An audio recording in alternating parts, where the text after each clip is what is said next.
Через 3 часа на работу. Мощный молодой человек.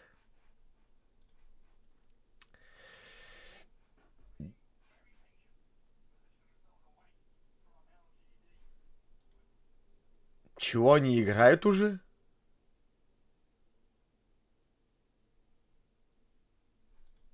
В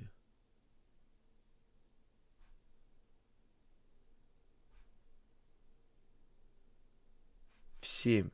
А, сейчас 5, блядь. О, сука. Это рекаст.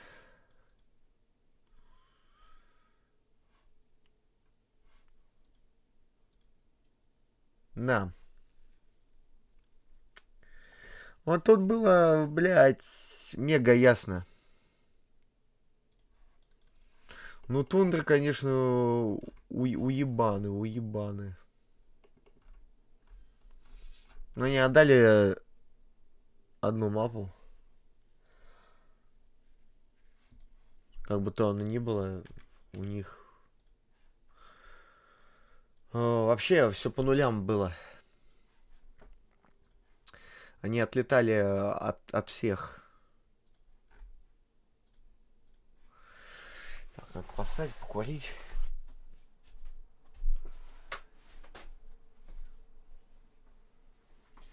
На 2 часика он люстит. Так.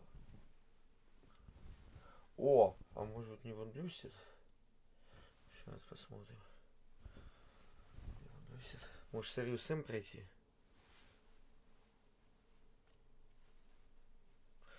У меня же Союз М скачанный. Зимняя версия.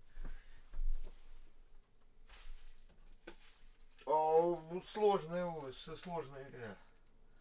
Я успел там сдохнуть.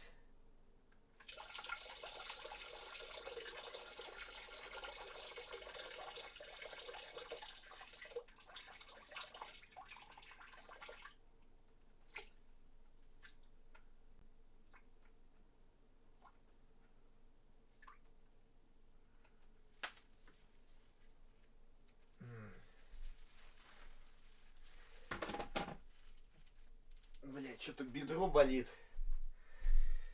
Просто болит и все бедро. Ну, спина. Пальцы онемевают, кстати, на правой руке. Указательный и безымянный.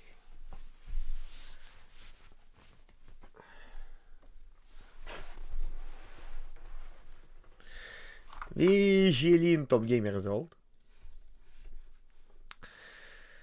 Топ-геймер золот. И вот.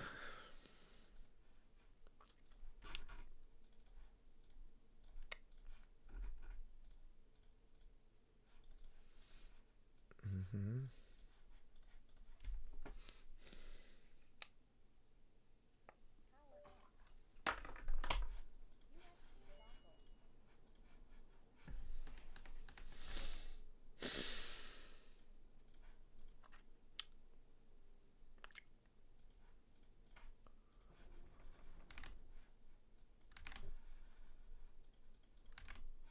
Не слышно, да?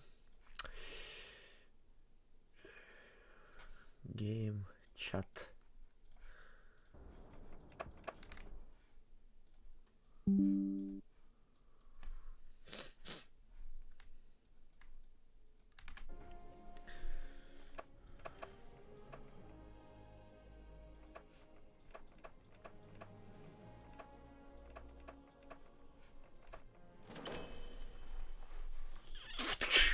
Ущелье. Киси-писи. Оборона. Оборонять сложно, кстати.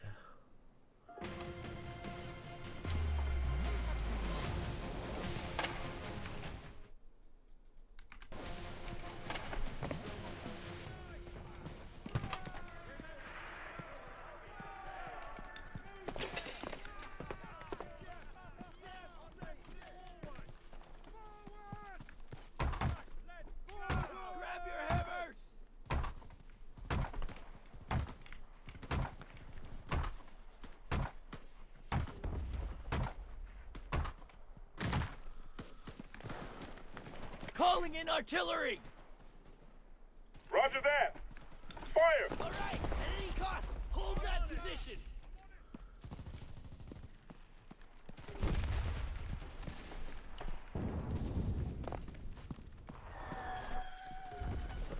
Ручные гранатометы у ребятушек припасены.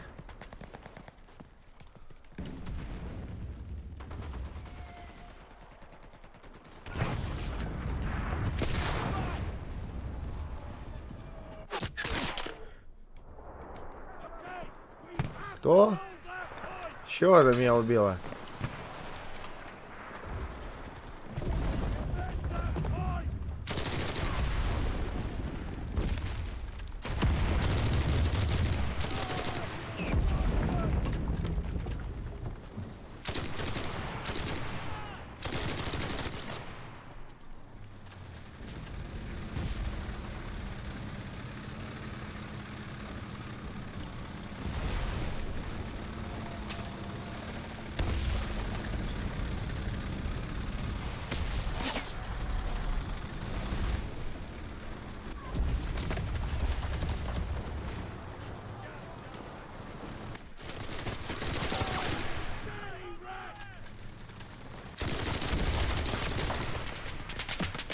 А!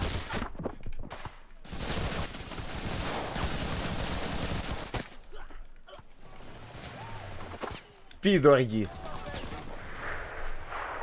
Они не числятся как единица в том корпусе. Вообще не ожидал их увидеть.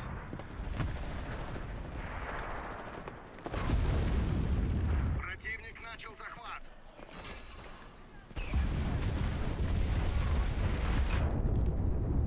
Die, you bastard.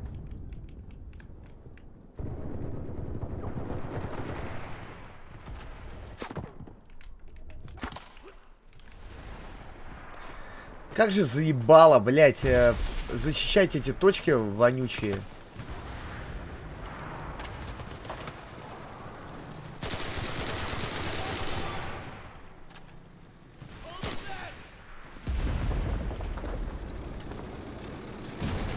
Тигр, нахуй! На, сука!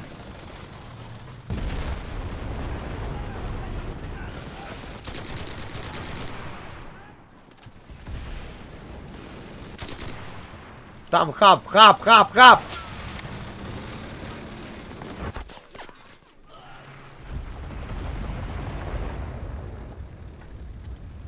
Враг пытается захватить нашу точку.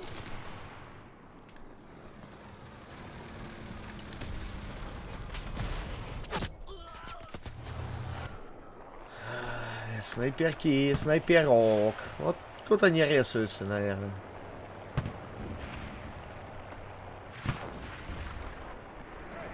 Мы потеряли точку. Назад. Defend that point.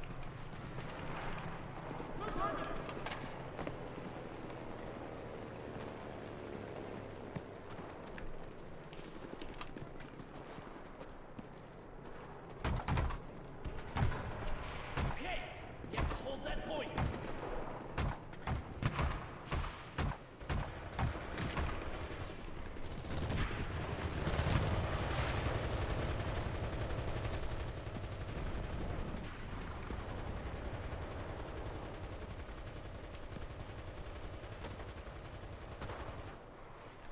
На водонапорной башенке сидело лицо какое-то. Victory will be ours.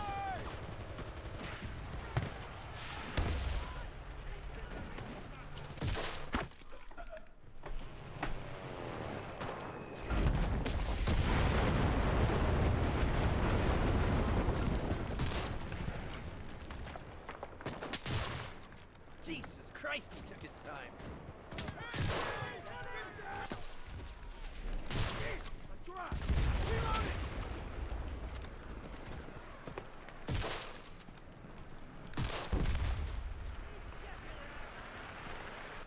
По одному, сукины дети!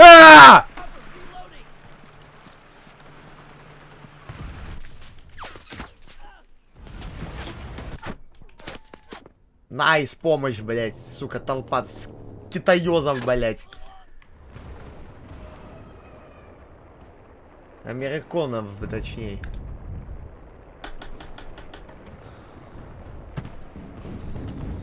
В него раки играют в большинстве своем. А мне там лютых кидают.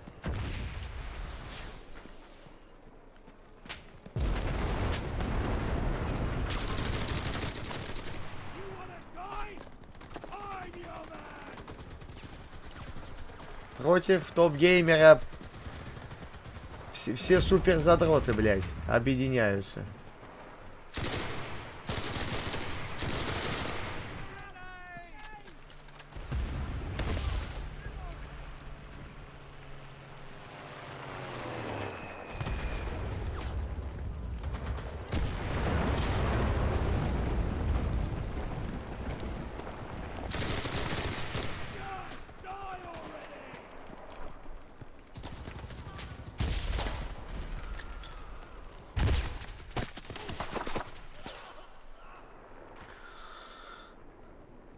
Да-да-да-да-да-да-да-да-да.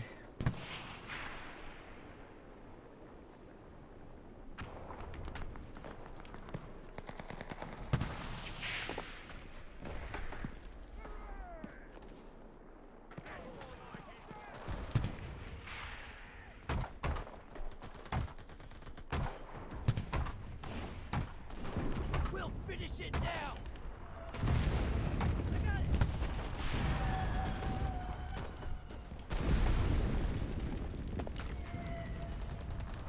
Противник наседает на точку.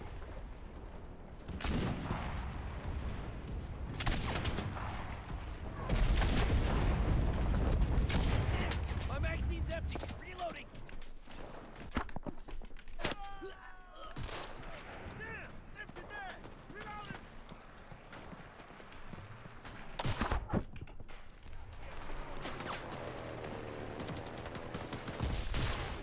I got one. Got one.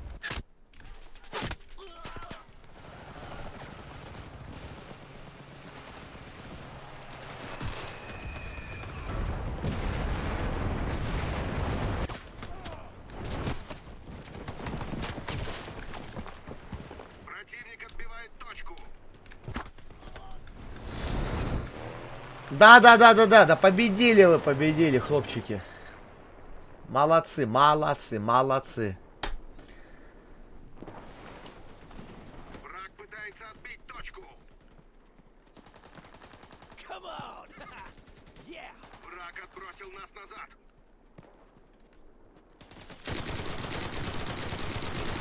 Both if you just died already. All right. At any cost, hold that position.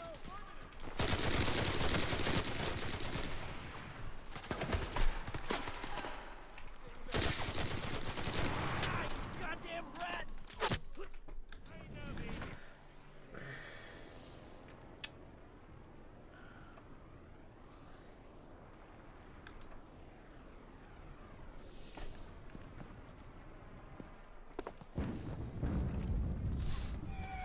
Чепухи, короче, Ван Люсит, ну, чаще всего не понимает, что надо эту точку уничтожать, чтобы они не резались. Это задерживает противников. Это основная вещь.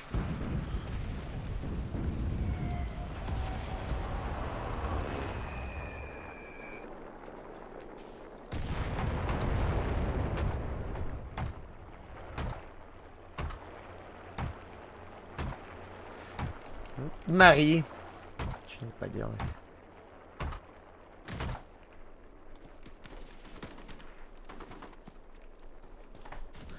Defend that. Let's go.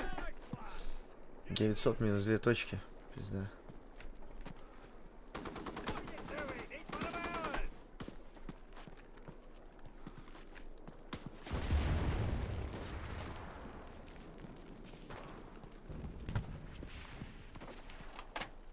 Okay.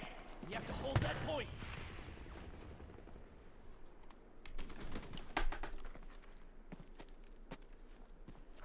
Ты должен вернуться на поле боя. He wasn't so hard to kill. Не дайте противнику укрепиться на позиции.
Artillery! Fire! Roger that! Fire!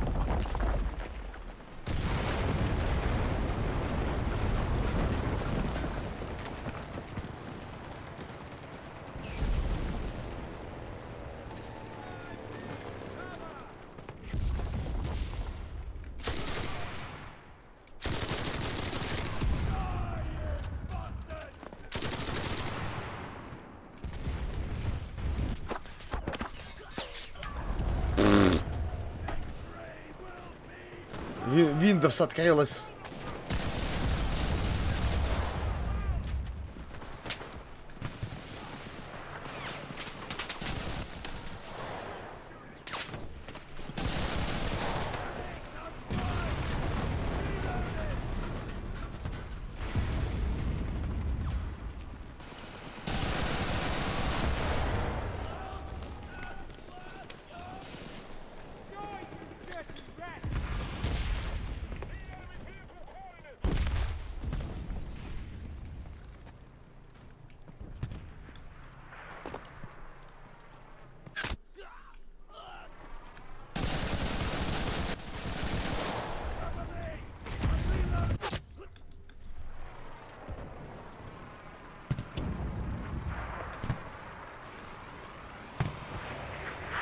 Противник начал захват.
Эти шлюхины дети, блядь, появляются вот там вот. Захватить нашу точку.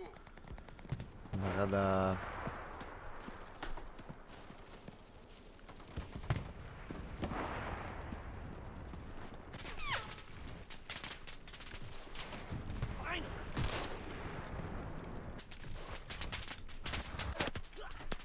Да ой, застрелили, застрелили, блядь. Враг занял половину точек. Не сдавайтесь.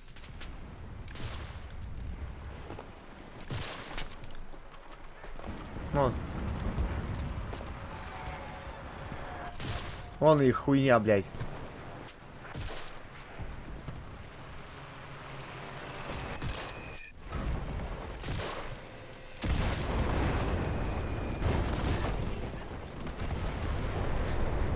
Подонки, блядь. At any cost, hold that position!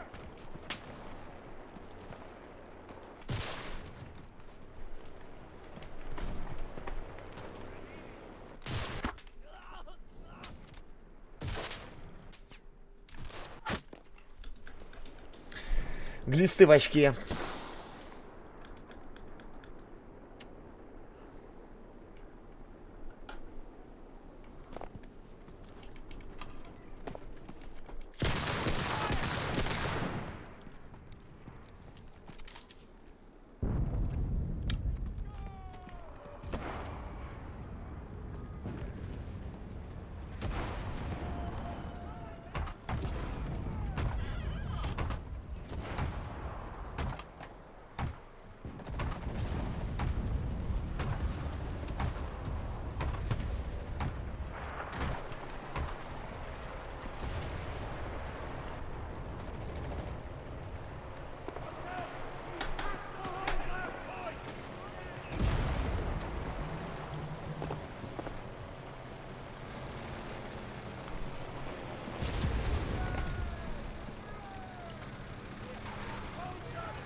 Противник наседает на точку.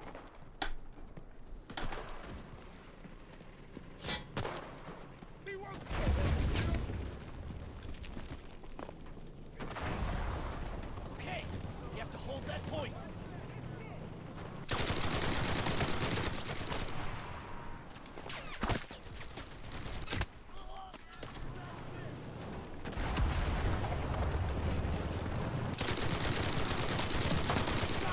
Stay down.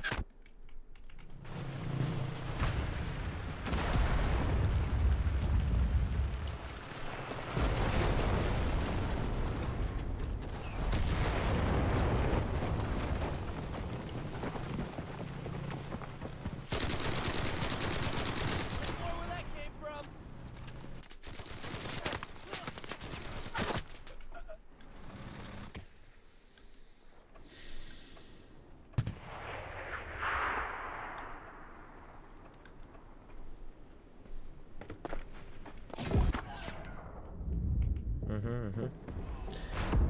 O da. Nem.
Чё, долбоёбы, они не могут, блядь, зод... Хуесоса с зотом убить, блядь. Дегенеративные уебаны, блядь.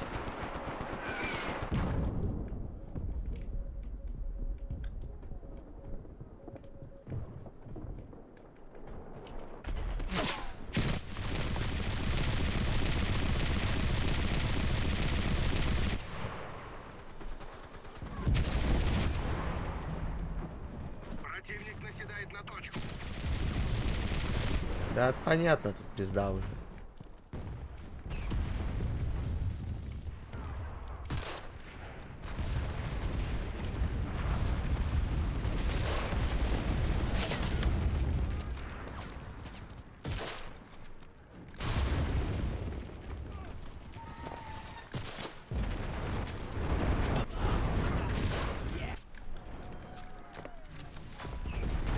Наша оборона была сломлена.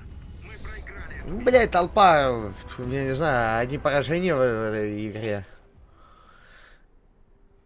Каких-то недоносков мне, блядь, Гришев кидают, блядь. Что за хуйня вообще, блядь? Нет баланса. Баланса нихуя нету. Что базуется по 100, по 200 рублей. Ну, зато губа. Зато губа богатая. Богатая, успешная губа. Независимая губа от тела. У меня ночь, да, ночь.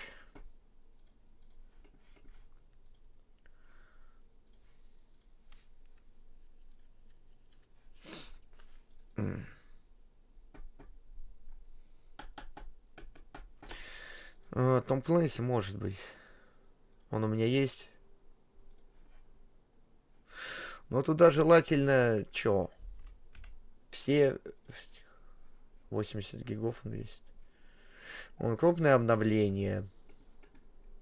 Какое-то обновление нихуевое. Надо оперов покупать. Я играл в 16 году в него. 16 по 17. Последний запуск. Ну, 20-го года. Скоро 4 года как. Запускал эту игру.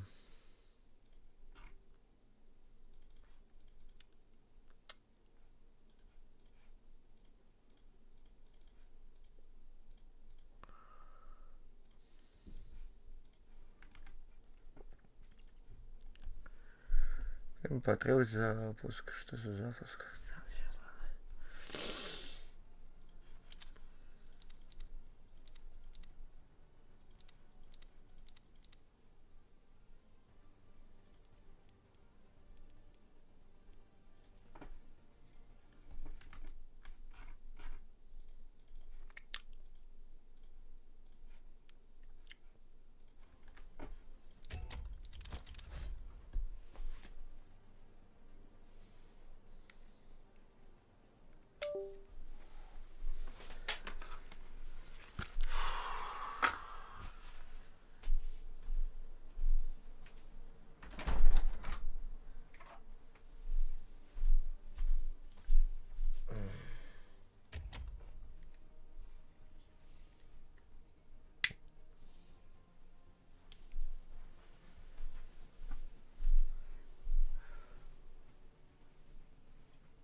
найдется. Ночью мало онлайна.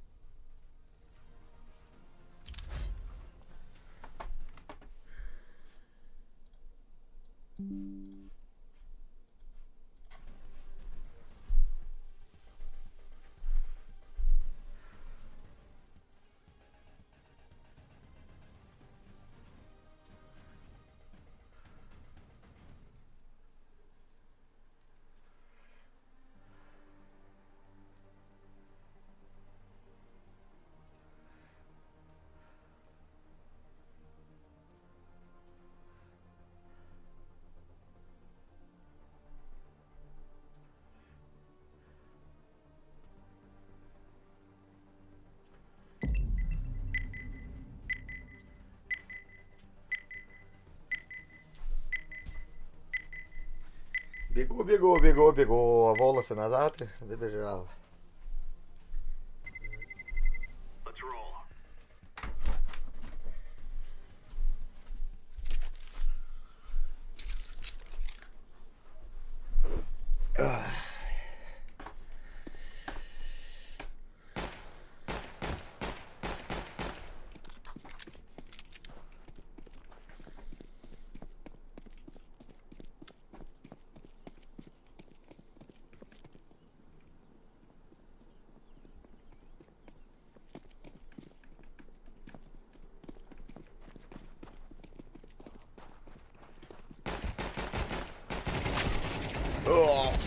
О, блядь, ну все, фаворита выделили.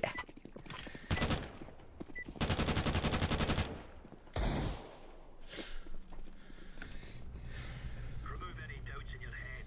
It's us or them.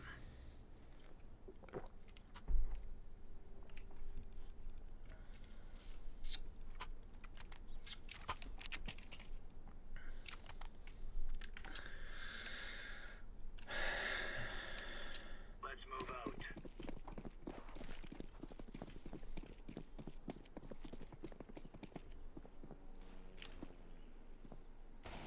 Deploying flashbang.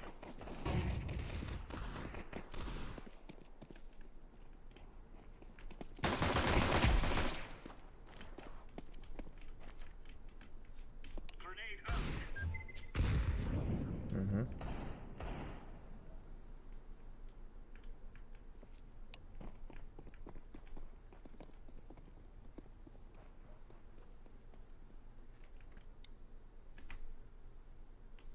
Анимешник жив. Мертв.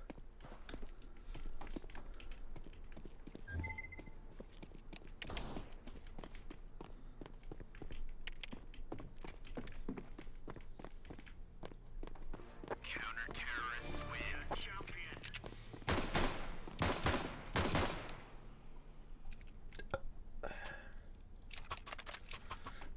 О, мадапака.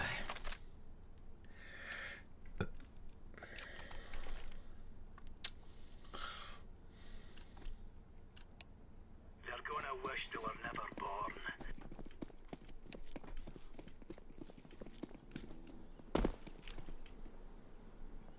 Flashbang.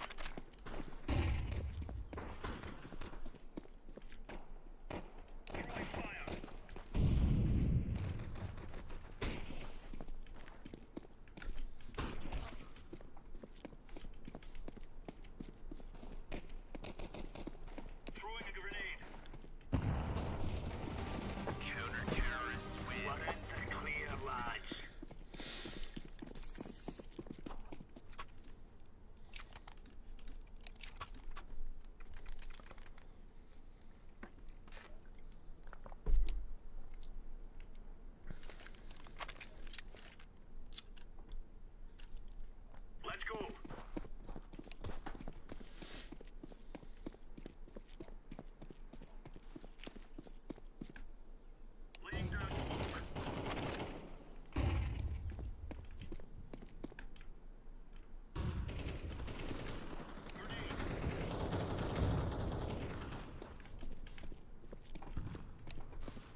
А, ну там дно какое-то живо.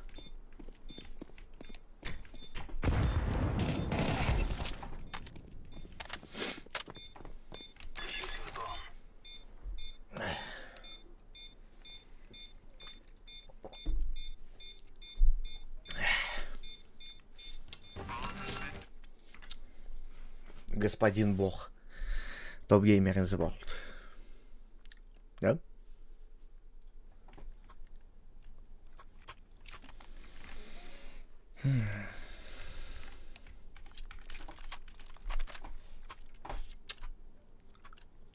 Maybe. Move it, move it. Incendiary out.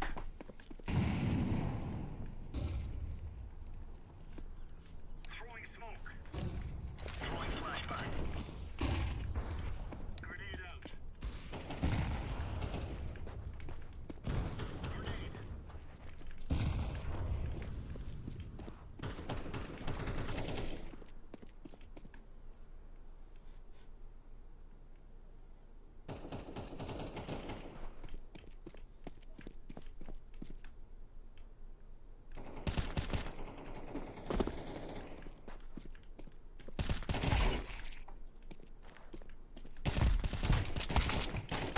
Да, Петрики ссаные! 20 патронов, это...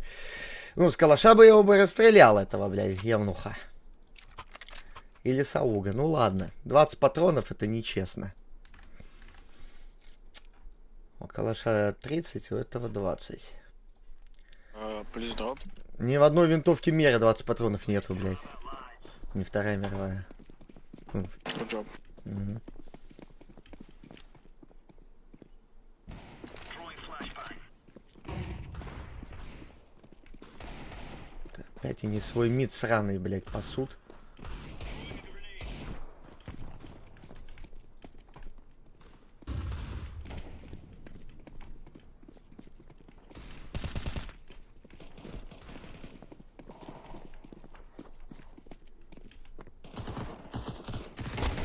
Да, блядь, смотрел на мини-карту ёбаную, блядь.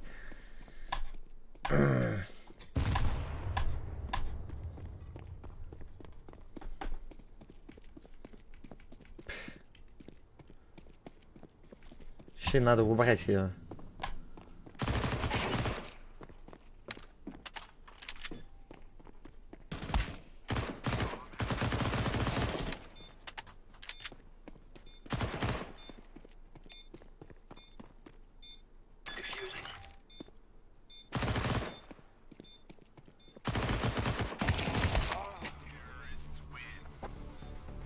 Рачье.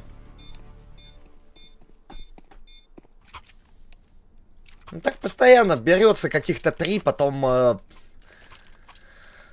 потом вот то, что вы видите.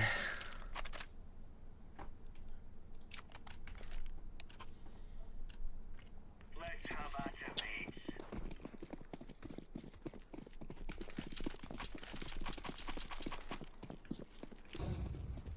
Flashbang.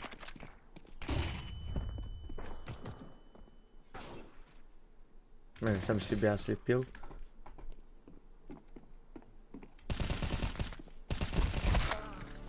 Ладно, ладно. Петрушка, блядь.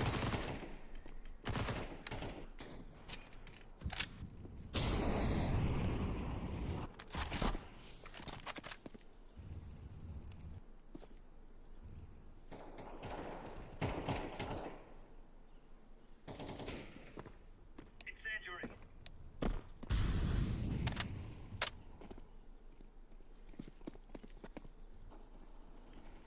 Counter-terrorists win. All right, all right.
Под окном.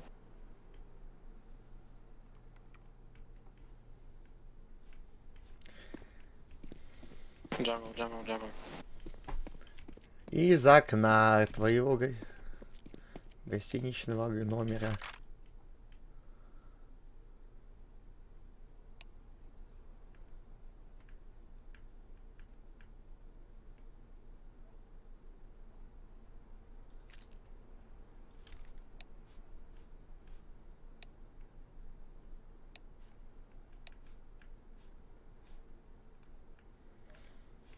Бля, это Мерлин Монро нас еще сейчас Я так понимаю. Эль Пасито возьмет, выебет.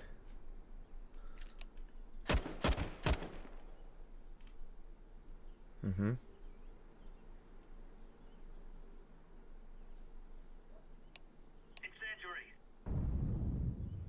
На ту точку он не должен успеть.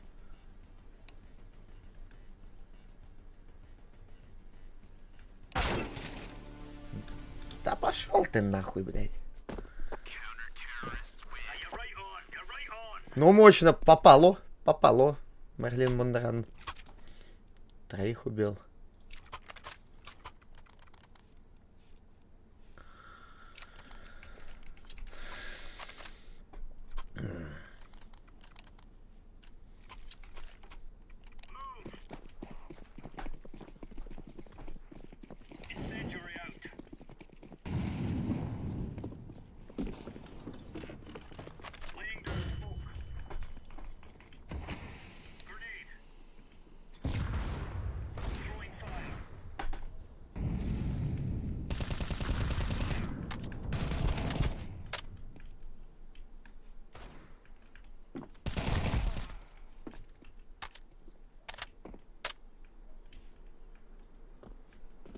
Пацан вообще ребенок.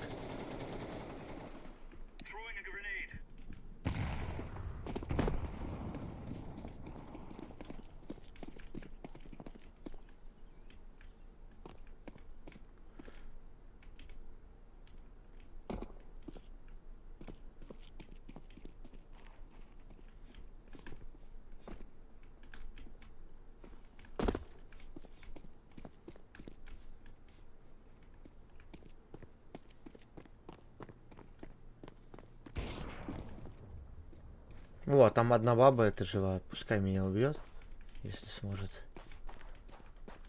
Уже дело с концом.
Блять, ну можно?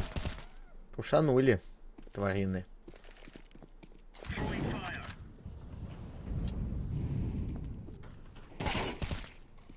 Андервид. Вкусно. Уничтожает.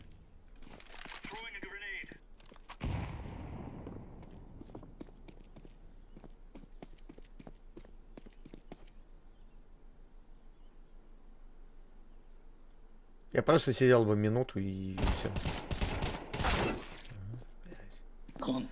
Сейчас АВПшник еще сольется и конец.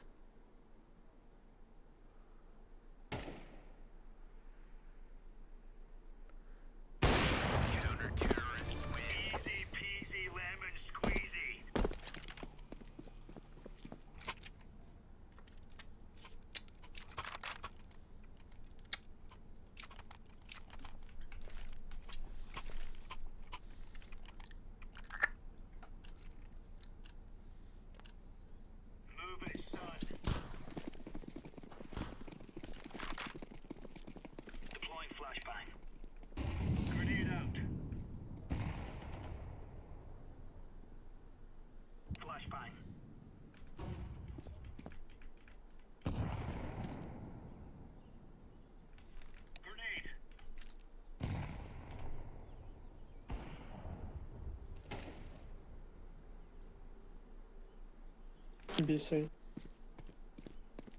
Smoke. Bomb has been planted. Incendiary.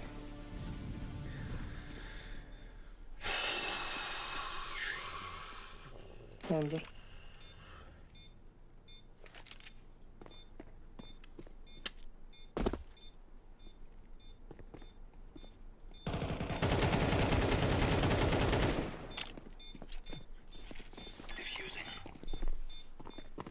Анскиллы. Bomb has been defused. Counter-terrorists win. There's no stopping us.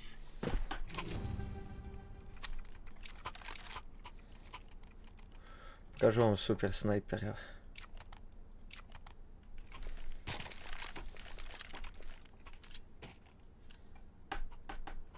Let's make this right as rain.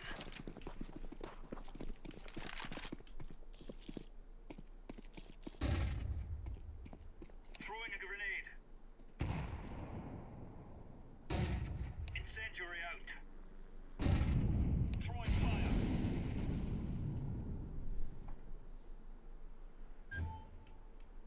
Лампа. Throwing fire. Тихо. Палас. Incendiary out. Ламп. Мор. Throwing flashbang.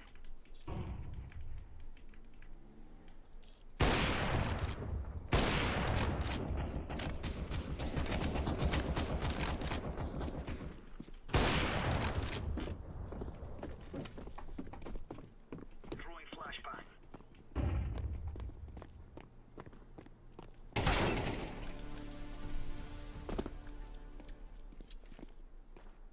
Grenade out.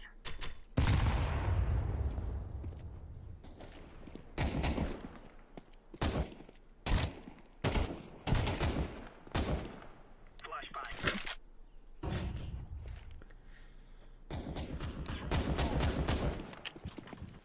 Выходи, трусишка. Throwing flashbang. Grenade out. Голгот, нахуй эту капи-майку какушать. Как коврик. Задуматься тоже о покупке такого, как у тебя. Дай отзыв, король. Охуенный коврик. Его чистить удовольствие. Ну, стекло. Тупо стекло. В пимайку не хочу. Через час уже пимайка будет. Как она? В 7 утра. Через час, да. А потом Counter-Strike.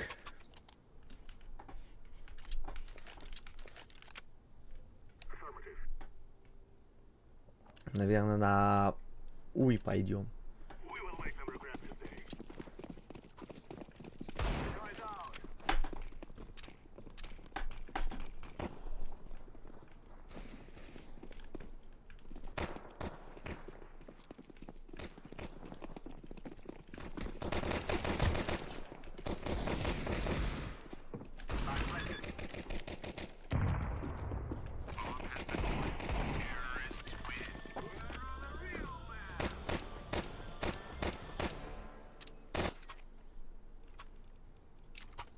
Ну, сверху камеру установили. Почему нельзя просто взять и спецназом или хакером-террористом посмотреть, насколько передвигаются, перемещаются противники?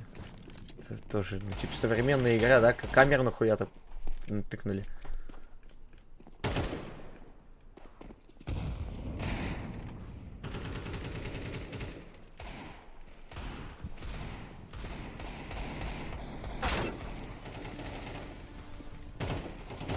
Чё, нюхнул маленький?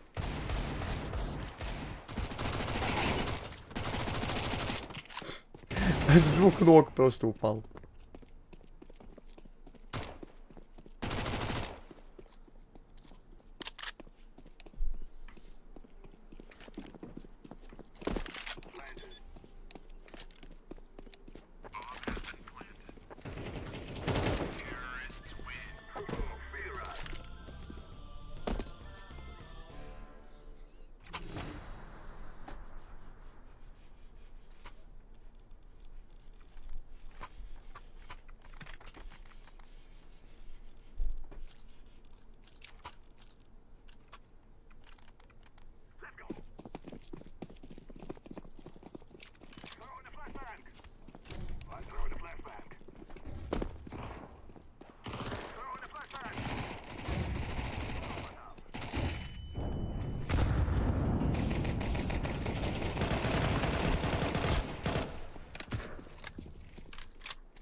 Блядь, ну выйдите!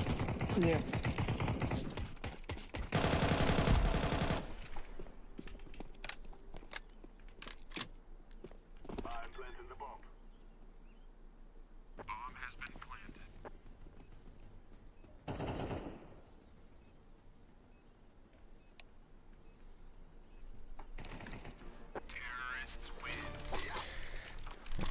На удивление, быстро закончилось. Больше всего решающих убийств у меня.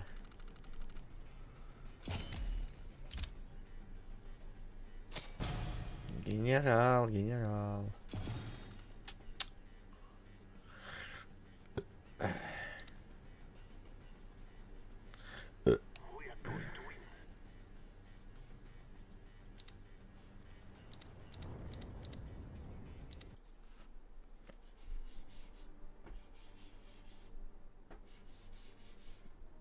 Ну, звук мышка плюс коврик все же присутствует.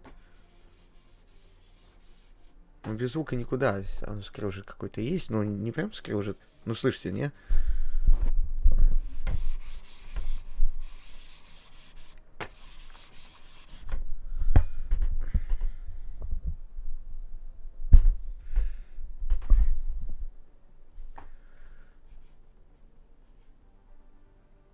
Купите ключ, чтобы открыть кейс.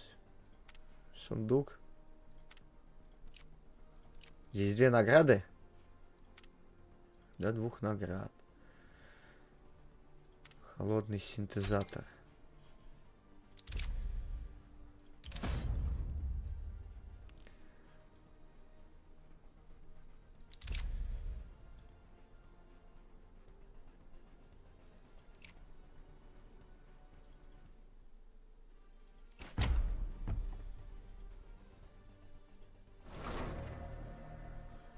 А, хороший автомат.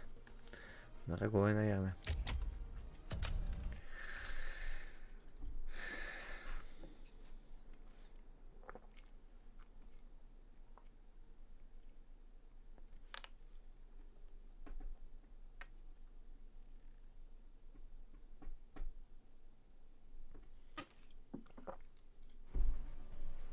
Кейс открыть, это ключ надо. $3. Нет таких денег. Давно не было таких денег.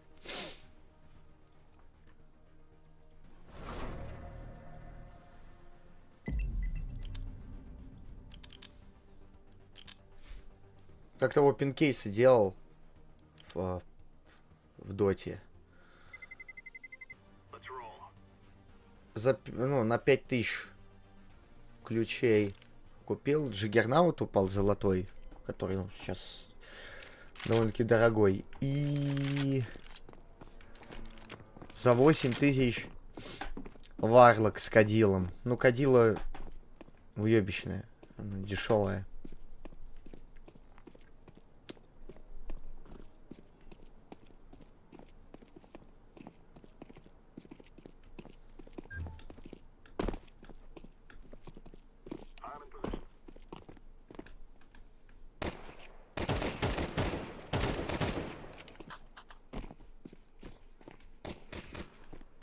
Тут.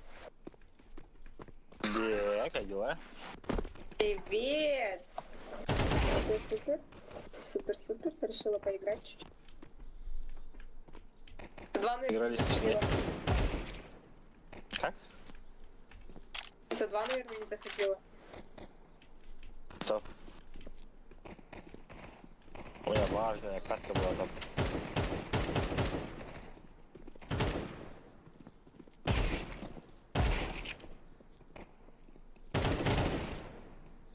Просто не даем быть.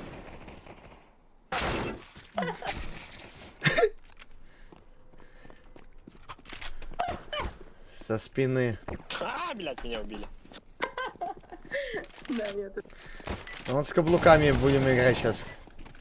Да-да, не удивляйтесь. Что за жаль. Что за арабы играют? Хай, Тим. Не знаю, может просто так. Может не араб. Салам алейкум. Мы не араб. Отлично. Понятно. Циферка играет с нами. Какой-то фиолетовый странный пацан играет. Вообще-то я циферка. Ой, это фиолетовая должна быть. Почему я опять зеленая?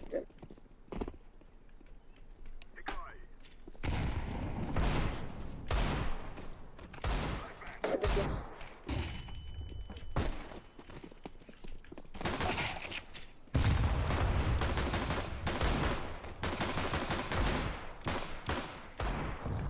Purple.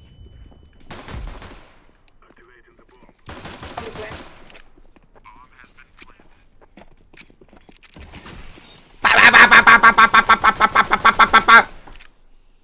To the last. Он на Б. Понятно. Им пошел. Блядь, он нулевый.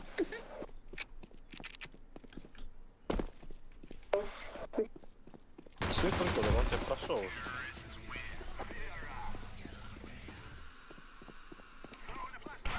Две говы дал.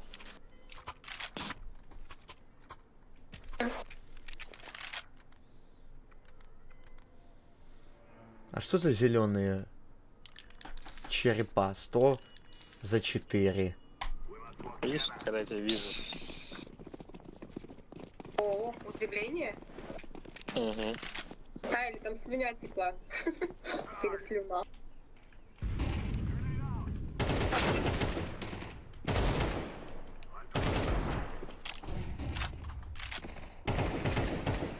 Сука. Я его убил. Он. Purple, пойдем. Ты чё? Я просто перепутала все кнопки. Ой, ладно, пойду за водой схожу. Сейчас этот хейтерок-то, наверное, не вывезет. Там дезерт-игольщик.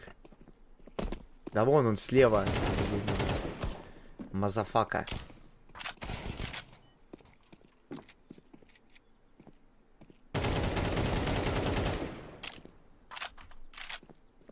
Вывез.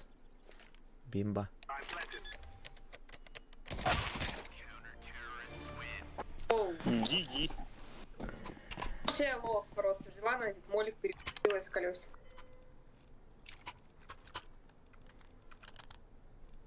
Все хорошо, не стоит беспокоиться. На самом играть, походу.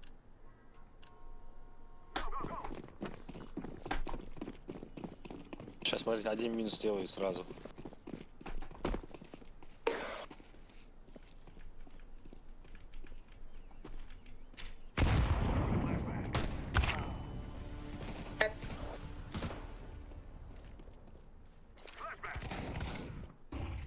Опять он там с дробовиком.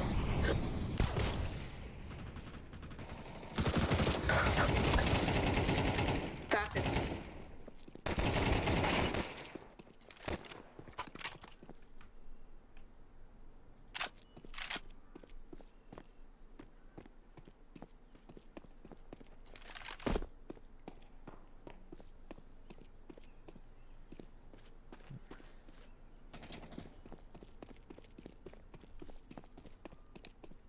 Вывезет. Придлы. Против ГамАЗа.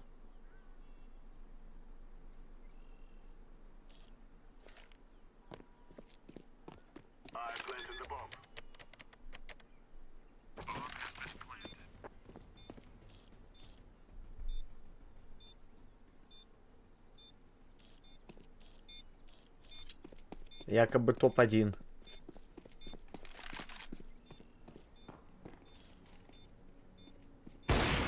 О, ну все.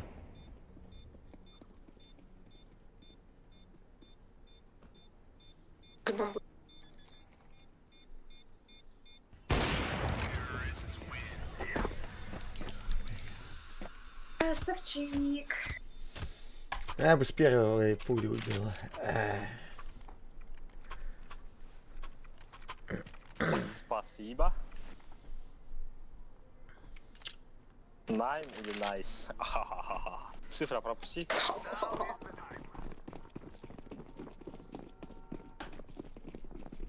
Опять будет хапсан с дробашом, по-любому. Ай, ты чё? Бля.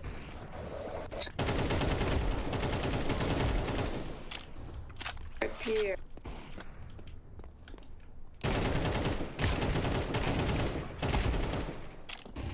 Кошки-мышки со мной играют тут.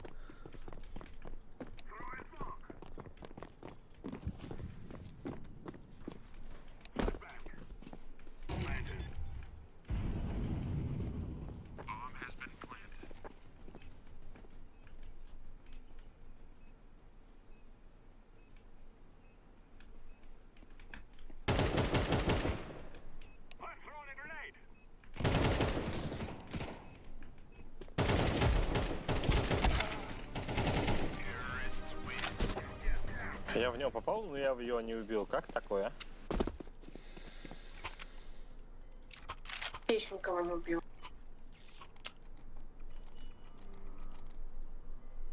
Я лица. 0. У тебя 32 дамага, ты чё? Я ради тебя, я вместо тебя играю. Я за двоих играю.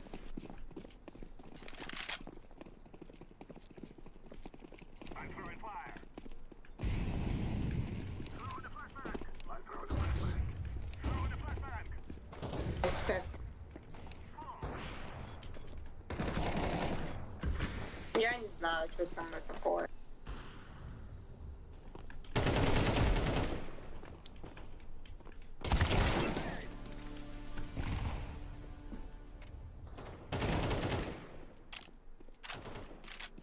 Ля, его накоцал еще. Успел.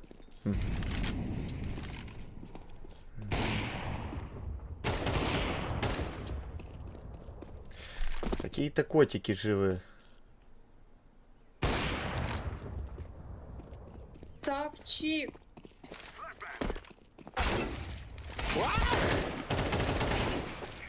Ауф. АВП. Сзади. Дес. Кинешь? Он свобнул оружие. Ёпт.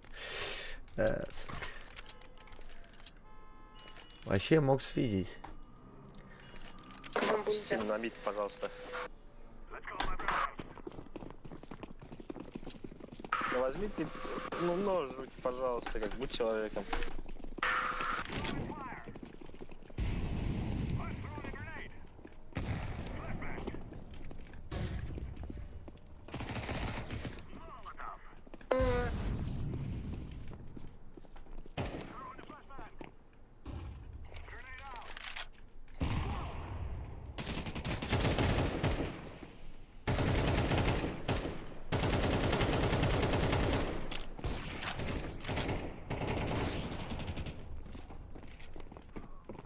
Да блядь, я ж... Мид. Плен, встать. Он с эмкой. АВП лежит. На миду АВП лежала, ну ладно. Я же мажор, я куплю.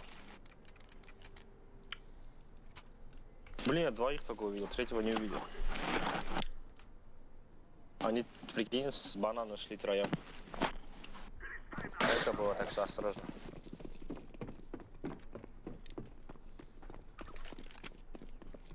Можно, у меня вообще 0 килов, блин.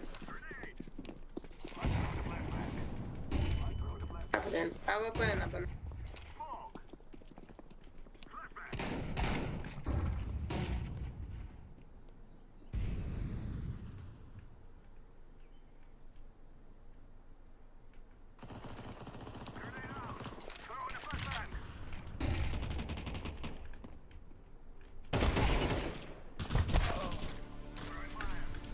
Они педики вдвоем под лестницами сидеть. Сзади спина.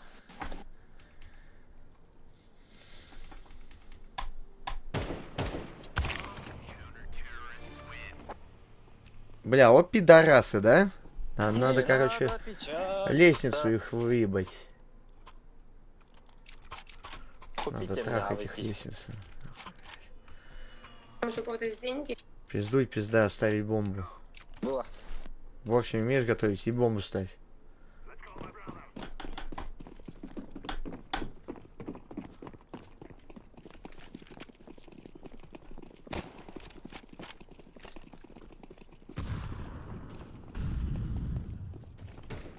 Пса.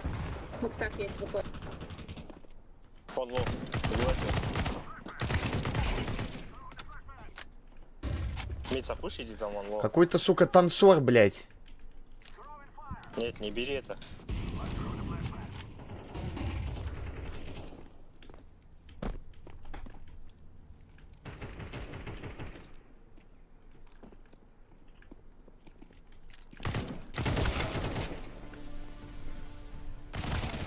Ну, пизда глупая, конечно. О, Глупая вагина, блядь. а, идет справа, справа, право, право, право.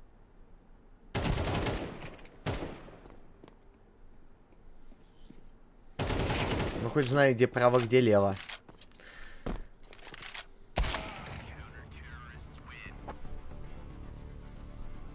Кто бомбу взял? Кто там? Дайте дигл.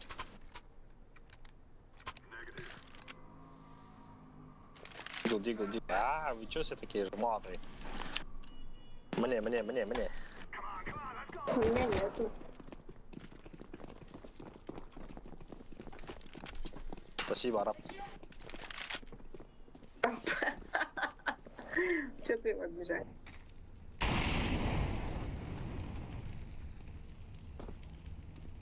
Бегает.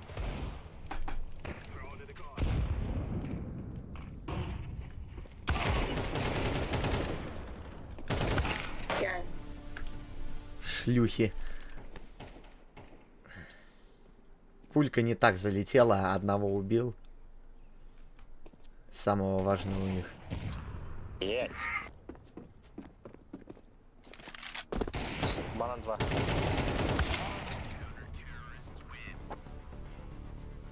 Надо у них АВП забирать.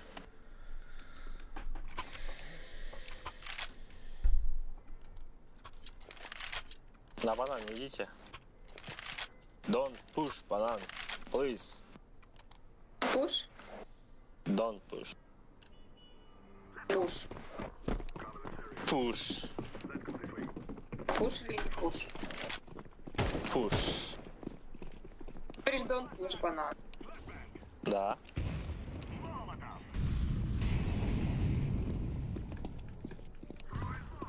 Так.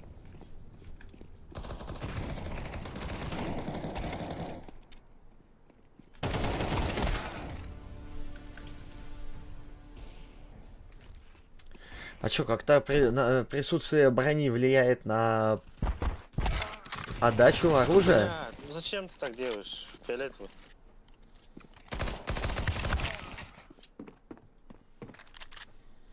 Чекаешь. Вагина, блядь, фит. По КД. Наверное, тут въебем, по факту. Да, изнурительная хуйня.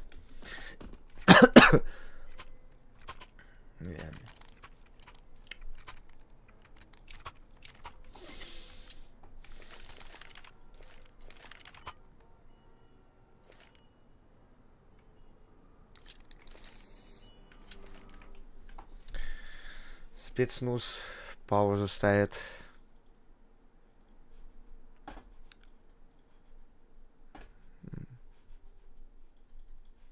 Да, доку пойду смотреть.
Там у Чулика никнейм одного из крейсеров. Нахуй он, блядь, такую хуйню делает.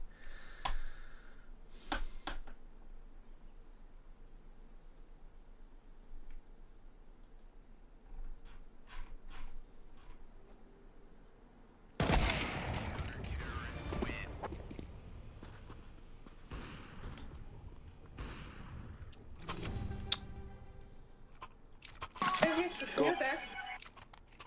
Push, push, push. Push A, ой, push B, push B, push B. Go, go, go.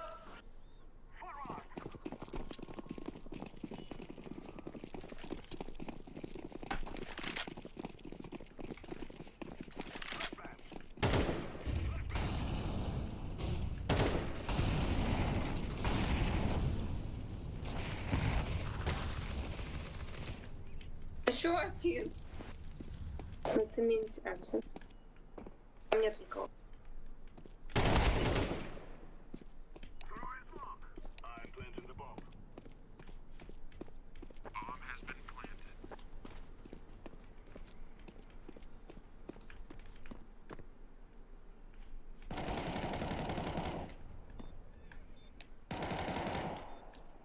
Фюка.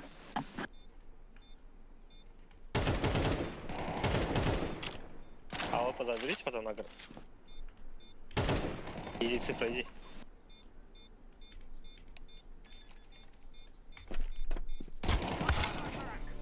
Да мать Что ты ебал. делаешь? Да иди нахуй. Пошел нахуй, ёбище, блядь. Ты не мог быстрее идти разменять меня? Да мне похуй, я ветеран, блядь, иди нахуй. Ты чё, бля, офигел вообще, что ли? Хуесосы, блядь. Тема. Видите себя? Ебало свое открывает, блядь. Фиолетовая цифра. А, эй, эй. Я и Грин Пойдет будем на Б. играть. Да он на Б пойдет.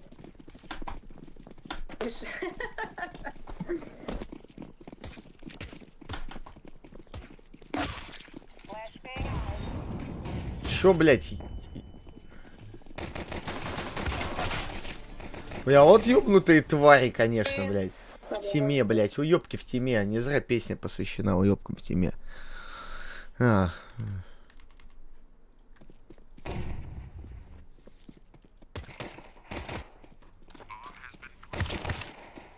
Мяу. Крабы. Справа. Ой, араб. Вы проебали. Факт. Чем мне топтать мою любовь?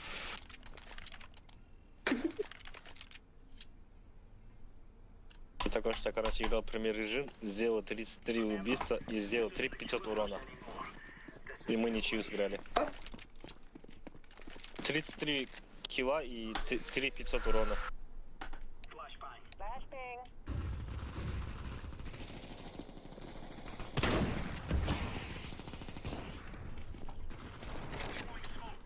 Ты чё, не Блин. стрелял? Ты под прицелом стояла. Я забыл тебе сказать. Ты не... Б зашли.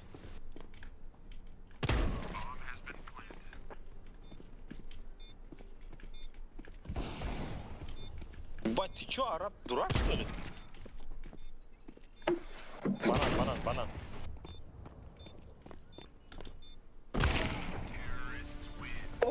Ты тупой араб. Ты видел, что араб сделал? Он рядом прошел. Он испугался.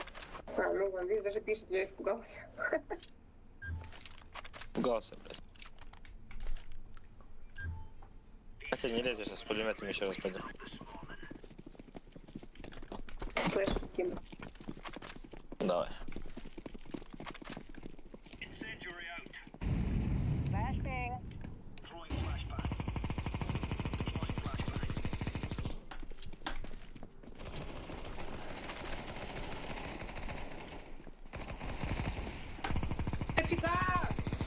Давай.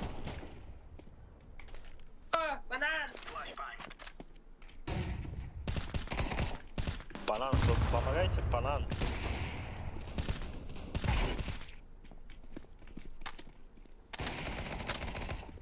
Алло, возьми. И правда с ним играть? Да, просто стой, не играй. Ба у вас. Сейчас мне скинешь его. Конечно. Тебе что-нибудь Камни купить? купи. Петуха. Мне не хватает. Ты чё? Не надо купить. Вон сзади у тебя петух лежит. Сзади петух лежит. Продай. Don't push, yellow, don't push. Я пытался, я не знаю, какое замедление во время попадания присутствует. Типа хочешь съебнуть, а там такая хуйня. Вон, видите, он? Помогите. Банан. Господи, чё у него с прицелом вообще? Ё-моё, один топ-мид, один банан. И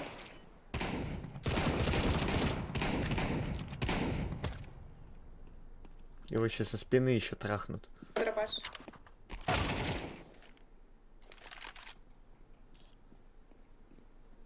На ау.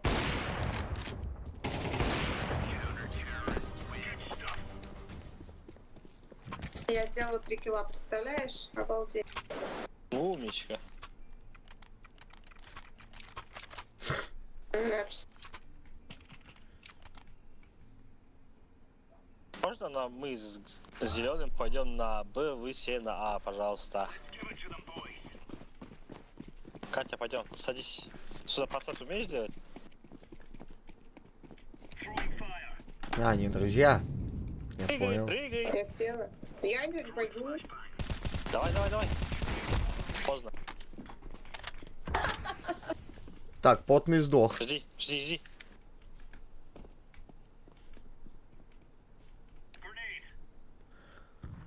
Потный сфидел.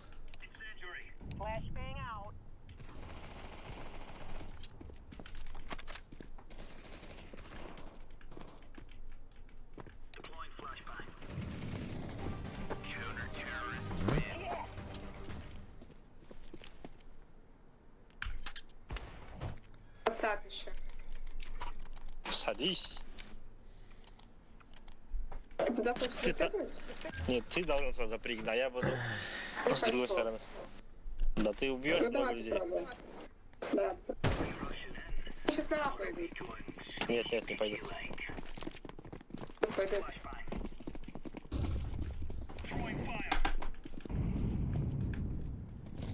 Прыгнула. Идут уже.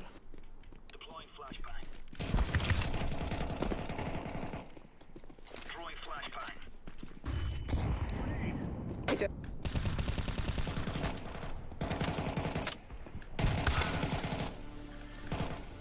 Мог как раз.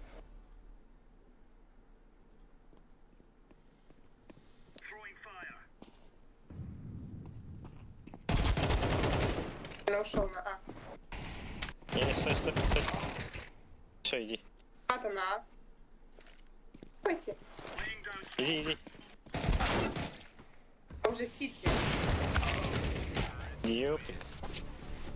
Втроем не можете А держать.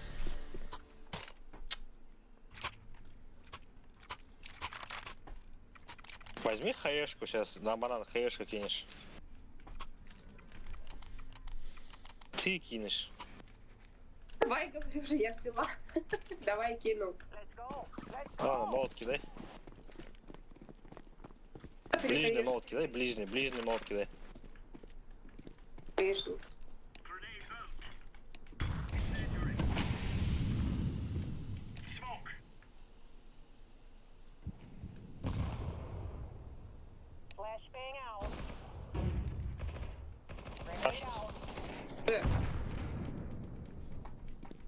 Он там стоит нычки.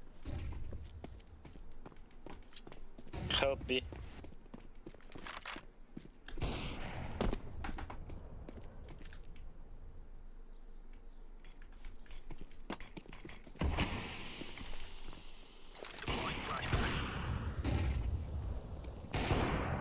Incendiary out. Flashbang.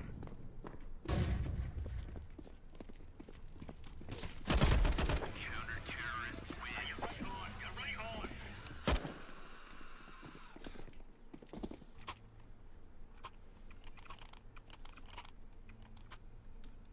Тебе все есть?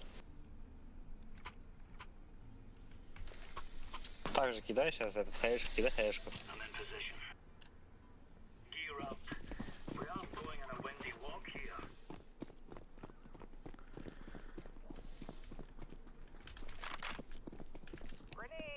Incendiary. Grenade out. Laying down smoke. Видишь? Бля, отморозок этот, сука, вора ебаная. Там один, давай, сейчас. Отморозка, блядь, пиздец. Чтобы он проебал нахуй. Видишь, как хаешка помог. И этот молот. Не хаешка, это молит. Бабки чипа, бабки чипа. О, один выстрел такой. Не, пойдем. Ты закреплена на Б. Чего ты едешь? Я думаю, они сейчас на вот Чё это ты пойдут, будешь? на эту точку. Все есть. Я Им буду типа молот. на Б не везет, сейчас пойдут на эту, наверное. Пойдут на- Тут нет.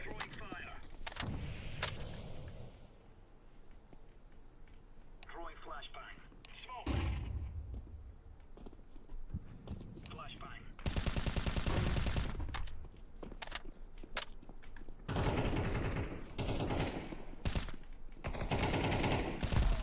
О, блин. Его страшного. Чау, чау, чау, чау.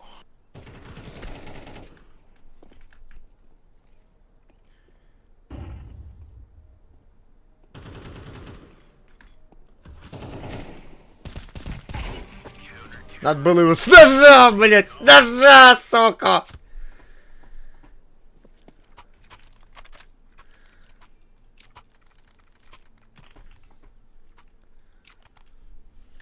Жалко, жалко, блядь. Еще засуицидится в реале. Возьмет пулемет, блядь, и какую хуйню натворит. Это здорово. Хм. Я люблю тебя. За твою добрую душу. Погоди. Блин, тут уже...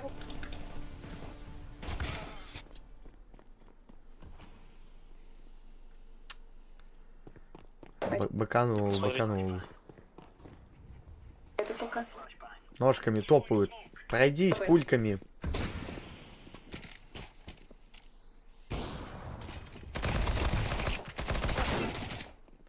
Еще. Вы видите просто, как баба это вообще пиздячит, блядь? Она будто бы... Ага. Цена. Точно на банане. Замена конечностей. Короче, с костылем она, блядь, а не человек, ёпт. Робот какой-то, нахуй, неправильный, блядь. Робот 70-х. Чё? Ушел. На протезе, короче. Это ее лица с петухом. У меня перемотка есть, можете перемотать, посмотреть, как она двигается.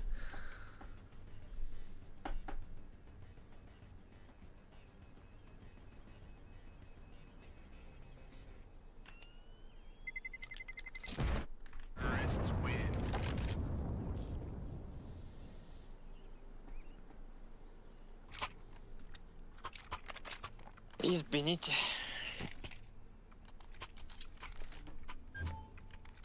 Давай, болик закид. Ближний закидывать, вот ты говоришь, как это сделать? Ну это ближе, Недалеко. ближе к нам закидываешь. Недалеко. А, блин, я думала. Ладно, проехали. Throwing fire. Grenade out. Так, ближе. Вот так. Кипит там, кипит, есть. Нычки.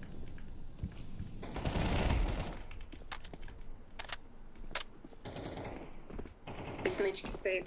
Чего, бля? Коби. Сейф, I will save, yellow. Yellow, АВП, банан. АВП Понял, какие-то. Не заслужил ты, маленький. Сейвить что-то, блядь. Авипе ему там. Не учи Сейчас все на отца, банан как пойдут. играть.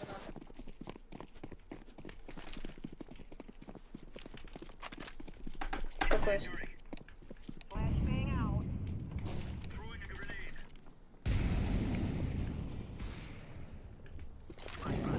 Так, чик.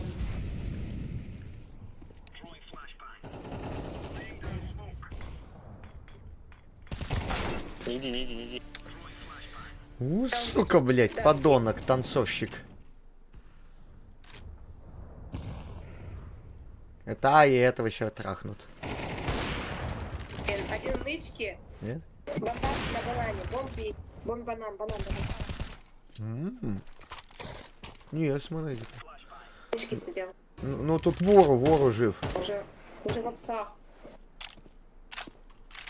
Самый лютый у них, ну, практически. Purple, А, у меня Purple, даже убийц Purple, больше, чем у него. Purple, Эдс. А, да? Я забрал, нет? ЛК. Где бомба? Точно? А? А или Б? Я же говорю, он в обсах был. Этот сейчас их раскидает, блядь. Этот хуесос может.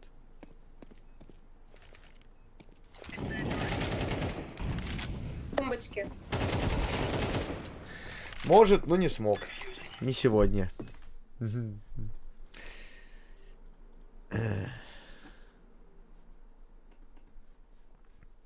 идем? Да, конечно, пойдем. Топ-геймер in the world. Лайкосиков поставляем. Ну кто как заслужил, ставьте. Охотник за наживкой. У меня повышение. А у меня дроп упала. Вы видите, в 9 матчах было 8, в 7 вечный рейтинг. Ну хорошо.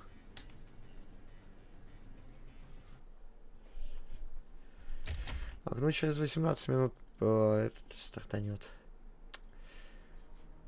Оху, еще одну.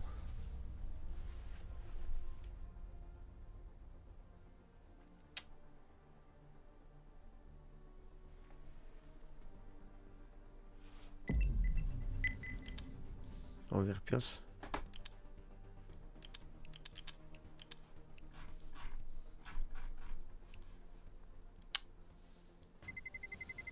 Let's roll.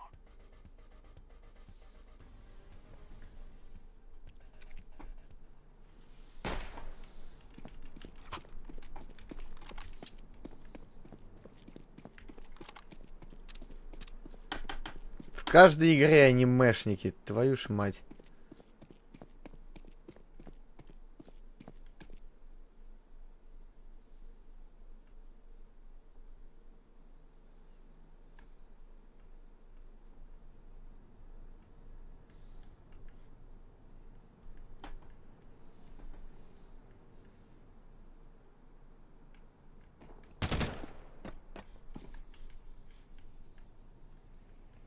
Ну-ка, с 3 пульками.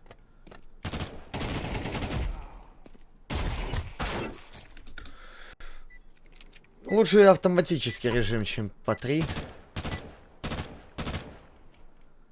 По 3. Ну, по 3, если в голову так. В кадык. Борода, голова. Лоб. Guys. Шмайс. Maybe 4v1. Шмай, хайс, байс.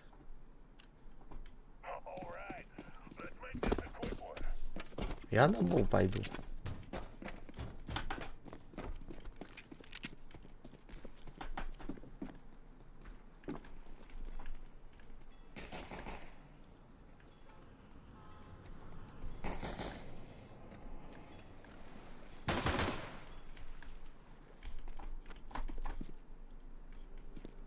Ты верхушка.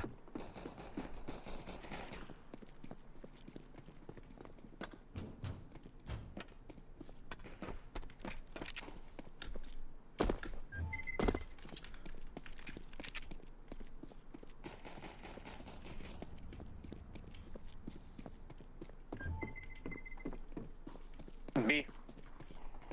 Connector coming. Твою шметь. Сайт. Аншор.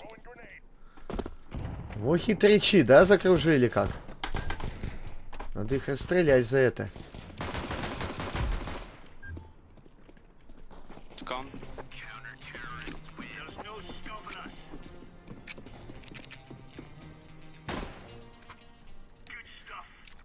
В догонялочке побегали там.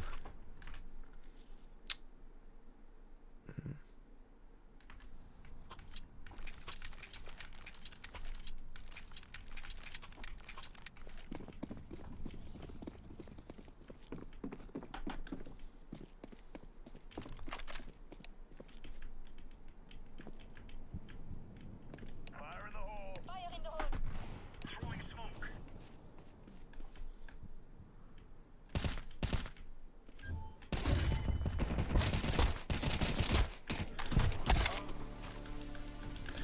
На, исконченные 20 патронов, блядь.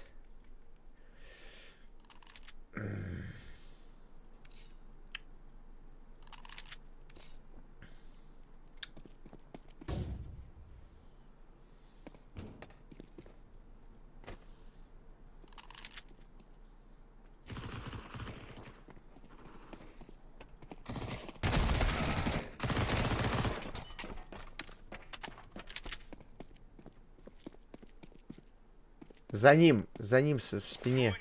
В спине вроде ебало.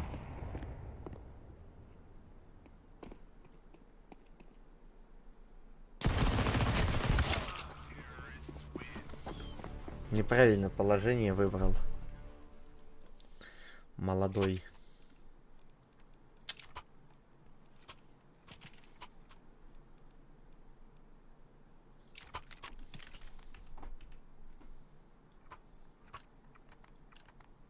В 1.6 мне больше нравился этот пистолетик.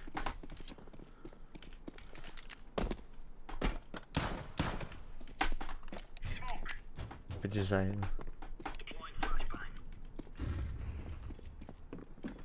Grenade out! And long pushing. Connector. Two connector.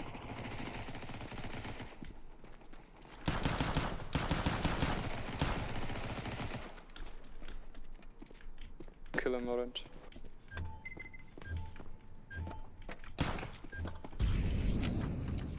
Not a 4.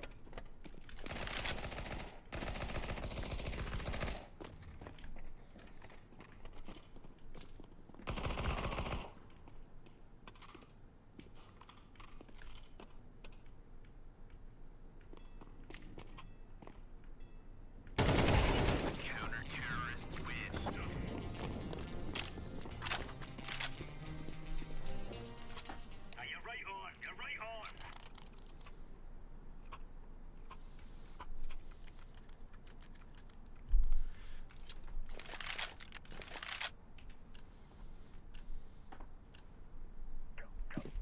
Throwing flashbang. Со стикером. Древесный калаш. Throwing fire. Ручной работы. Но не рарный. Вовсе.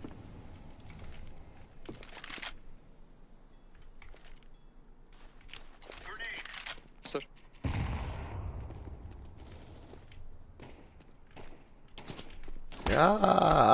Больно, больно.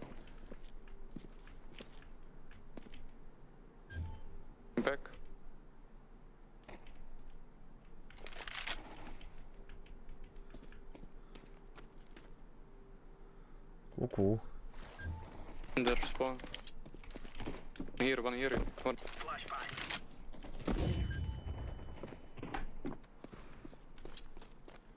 Всю планету ослепили.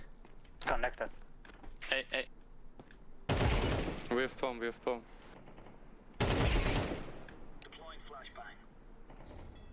Кто еще хочет 7,62 под пульку? Stay short.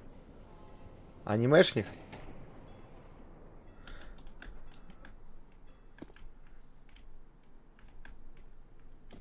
О, анимешник бежит.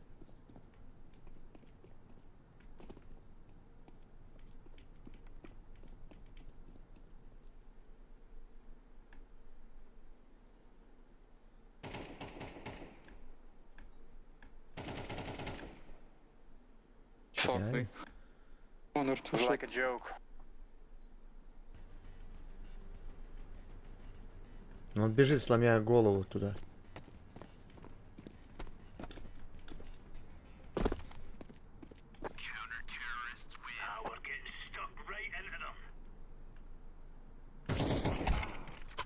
А!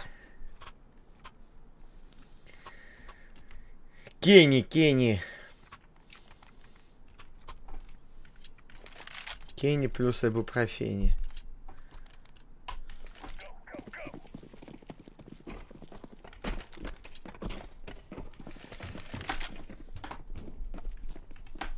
Здесь эта сторона самая сильная считается.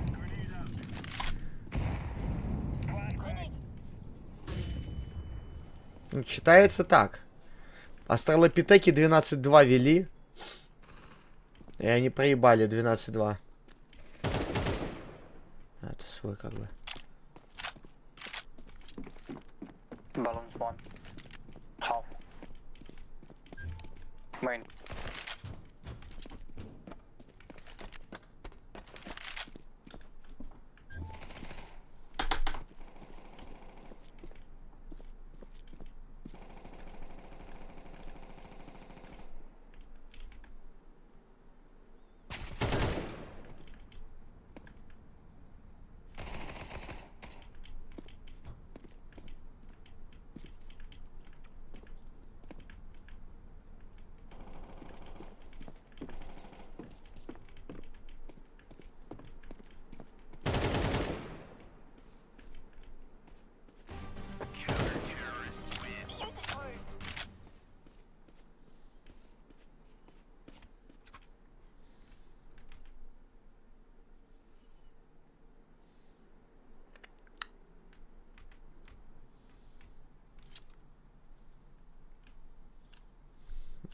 Озон в команде.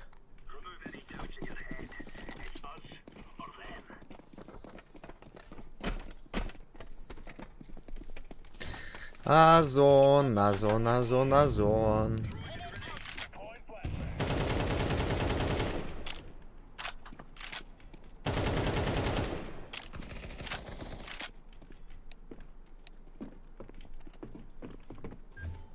Pushing.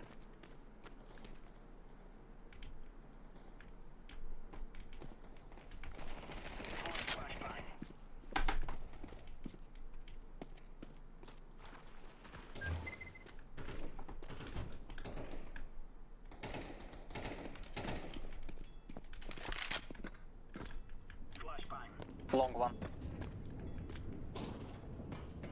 What?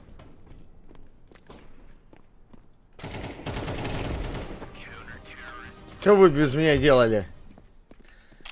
Сосали бы, блядь. В зависимостях.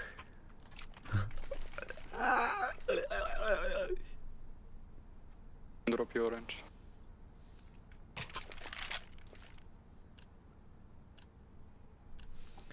We will establish order.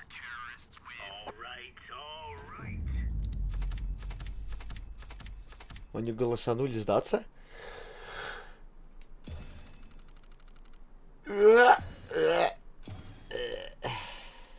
Меткий стрелок.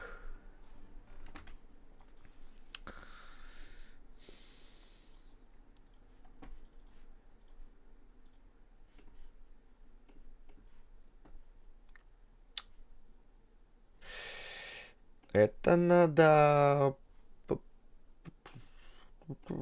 Три трансляции. We've got new additions in XM, Shinkyu, and XXS, but these players are no stranger to anyone who follows the Chinese Пойду closely. пожрать XXS was the напиздящийся. for Aster for the longest time, and he was basically the king of Broodmother a few years ago. I felt like everybody was watching his replays and studying him. XM is a lesser known player compared to someone like Shinkyu. Or XXS, because he was bouncing around like the Division 2 teams last year, but we never really saw him tested at a LAN environment. He last played on XG, I believe. That was his last team.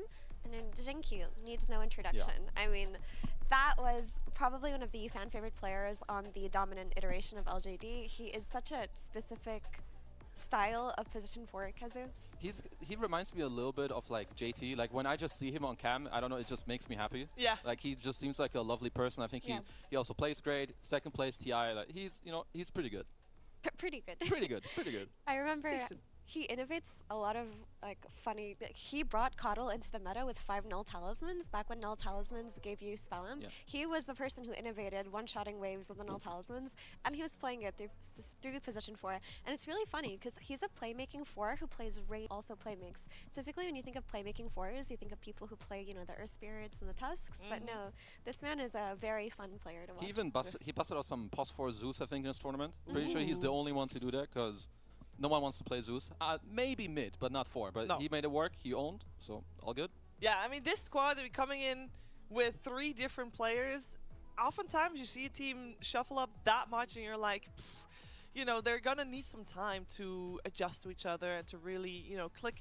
It seems like this team really just has it all down already, and they start off with their base level being incredibly high. But when you're talking about a team with an incredibly high base level, you also have to mention their opponents today in Gaming Gladiators, because this is a team where, at the start of this tournament, Effie, we thought, they don't seem as good as they normally are, but they were still, their base level is incredible. Yeah, I mean, in typical Gaming fashion, they slow started the first day of group stages, but they really quickly fixed all of their mistakes in that day 1, and they showed us why they were the most dominant team in the last year up until TI Kazu. Yeah, I mean, this team is just, honestly, when they're in form, which, sometimes when they lose once, you are like, oh, they're not good, but, it takes them one day. They know exactly what to do. They swap up some stuff like, okay, let's build auras, let's go together, let's help each other.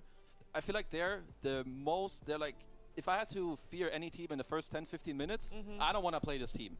Ever. Yeah. They're gonna play this chain, they're gonna have some Lycan, they're gonna kill my towers, they're gonna kick me out of my jungle. So Gaimin, I think, are just, they have to be the scariest team to face when you want a little bit of time to just chill and hit some creeps. Exactly, and I also just want to give a special shout out to Duraccio over these last couple of days, because he has actually been their most impactful and stable player. I mean, with the exception of the 1 dieback that he did, he really has, he's elevated his carry performance. Yeah. I feel like a lot of the games that he watched, he was the person his team was rallying behind. He was the one who brought them back from the brink of loss. Like, the game that comes to mind is that Luna game where it looked like they were going to lose versus Blacklist. So it looked terrible for them. All of a sudden, Duraccio makes the magic happen and ends the game. To me, Duraccio still like a very, I wouldn't say a question mark player, but I think people undervalue the impact he has for the team. Because he plays very aggressive, he's going to go to places other carries wouldn't, and just he brings this aggression that paired with all the early game stuff his teammates do, then it just comes together, and bam. That's when it all comes together. Yeah, Gaming Gladiators has had some fantastic moments, and well, we of course are going to potentially have a lot of more moments of those in the upcoming series.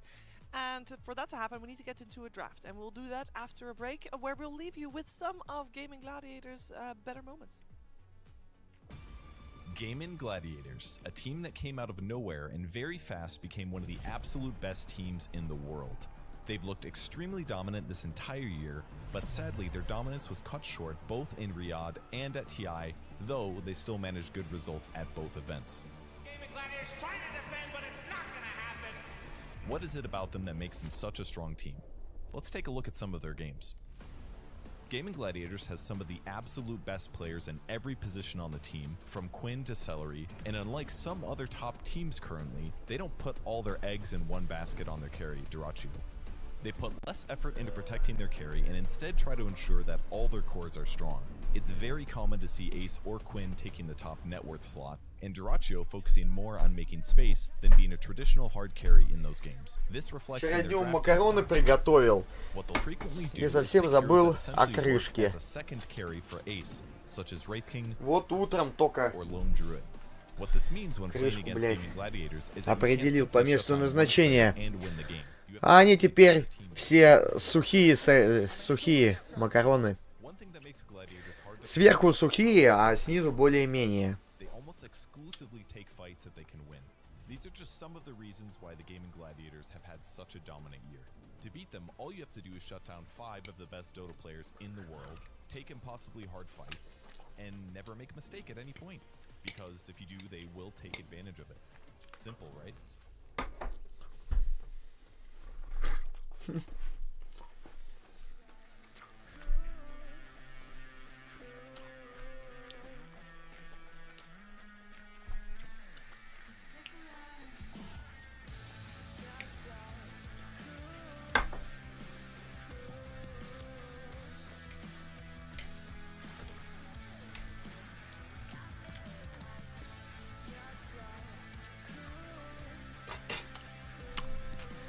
Ну здесь либо 1-1, либо 2-0. Ну, то есть такого быть не может, да. Ну.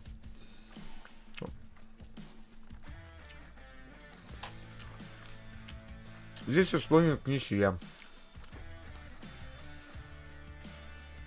Здесь, казалось бы, сукрыты против догов. Ну, сукрыты себя показали мощно. Так что шансов, конечно, у этих крайне мало. 5%, блядь.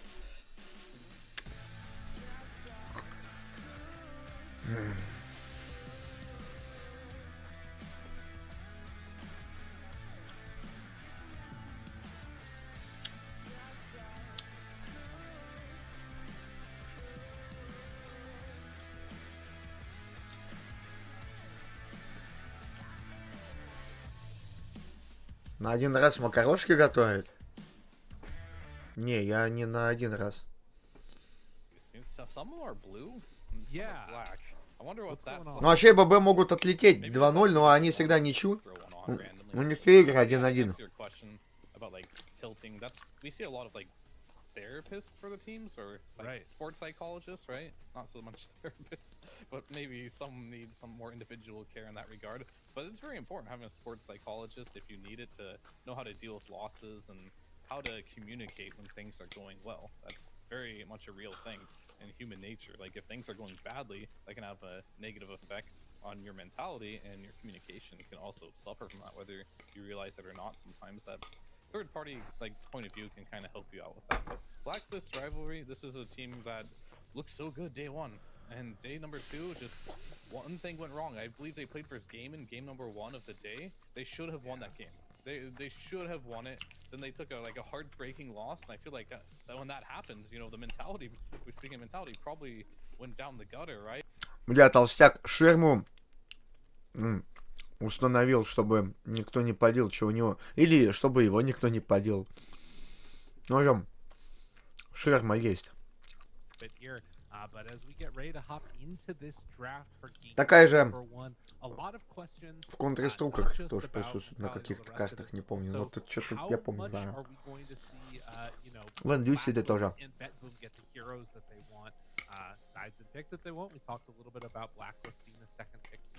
We'll have to wait and see as the draft should be coming up pretty shortly here in just a moment. But yeah, I'm feeling like this is gonna be one where Blacklist, they had a day to kind of recover after a bad start to their day. Ended on a loss. Я сомневаюсь. How much do you think at least that game was like a pretty frustrating one to lose versus like, all right, we're just ending the day, it sucks. Гладиаторы уже трахали их. 2-0. I think Betboom team, if they wanted to make roster changes after TI, they would have done it. Right? And what I mean by that is they've had a rocky year, right? Yeah. And they're a team that can take a couple losses here and there and be fine. So I don't think mentality-wise losing or going 1-1. Мальчики обсуждают мальчиков. regard. It's kind of like, all right, we're winning games, we're losing games. Clearly, there's an issue here. Let's just go ahead and clean this up. It's not a complete disaster. There's no point like making this something it's not right now. Let's just clean up our gameplay and try to get some 2-0s. Fair enough. Let's see if they can do it. This is their last chance to get 2-0s here, indeed. And it is, what is this? Oh, so it's Bedboom that get the second pick. Yeah, да там разные. Teams vying a little bit for second pick, or possibly Blacklist have switched up their style. I didn't see at the draft which one it was that they chose, but we'll see. Yeah, and then we see the Enchantress come out first pick here, and this is a Не, этим дуракам пизда. With unflexing that lone druid. Is he going to offlane? Is he going to mid? And like it doesn't look too bad. It's just going to be a very standard, strong laning, and kind of group up style of lineup. So for all eaters, we just need to keep this in mind, right? Чуваки справа одну карту ББ брали только. How do we kill him off? Are we going to be ganking him early? Are we going to have just immense team fight that the lone druid can never really force his team to hit objectives, because when they go there they just die, right? So it's just respect what the hero can do.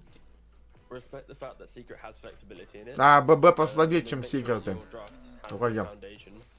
They do already kind of towards the killing aspect though with the Weaver. Of course, Weaver and laning phase against lone druid, you can kind of secure. Это Пимайка здесь может произойти что угодно, блядь.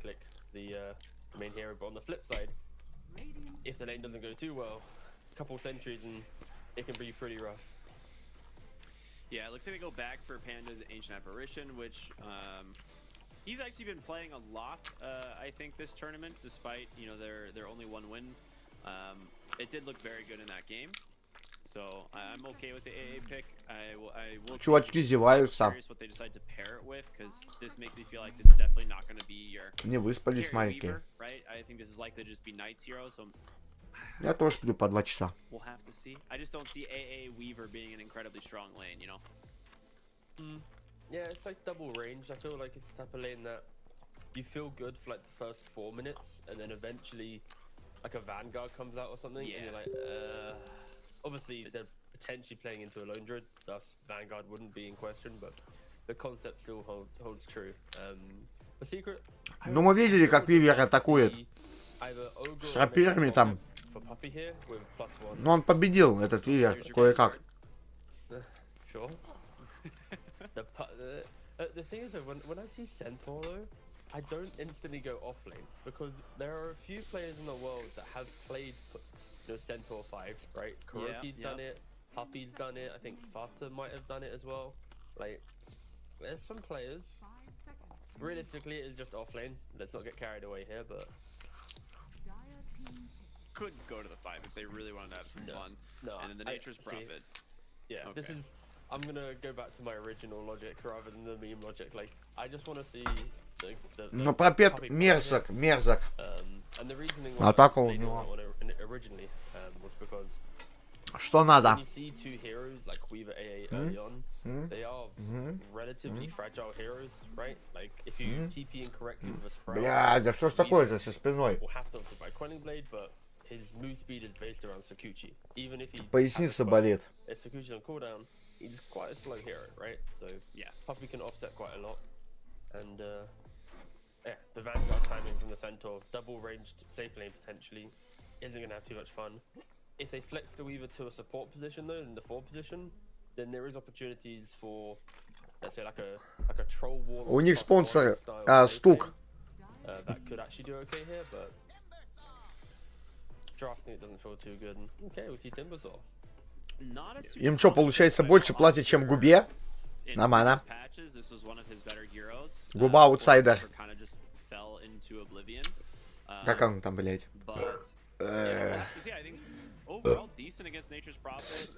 Цыган. Ну, цыганская история.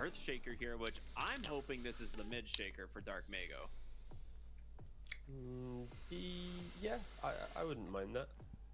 It could also just be like this super old school combo, right? The AA plus Earthshaker, right? It's a TI winning combination, and I'm potentially not too opposed to it. They do have just flexibility within this, right? Like Shaker could be mid 4. А сигареты больше нет. Timber could be everywhere else as well, right? But Secret, they look at this flexibility and go, sure, lads, you're trying to keep everything quite open, but we're just going to keep picking really solid heroes for ourselves, right? You've now got Lone Druid in the mid lane, Centaur in the off lane, with potentially a bit of creative flex, whatever, and Razor for Christus. Like, I could easily see Centaur being 5, Razor being your carry here. Like, that's the thing with Puppy. You need to always, like, you can't look at things at face value. There's always a little bit of logic there. And if we ignore the flex and just respect what the heroes provide for Secret, it is just going to be the speed in which they group up, right? I think Lone Druid naturally buys... Meow, meow, meow, meow. The kind of harpoon. Razor likes to go for... Впервые Разора вижу. Его ни разу не брали. So in about 10,000 net worth on these side lane cores, or even just mid lane if it's Lone Druid. Честно, я запулил на ничью здесь немного. Блять, G2 ведь Моузом проебут, блять, они же проебут Моузом, сука, сегодня вечером. Там 2 экспресса, блять, висит на них.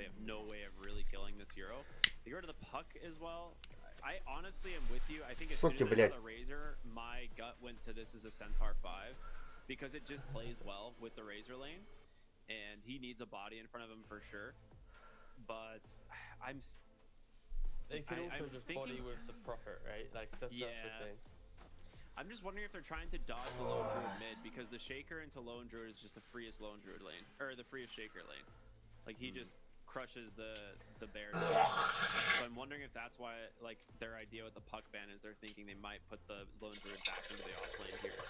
But no, yeah, I think looking at Wawita's draft, I personally would like to see Centaur Razor lane together, and then Druid and Prophet lane together in the off lane, and then you pick up just some type of mid lane, like some Invoker, just something that just, sure you're gonna get denied on, but your team contribution will just be so annoying. I think like a Vessel in this game will be super clutch. I think Timbersaw, the reason why this hero fell off, of course, was reactive armor is less effective in how you Ну, позор. just tank up. Хз, как они сыграют, но с позором. So now people are going for max spell damage on like your first and second spell, getting like a Blink Dagger, the Kaya.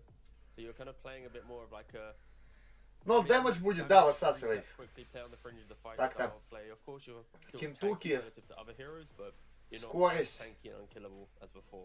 Ну, минус Анша-Параша.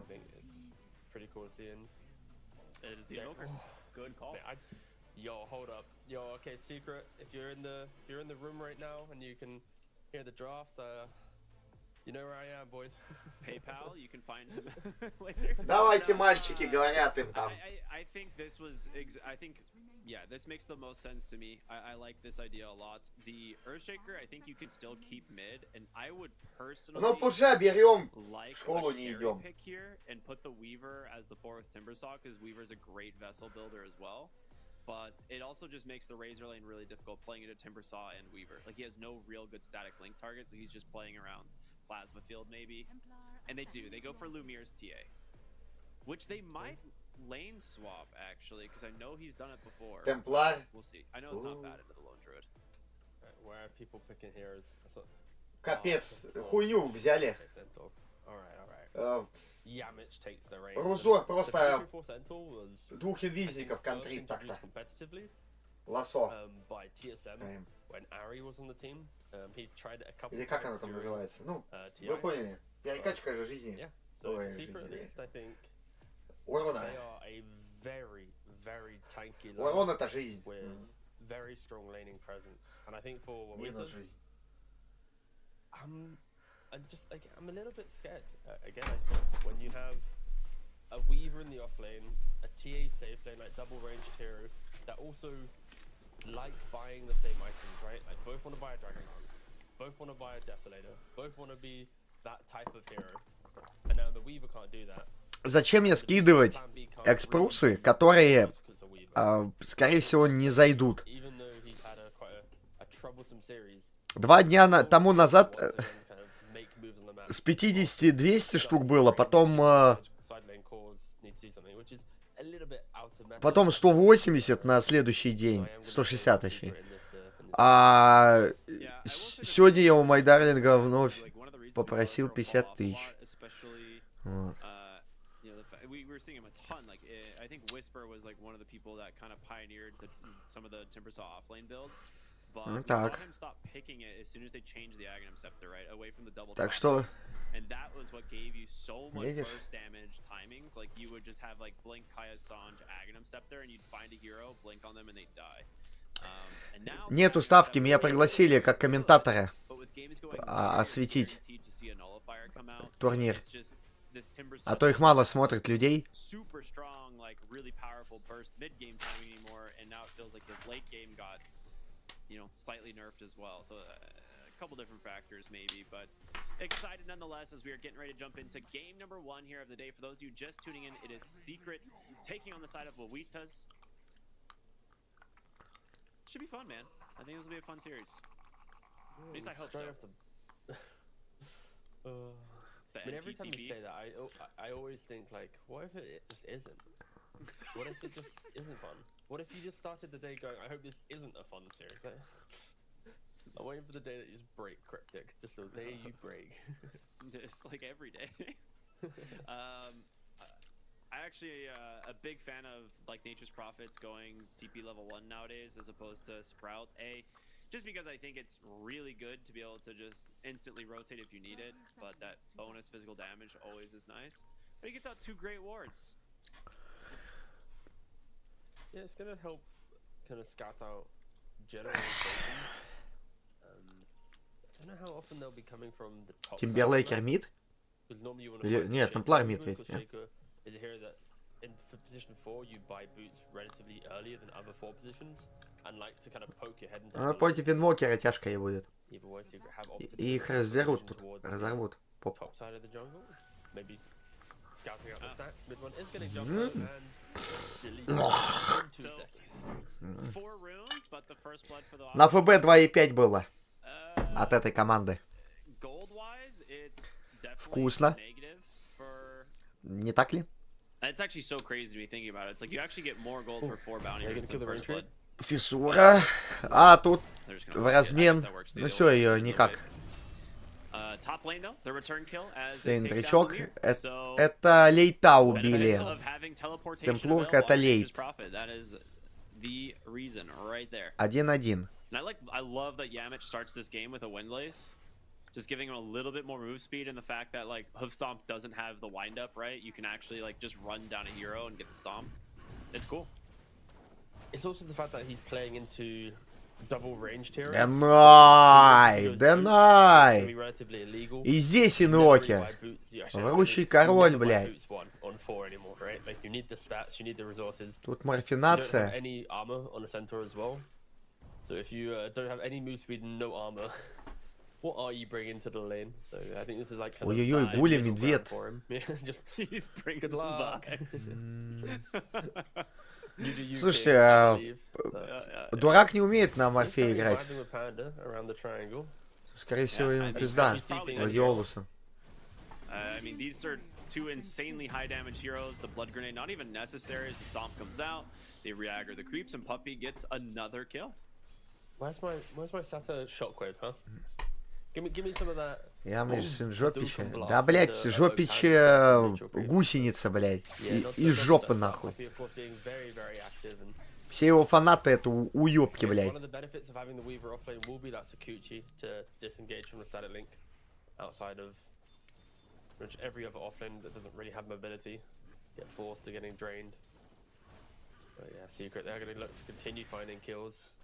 Oh man, so close. They almost get the bear top lane, but Ща бы Мишку. 2-1.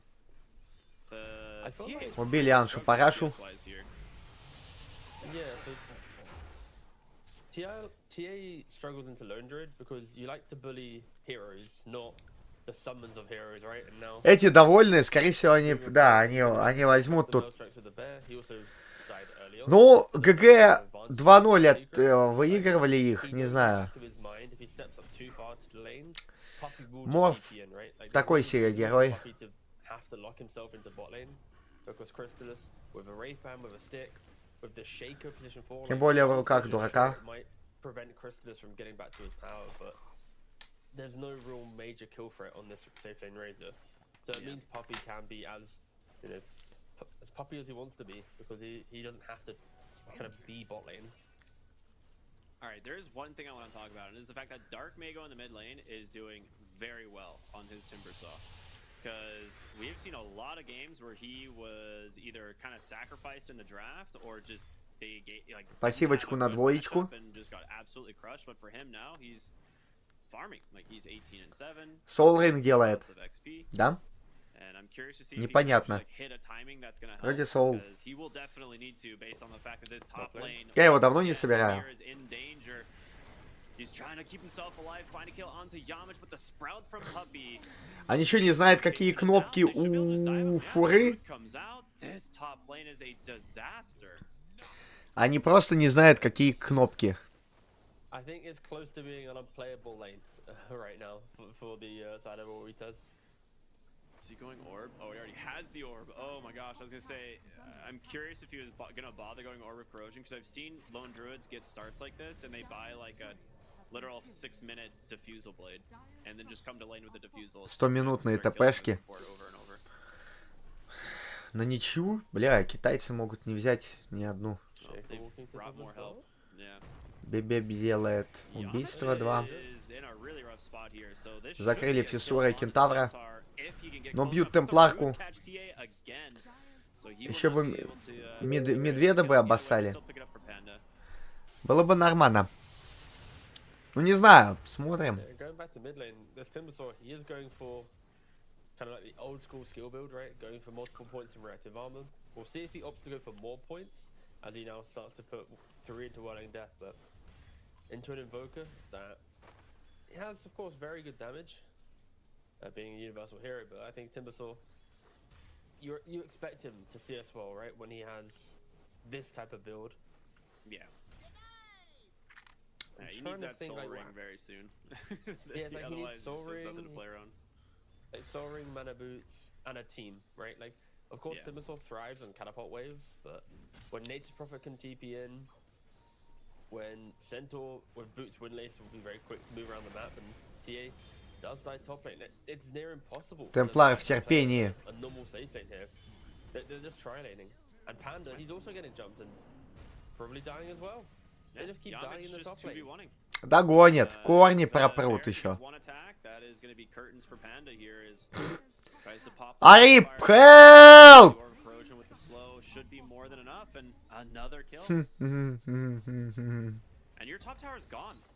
Бля, ну Фидели.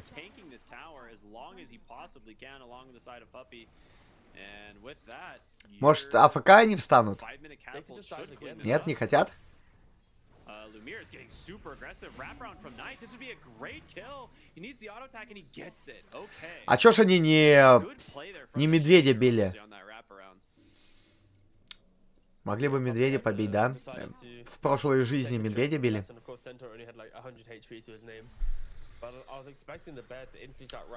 Инвок Асту взял. Урну делает. Апнет ее. Ну, здесь дагер.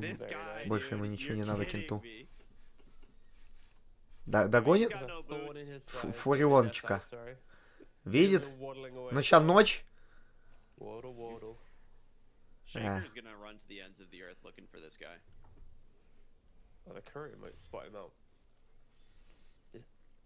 Тимпер уже каточку-то проебывал.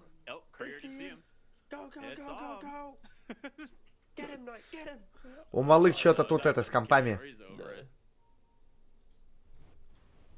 О! Смотрите-ка. Они что-то это взгрустнули. Вот эти вот грустят. Будто бы да.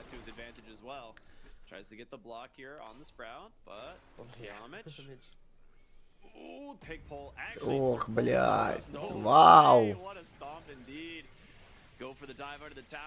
Блять, а чё он в инвизе дальше не остался? Watch?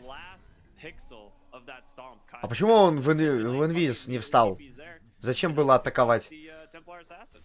Or I'm sorry, the ancient apparition. Ну, Темплар казаться вообще в We калу. haven't actually touched on this yet, but they 0-4 у нее. lost in the draft, right? Lost in the draft. Razor's like a very good counter to a carry TA. Because Razor naturally, as we watch Timothy get jumped in the mid lane, stomp and dead. Like, I'm a little bit surprised now that I've actually kind of processed. They picked a TA into one of the best characters for this hero.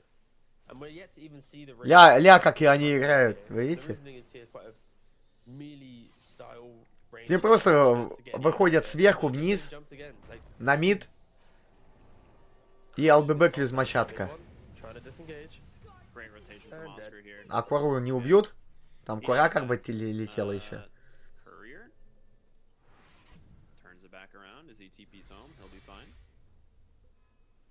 So yeah, I was actually, when I saw the TA come out initially, that was like one of the first thoughts. I just completely forgot about that matchup until you just mentioned it again.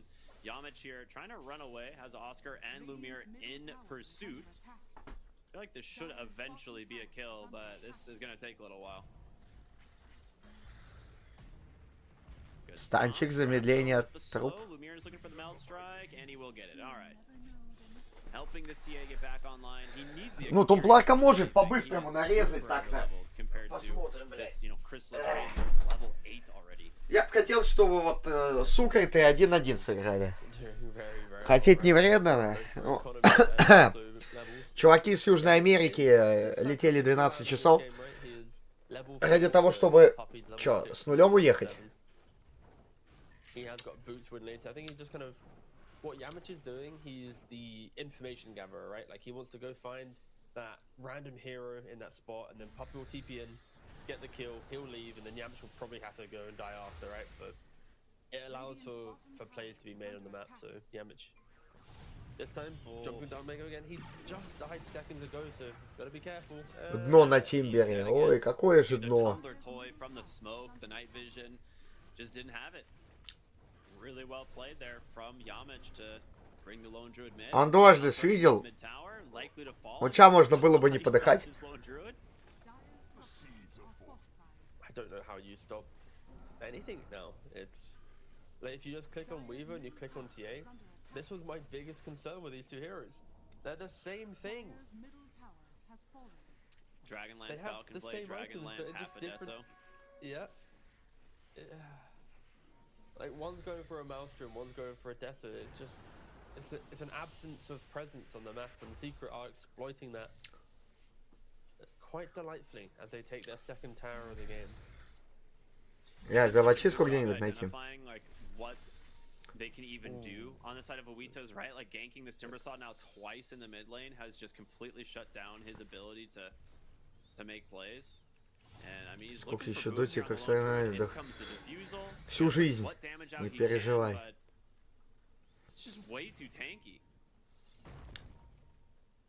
Ну, пока Валви живет.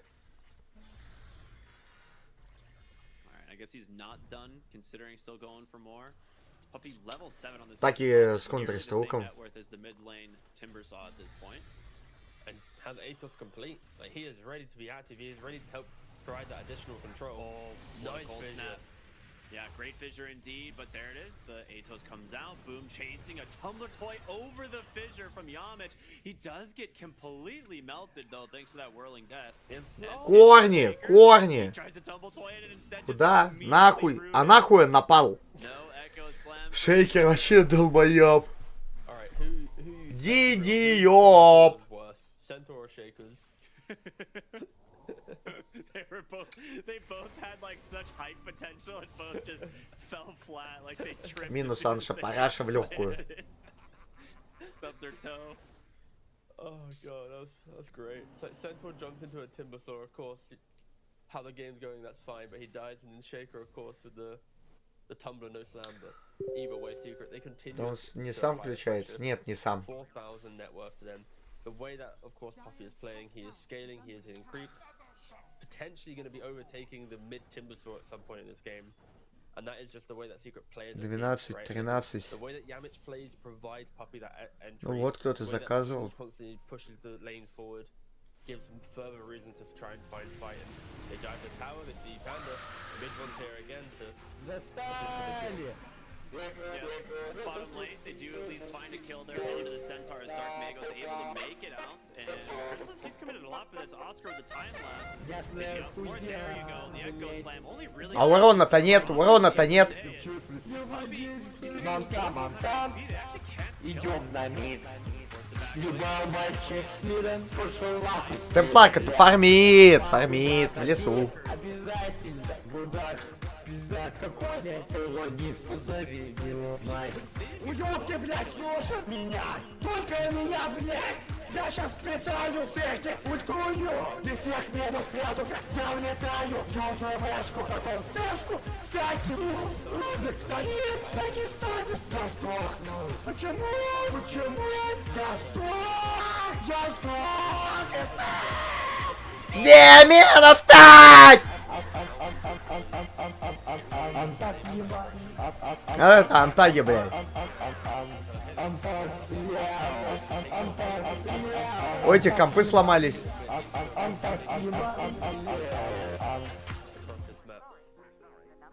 And TA, she opted to go for the blink dagger early on. She knows that she can't hit creeps. She needs to have some type of timing to play on. I actually really like that. I think if he goes just straight Deso, there's not a single hero that can play with this Timbersaw. Охуею их перетрахивают. Getting farm, like he's level 10 now, but the trap just barely misses. Tumbler toy once again, Fissure to block him off. Но если бы подстанил, было бы. The damage from the TA with the blink will finish. Ну, здесь сам Кентуки виноват. Загулял. You know, just your support centaur. It's not А a massive kill. чё там у Тепло? The question is if they can convert this to anything. Ну, дизоля нет, делается в процессе. I feel like the way Yamich has been playing has greatly enabled Secret, but also there's a point where it's like. Надежда только на Тумплар, по факту. Ну, Вивер, кстати, тоже что-то делает. Станчик. Ну, вот. Я про этот и говорил, лайтинг. Ну да, там у чуваков что-то не то пошло.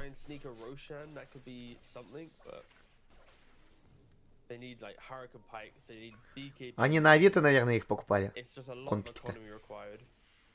And Shaker's just not close to the blink dagger. I think if Knight maybe had a slightly better game, if he's got a kill rather than any of the 6 assists, that one blink could always turn it around. But he is getting jumped, having to use Echo Slam to try and survive. And Surviving is not in the cards for him right now. No. So I'm curious about this Weaver. Like, what do you think the item build is now after the Maelstrom? Like, do you go the Gleipnir? Do you pick up a BKB? Like, where can he scale? Okay, so he just queues up a Gleipnir. Never mind. And Answers my question. Yeah. The main question is, when will he be able to do something? And it will be a lot of waiting. Oh, he does have a time lapse and a Sakuchi in 2-1, but he's screwed up. He can't get out. Onto the Razor, the Ice Blast connects, and Chrysalis going down. It's a big kill. There's going to be the Stampede coming out from Yamich. Gets the bear close enough. The Sunstrike to finish him off, but the bear is low. That's a lot of minus armor. Looking for Puppy now. Dark Mago does have a Новый медведь, привет.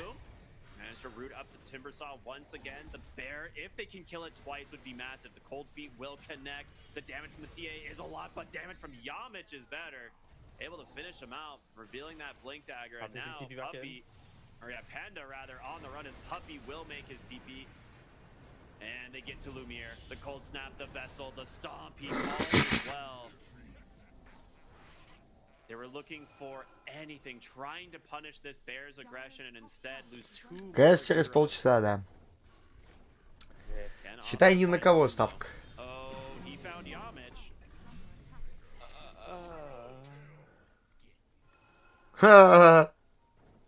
This Weaver went from being 3-0-2 to 3-2-2, and it's not looking too good for them right now. Good meme, thank you. Yeah, we take a look at the replay here. It's I actually was thinking about this earlier with the Weaver versus Sprout. Is if he accidentally Sakuchis as he gets sprouted, he's done. Like he can't move. So He has to immediately quelling blade, and then, like you pointed out before, super slow hero. You don't build boots on it. It's rough. And Puppy, backside, great sprout. Solo kills off Panda as we're going to go back into the live, and Knight will fall as well. The Chrysalis Dark Mago trying to find a kill. He does. Takes down Puppy, and that's a big streak as well. So it's 745 gold. Ну, это же по факту не вытаскивается. 10к там тиммейт наиграют. Does not want to chase, which I think is probably the correct call there.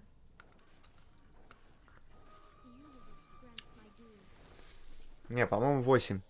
Secret. I feel like they're kind of just А playing может with their 9. food a little bit, right? Не Like, знаю, they see надо hero, they посмотреть. run, there's no real conversation occurring. It's just go, go, go, get a kill, harpoon, grab back. Yeah, the good old What? blink can be pretty. На, ветра! Шейкеры, запоздалые, блядь. Tries to clip the invoker and it's not enough. Puppy will Нарина, могли еще инвокера убить. absolutely worth it. The difference between the support net worth is really showing, right? Knight not having the blink dagger versus the centaur, who's had it for quite a while now, making all the difference. As the ward will once again scout Panda, surviving for the moment thanks to a ghost scepter. Does have ice blast, will try and throw it, does not connect onto the invoker. But the bear falling low. They don't want to commit. I don't blame him. Not low enough. They really need to get some farm onto Shaker. He's 100 gold away from his blink dagger in the top lane. Like, if there ever was a comeback, it would be around that instant initiation of the Shaker, followed up by the ice blast. You'll be able to delete any hero in. Timber Managed to getting get on top jump of on Dark him. Mago, and the Spirit Vessel is there. Man, these rotations are instant. It feels like Puppy is always just ready. Да, to на take КС these остались crucial баб. shots for his team. This map is just. Спасибо Майдарлингу. Дудепнул. There's not a single thing they can really do. Like, there is no smoke play to make. There is no Roshan contest to make. There's no tier 1 tower to hit. They are victim to where Secret wants to go. And at some point, Secret. А, да, в 9, действительно, в 9 часов. Do they have the ice blast? They do. Oh, it only connects onto Boom. Does he? Oh, he doesn't have Echo for 30 seconds. Oh no. All right. There we go. Back into live we go. Oscar does get the time lapse. They take down the lone druid thanks to the ice blast, but Chrysalis looking to just finish this Weaver Пес, off, and просто. he will do so. Lumiere Типы looking for an пап opening катают. Templar Assassin, but might regret this one. Has to blink up onto the high ground. Dark Mago goes in as well, and now stuck in an ice wall. Has one timber chain away, but it's not there. Not fast enough.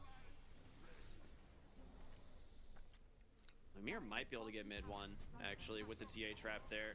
He's thinking about it. Oh, tries to get the deny off the trap to kill him. I will say, I do appreciate having a harpoon replay. It was quite nice. Yeah, yeah, I saw that too. Yeah. Thing is, though, Secret's so aggressive. Like, I feel like actually any replay will just get.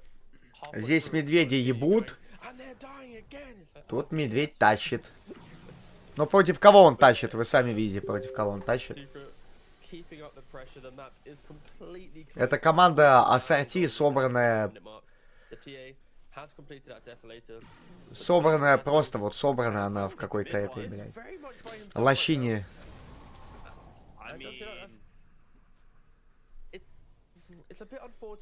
Чего? 4,94? На них десятка сейчас. Ну, может быть, до. Да, наверное, до игры. До игры, скорее всего.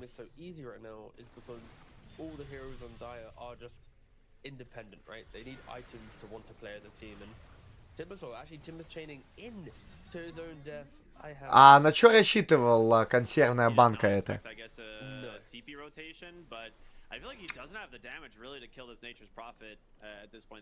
Он же пошел, свидел тупо.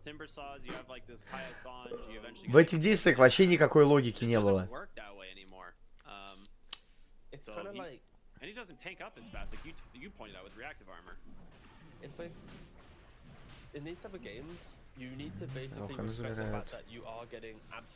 Ля, одинаково, просто одинаково. Фармят в одну и ту же секунду.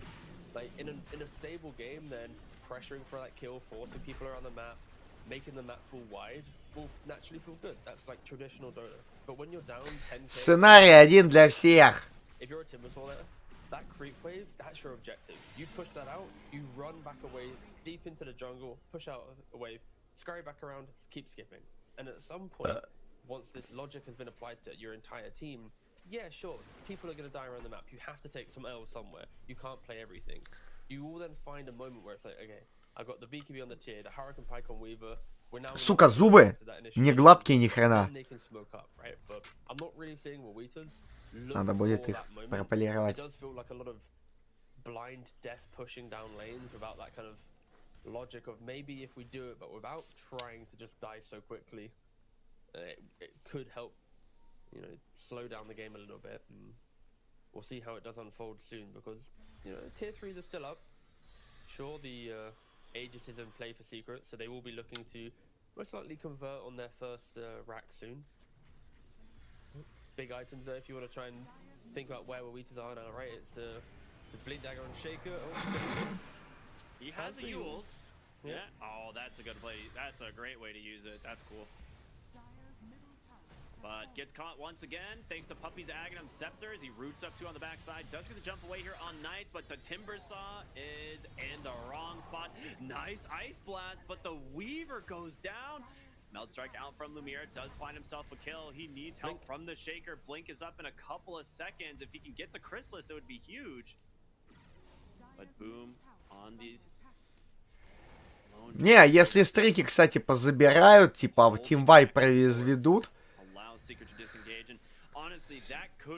отожрутся, ну, маловероятно, это тиммейтно, они очень плохо действуют.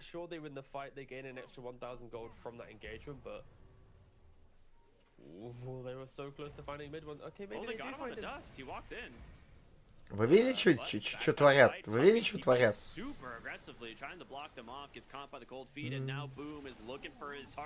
Ком хироп. Тык, тык. Пойдем за мной, играет.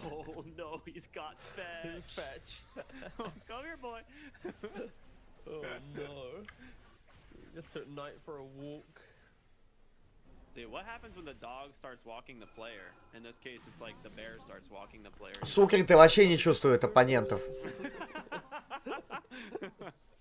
The panda. There we go. Oh yeah, we're just back in. Oh my god. This dude just does great. It's just blink force. He's like, yeah, whatever. What are they gonna do? Stun me?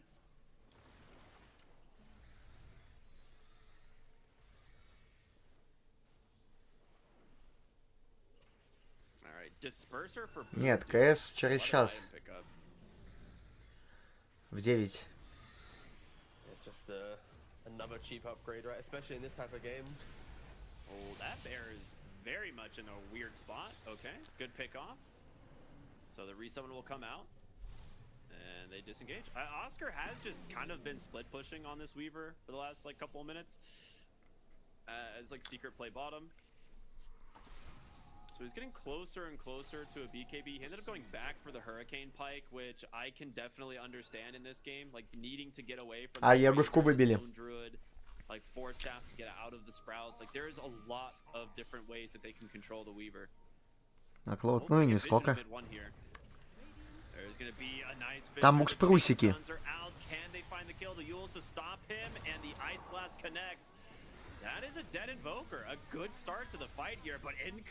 Да улетай ты на Т, у тебя, блядь!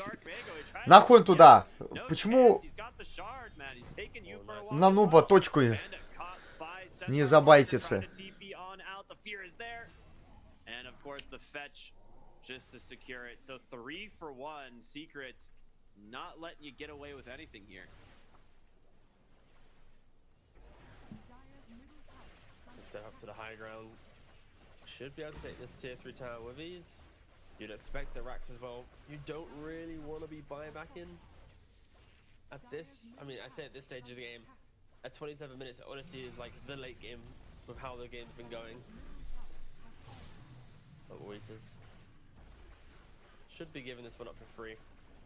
Yeah. They do have, I think, one more fight in them. They have the smoke, they have the level 2 slam. Yeah, Ice 80 Blast coming up as expiring in well 12 too. seconds time. Like, this is the moment for Oasis to try and just claw back something. But it will be one of the most predictable smokes as you push out that final wave. It is a little bit too easy to read this, and they are yet to actually pop the smoke.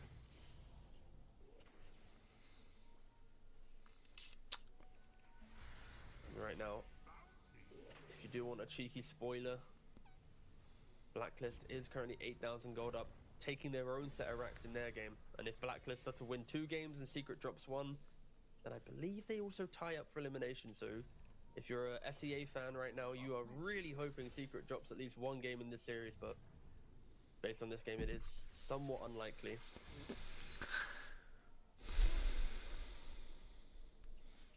Yeah, with Puppy now passing even the Weaver in net worth, it is... I mean, concerning is not even the right word at this point, right? This dude has Ags, Solar Crest, Rod of Athos, and nearly a completed BKB. I don't know how he ever dies. Speaking of dying, Lumiere catches a Hex. It's the reveal from mid one.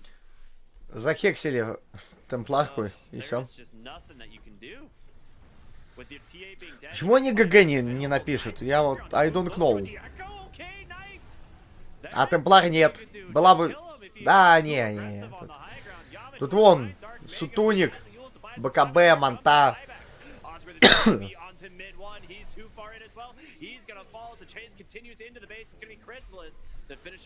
luck. But he's got nothing left in the tank. If they can kite this out, they have a lot of potential here. Yamich is just hiding in the trees in the corner of the base, but they see you, bud. You aren't hiding from anything. All right, 2 buybacks. Is it worth it? I feel like it has to be. I mean, for the first time in the game, you get a net worth swing going the way of Dire after. Я такого не видел ни разу. 4 героя в топе, блядь. It is the smallest, most irrelevant victory, but you gotta take them when they come, right? For Secret, it will just be a matter of a reset and probably go again.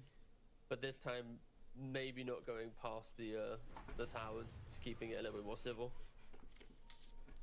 Lumiere will be able to grab their Tormentor this time, as it was taken by Secret previously. So, free shard for his team, which will go quite the long way, as they could use any injection of money, and it's actually Они до следующего Рохана сейчас еще поживут.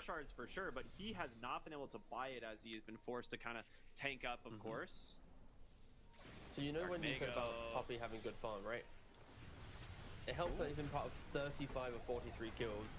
Potentially make that 1 more. Ooh, nice 4-stat from Panda there. Yep. Sounds straight. Very much off the mark.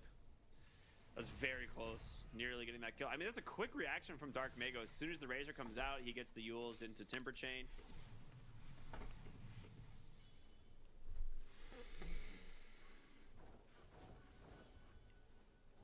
Does Chrysalis have... Okay, that was just an Invisor. I wasn't sure if he was, like, smoked or something, or if he had, like, a Shadow Blade all of a sudden.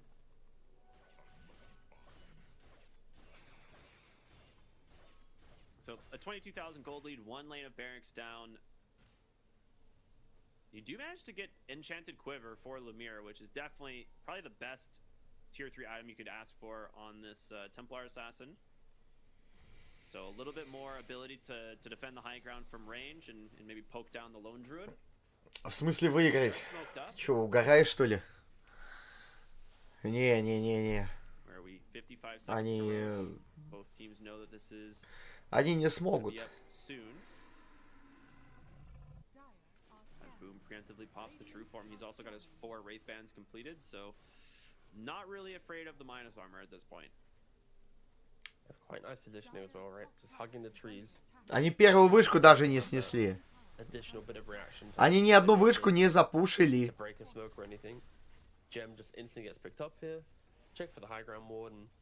Вот почему на футбол есть победа X50, а вот на доту вот такие вот трагичные случаи тупо нет. Почему? from the side of Owitas here is top lane. I mean, they get some decent Слушай, ну, damage. I mean, it's actually killed the разгром but тотальный. maybe they chip the tower, but mid one ends up finishing off the tower in the top side of the map.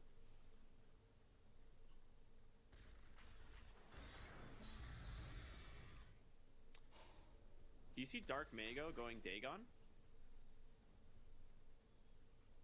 He's 2 and 10, mate. He could buy anything. It's fine. Okay. I don't know. I feel like in this game he could potentially still go for maybe the Ags, right? Probably not though as well. Что за НН? Какая-то американская команда. It's dispellable. Американская, южная американская команда. У них с Перу, блядь. This is now the third match from him. He's not had very good scorelines, right? He had like a 1-15 or something in one game. He had like 1-9. He's now 2-10. Like he's just had a really rough couple of days. And after a good first like 6 minutes in lane on Timbersaw, there was no kind of evolution of his gameplay, right? And I guess he buys Dagon in the hope just to surprise, right? Like that kind of feels like their play. As much as I memed his scoreline, like, it does feel like they have had this conversation. It's like, guys, if we want to win a fight, it needs to be the slam, the vortex, the every single drop of damage we have in one moment to hope to get numbers advantage. Maybe they blow up the Lone Druid after Aegis. Maybe they blow up Crispus before BKB. Like, I could see them having a cool goal, but my only concern is they delete one hero on paper. They just don't delete multiple heroes over the course of an entire team fight.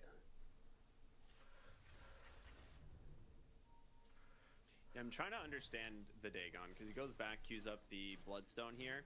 It's like, yes, it will one-shot. Вот эта вот команда, которая сейчас против Сукритов играет, она отлетела от всех, кроме бум-бумов. 2-0.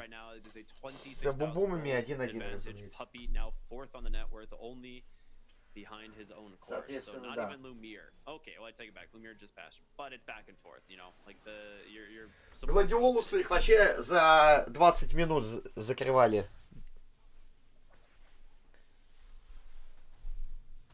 Chrysalis, what's he got? Finished up ACB. 4 топ-нетровца в лесу стоят. Ну, тут ТБшечку пробивать хотят. ТБшечку хотят пробивать. 38 минут. Там троечка была, если что, на них. На 30. 3-4 коэффициент был. На 38 минут. The Dire is boom. I mean, the Baron, it takes a decent chunk of damage, but top lane, they actually find mid one's Invoker. The Echo to slam as well. Do they have the detection? The Stampede is there. Puppy's gonna try and... Они одного инвокера не могут пробить, блядь. He's gotta be able to time last, but the mini stun, it's causing way too much. Oscar forced to BKB finally. Hurricane Pikes himself away. The Это что за хуйня вообще? Сука, раки, блядь! Блядь, долбоёб, блядь! 2 kills. You lose the Shaker, but all of his kit's been committed. It's not that bad here for the Dire if they can keep this base alive.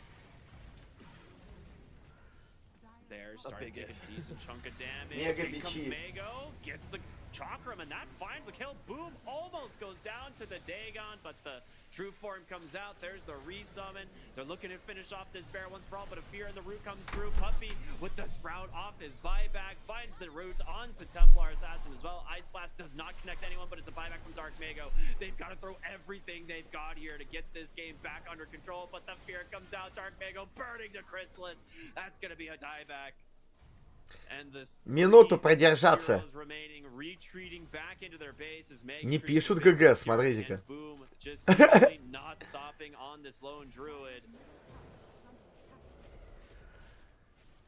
Я с ума сойти можно, блядь.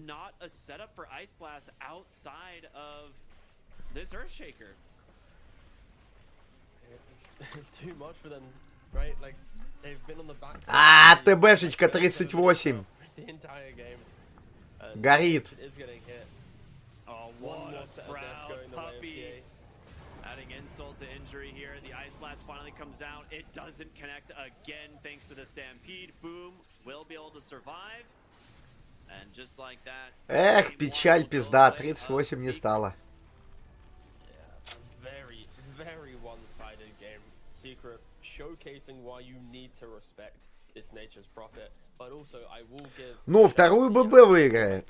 Да. The puppy prophet is. Я подожду на них КФ, когда там поднимется. Play around it correctly, right? Because he's a little bit greedier. He likes to hit that extra jungle camp. На них, короче, пердану. To help assist on those kills. But the way that Yamich did play this game, he played like the position 5. He bought boots, he bought windlays. He was always looking for that engagement. He was always looking for that kill. Because if you are this kind of position 4 that finds a, let's say you find an AA, right? One stomp TP, he's dead in the early game. You find a TA, you're gonna stop her from farming. So I feel like the combination of these two supports really broke open the game. And it's easy at face value to be like, oh, Puppy Prophet is OP. But I think in reality, it's the way that the team made the moves on the map just allowed the simplicity of the Prophet to shine through, to make the hero, to make the player look so excellent. So yeah, this was a very, very good game from Secret. And once again, we're left here questioning Wawita's a little bit, but they have already been eliminated. So we can't expect them to provide the most winning performances, but you gotta start saying, is it gonna click in the next game, or are we just gonna slowly, you know, fade out as they do kind of make their way out of the tournament? Yeah, that's definitely a big question, right? And I would hope that it's the first. You know, I'd hope that it's the the option number 1, but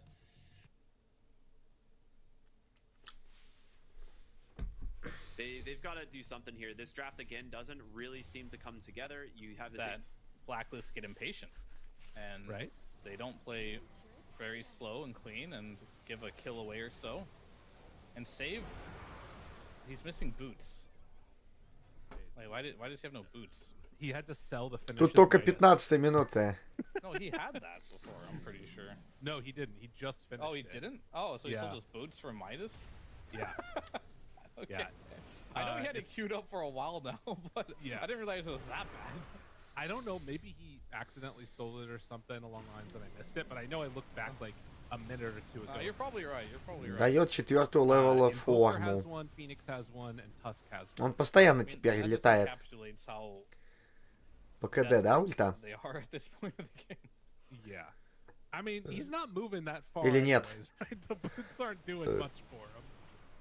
That's true. That is Да, я его вижу только летающим. Alright, he buys the smoke. I think that's their last smoke, by the way. Off cooldown. Oh, the bear. No. А, он вроде bear. летает в Let the bear нон-стопе. go. God, it really is just Мега-мобы so тоже. many deaths. The tower starts to drop. And Bet Boom just kind of has to sit here playing some tower defense mode. Yeah, I thought Save might have money. He sold something for like an Agnes, but meanwhile, they're gonna lose GPK with no buyback here. Yeah, he has no money. Okay. Ah! Not what you want to see at all. Now Gabby steps forward. They find Nightfall. The snowball is going to be there to try and save for a moment, but they really don't have much left in the tank. It's going to be a dead save. Turn now onto the egg. Going to kill that one off. GG is called. That Boom got completely walled. Просто их смяли нахер. Like, things are going well at a point. It's one-sided, but the team fight for Azure is it's not that hard, honestly, if you can land some of these spells. The defensive items are not there yet for gaming, so their heroes are still susceptible. If you catch the LD before the ulti, if you catch the Morphling before he starts morphing in the silences, he just gets deleted. He does not have the Manta yet. And Quinn doesn't have a defensive item either on the Queen. Yeah. I will give another reason why that last fight really sucked. They picked up the Aghanim Scepter on X.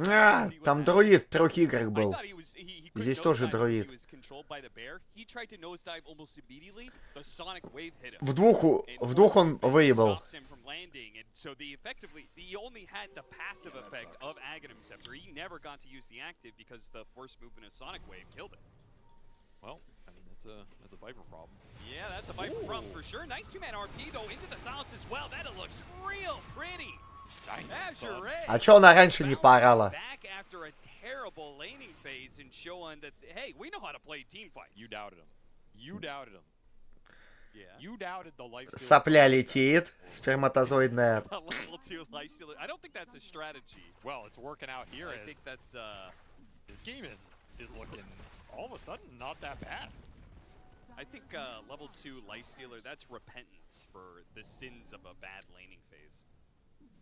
I mean, they found the openings that I talked about, though, right? The silence on the Morphling before the Dispel and the RP on the LD before the ult. Пойду передерну пока. You're just gonna delete them. There's no saves on game inside. День все же начался. This is the period in the game where their supports are maybe weaker than Azure Rays. Like, even though they have more net worth, even though they can impact the map a lot more, I think in the actual 5-on-5, their spells are not that impactful. You kind of need to get like a really good spell on the Rubik, and like break the Viper back or steal RP or something like this, but if that doesn't happen, what spells are contributing to the fight that actually impact it? Like Sprout isn't doing much here, Nature's Wrath or whatever. This Overgrowth and the Calling are winning you fights right now, so if you can keep finding these types of skirmishes, you're really happy. And Ace's game got slowed down a bit. That's one death, but that is a very impactful death here as he's the biggest net worth in the game, and Harpoon completed. Gaimin do not want to get caught off anymore. They want to take the fight on their terms. Frankly, both Morphling and Lone Druid have the same weakness where you get caught off guard, your entire net worth goes away in a flash. Good catch though on XM. Oh, he just stolen nosedive on the Rubik. That is a bold move. It's going to get him killed. A 1-for-1 trade-off so far with the bear going down as well. No resummon for 60 here. Okay. I honestly think Azure Ray are kind of happy with that. I think so too. Like, economically not the best, but it gives them a lot of time here because now Ace has no bear for 50 and he used ult for it. Huh. This is such a weird game. It's not normal, that's for sure. And honestly, the Lifestealer has been doing some work versus Bear. He kind of just walks in and kills it. Ball. Yeah, I don't know if Tofu... I think it's one of those things that seems great in your mind until you're there. And you're like, wait, this kind of sucks. Yeah, guys, look how cool this is going to be. This Bear dies fast, man. Yeah. It really dies fast. You get some Viper stacks on and the Lifestealer can come in with Empower. He hits a lot harder than he normally would with this net worth because you got Empower to back you up. A big factor in this matchup, though, in the modern era of Lone Druid versus Lifestealer is being able to have the Shard. That has made a huge difference in some of these fights. The Lifestealer being able to put open wounds on the bear, both slowing down the bear, giving him a bunch of sustain, but then there's the threat of it bouncing over to other heroes in the team fight. This interaction's quite good in the team fight. It's impressed me how good it's looked. I mean, I know it's like, well, it should be that, but honestly, it feels like Ace hasn't been able to use his position that easily. Despite the start he was given. So back to farming. Gotta get this Basher. That's one of the things that can sway this Lifestealer matchup. Probably the best itemization for Lone Druid here. Yeah, Basher, AC, those are big The timings. armor and the disable is what you're looking for. I guess one of the questions gaming are gonna have to answer as these fights have swung back Azure Ray's way is, like, where's your sustained damage coming from in the fight if the bear dies? Is it just all in the morph? Because you have a Sonic Wave you can throw out, but it's not going to kill these tanky heroes. You have Infest, you have 2 Strength heroes, Mag's pretty tanky, you have Tree and Armor, Overgrowth, Leech Seed that can buy some time. And the Viper is Viper, you know? This hero's beefy. Stolen Empower will help. That's nice. Well, Furion does have Solar Crest and Pipe, so it's a lot harder to kill that bear, again, yeah, that helps. When they see the fight coming. And Gaming are picking up more damage items. So I'm talking about the sustained damage in the fight. It'll be Manta Diffusal for Garaccio. Looking for an early Disperser. Pretty interesting. Maybe just wants to help him... I mean, help them reposition in the fight, I guess, right? Yeah. The extra Surge move speed, pretty nice here with some Dispel. I can see it be pretty interesting, unconventional early itemization for Morphling, but if he has an Aegis, being aggressive doesn't hurt. And you have that Pipe and Solar Crest to back you up on top of Quinn finishing an Ags on the Queen, so you have a lot more sustained damage now between all the AoE daggers going out and this Morphling just running through, burning your mana. This is where Gaming would now, I think, like to find the 5-on-5. These big items coming through looks a lot more favorable. It's just as low as about to pick up a Radiance, which is a big team fight item for Azure Ray. Yeah, by the way, he's the same level as Ace. Bet you didn't have that on your bingo card there, Austin. I did not. No. Listen, I'm not ashamed to say Austin. that I counted Azure Ray out here. No Faith Walsh. That's a terrible nickname. It's okay. We all know you're just biased towards Western Europe. Yeah, that's exactly what I want. More Western Europe dominance. My dream. RP straight up. Is this going to be enough burst damage? It is. Bye-bye Aegis. Yeah, did not do a lot for him here. They're going to try and still catch, however, with the Fury on Celery TP. TPing in aggressively to see if he can catch somebody, but they've got Skewer and they're Blake, just out of there. so no problem. XXS continuing to find these openings in the game. Like, it hasn't been some crazy, 10-0 game for him, but he is 2-1-1. I feel like it's a pretty damn impactful 2-1-1 given their position.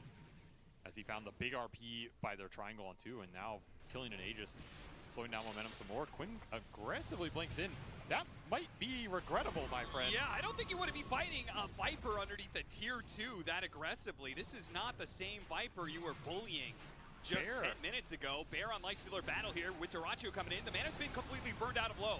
He doesn't have a way out of this one. He's going to be stuck through overgrowth. The Manta immediately popped out. The heals are coming through, but eventually it's going to rare out. Now XXS skewering in Tofu, trying to get some small pickups out of this one. Well, they are going to buy back for this one. Oh, they see an opportunity. They need the Lifestealer for the damage. Oh no, the Fear Shot missed, and Ace gets hit by the Skewer. XXS to the rescue once again, but they need to be able to blink to catch him still. He's outside of vision. They see him now. They got him with the Hurricane Bike and pull him back in. A buyback from low that was crucial in being able to turn that around. Very favorable fight in the end for Azure Ray. Yeah, they gained a lot of golden XP out of that, and maybe the real winner is XM out of all that. He just gets to sit there with Viper under the Nether Toxin. Everybody's hitting him. Everybody's proccing. He's slowing everything. Just a nasty place to be in. And again, it starts with Quinn over aggressiveness, right? Yep. Feels like he can poke and get away with it, but Magnus with Harpoon, one of the best catch mechanisms in Dota right now, and it shows its prowess in this fight as XXS just locks everybody in a pit of hell. The fact Low survived for this long too, he's Radiance burning everybody here, pretty big. Stolen overgrowth from Tofu, really nice here as it locks people down, but it's just not enough. You're in Viper land right now, and it is not fun for you. Yeah, we finally get to see the power of that disarm from XM against the Lone Druid. Works out very nicely. And they got 2 bears out of that. 2 bears into the Lone Druid kill. Oh, wow, that's even better. That is a lot of gold going in your pocket. 5 bears have been slain. God damn. This Harpoon has landed some big targets. I'll tell you that much. Look at the Train Protector somehow picked up one of those last hits. And as a result, he is closing in on a Blink Dagger. He can use the Mighty Minds buff. I will say living armor has been very annoying for gaming to deal with in these fights. I didn't think Mighty Minds gave you mana regen. No, it's a wishing well. What a weird what a weird thing in Dota. Literally nobody ever talks about. Doubt anybody really thinks about it ever. Guess who's the highest level in the game? Is it Low? It's your boy Low. He's started from the bottom, now he's here at the top. Wow. Doubters in shambles. Not in the top of net worth, but definitely top in experience, and XXS is not too far away. He's going to be joining him in that level 18 spot soon as well. That was also the Basher air time, and it didn't really help the man fight too much, I feel. No. We'll see. Gaming, I feel like they're still kind of searching for answers in these team fights. Not that they're going that bad, but they should be going better, right? Given their position. Yeah. Like, I feel like this is a game where they think they should be up a lot more. Maybe they should, but they probably feel like they should have been able to take like a lane of barracks by now. Just Azure Ray playing a really solid defensive game here in game 1 as they're holding their map and consistently baiting gaming into going into them, which is where their lineup thrives. Duraccio, you have a gem on you. Oh, almost got him on the RP, but Duraccio sees it coming this time. Disperser to help get him out. Yeah, that OBS just saved a lot of net worth right there. Interesting that they gave gem to the Morphling here. It'll be a smoke from gaming. Trying to still find a fight that starts on their terms. I feel like that has been the biggest issue for them. The one fight that went well for them was bottom, where they got the ward behind the tier 2, and they started on the Viper. Those types of engagements are the best because then Quinn can play the distance game, and he's not getting bursted. These fights where you're going into Azure Ray and they're all set up, it's tough. Yeah, no more aggressively blinking into the fight, I think. Definitely learned his lesson. By the way, we do have a greater healing Lotus on Tofu. That is It's actually pretty nice here. You can feed it to somebody in the middle of the fight. Something to look out for sure. How's Jin Q making his? Oh, Duraccio missing that fear shot, but he's got the vision. Wow, you really Catherine first the hell out of him right there. How's he doing down here? Oh, team. My God, he's dead. This will open up that high ground. Like we were saying, this is normally when they want to be going high ground, so maybe that's all it takes. They are going to be matched up. It's a Train Protector lineup, so poking, unless you're going to be taking the building outright, may be a little I don't fruitless. think you can siege like this. I think No, the bear I don't just think so dies either. every time for free. You have a BKB on low too, so he's not afraid to commit the rage and still have, you know, a get out of jail free card, right? I don't see how they're still sticking around. After that bear got massacred, I'd be hightailing it. Also, you have Viper Shard. So you're starting to, you know, you increase the stacks, you reduce some armor. The high ground defense is formidable here. This is a mag lineup plus a Viper that can frontline with living armor. Not an easy poke. That Magic Amp would be pretty nice as Jin Q gets bigger as well, right? None of the other heroes really take advantage of that lowered magic resistance, but... Honestly, this game looks hard for Gaimin if it goes late, right? Yeah, I think so too. I think they need Aegises in a pretty big lead. I feel like the synergy and the power on everybody here is just going to overwhelm you. Like, those are generally not the games Lone Druid wins in this meta either, at least in my opinion. I know the opinions on this are, like, super varied. This hero obviously can go late in these, like, dual tri-core lineups and be a huge threat. I'm not saying he can't win late game, but I feel like the hero is designed to tempo you. Like, get Diffusal, get Harpoon, get Roshan's, and you're going high ground around this time period. That's an ideal Lone Druid game. So the fact that it's getting stalled out a bit right now, I think Azure Ray are happy with that. I mean, especially considering they had a jungle lifestealer, you know? Sneaking around, Duraccio, keeping the same MO of just really aggressively putting himself out there with the Shadowblade Gem combination, getting good information for Gaming Gladiators as they are going to be playing for this next Roshan. Did this Disperser pay off? That's the big question. I don't think so. Yeah, I don't think we've seen it be huge impactful. It may have paid off in that one he's fight. just run into a smoke right now. It's going to break on him, getting a lot of information. XM running into the bear, immediately going to try and target that one. The Sonic Wave pushing away. The bear trying to retreat below. He's going to stick onto that bear. The Fear Shot's going to push him in even deeper, and they get the RP. That grabbed Duraccio. Beautiful a stolen RP, but it's not good enough. It has come too late to be able to bail out the carry, so no damage behind it. And Tofu, he'll be munched on here. There goes that Lotus. Stole Rage, but it doesn't matter. Low. Finish him off with the physical damage, and it's Azure Ray, who will now completely take an advantage in this game, winning the fight and taking Roshan for themselves. I don't know. These fights look impossible, man. Like, how do you start it that leads to anything, right? Your damage is Morphling and a bear. They have to get in close range. You don't have burst damage for the Viper because you only have, like, one lift. So the second the Viper nosedives and he just sits there, what do you do? Yeah. You need breaks or more long-range poke, maybe Fury on Ags? I mean, I will say, not having AC at this point on the bear, this matchup looks terrible. Yeah, it's rough. In the Lifestealer versus Lone Druid matchup when you have no additional armor on the bear yet. I mean, he's also just Radiance burning everybody, and there's no MKBs or anything. Yeah, yeah. So you're not breaking anything. You're not getting rid of the passes. You're not piercing the evasion. The supports have been hard for Gaimin to focus, right? Because it's a Murtha with an ult that reliably gets off, and it's an Invis Treant. So it's not like you can just, let's kill the backline and take a numbers fight. This is a very tough game, honestly. The more, it just seems like, I don't want to say it's an outdraft, but the more I watch these fights, it's like a brick wall. I mean, I think it's fair to say an outdraft if you win lanes that hard and can't close it out. But even if you could say there's some mistakes. Sure, and but stuff. Gaimin, when they watch this replay, right, they're gonna, I guarantee you, they're gonna be like, wow, guys, we were up like 10K and didn't get anything done with it. Yeah. Like, that's how they're gonna feel, right? Which I think theoretically is probably true. I think there's a lot of routes they close that game out, and maybe one or two good RPs that switches the game, but yeah, like when you have a jungle lifestealer and you're winning team fights, I mean, something conceptually is going your way. And now you have a heart for Viper who already felt unkillable. This is getting brutal, man. You have an Ags on low as well, so he can just aggressively infest if he wants to.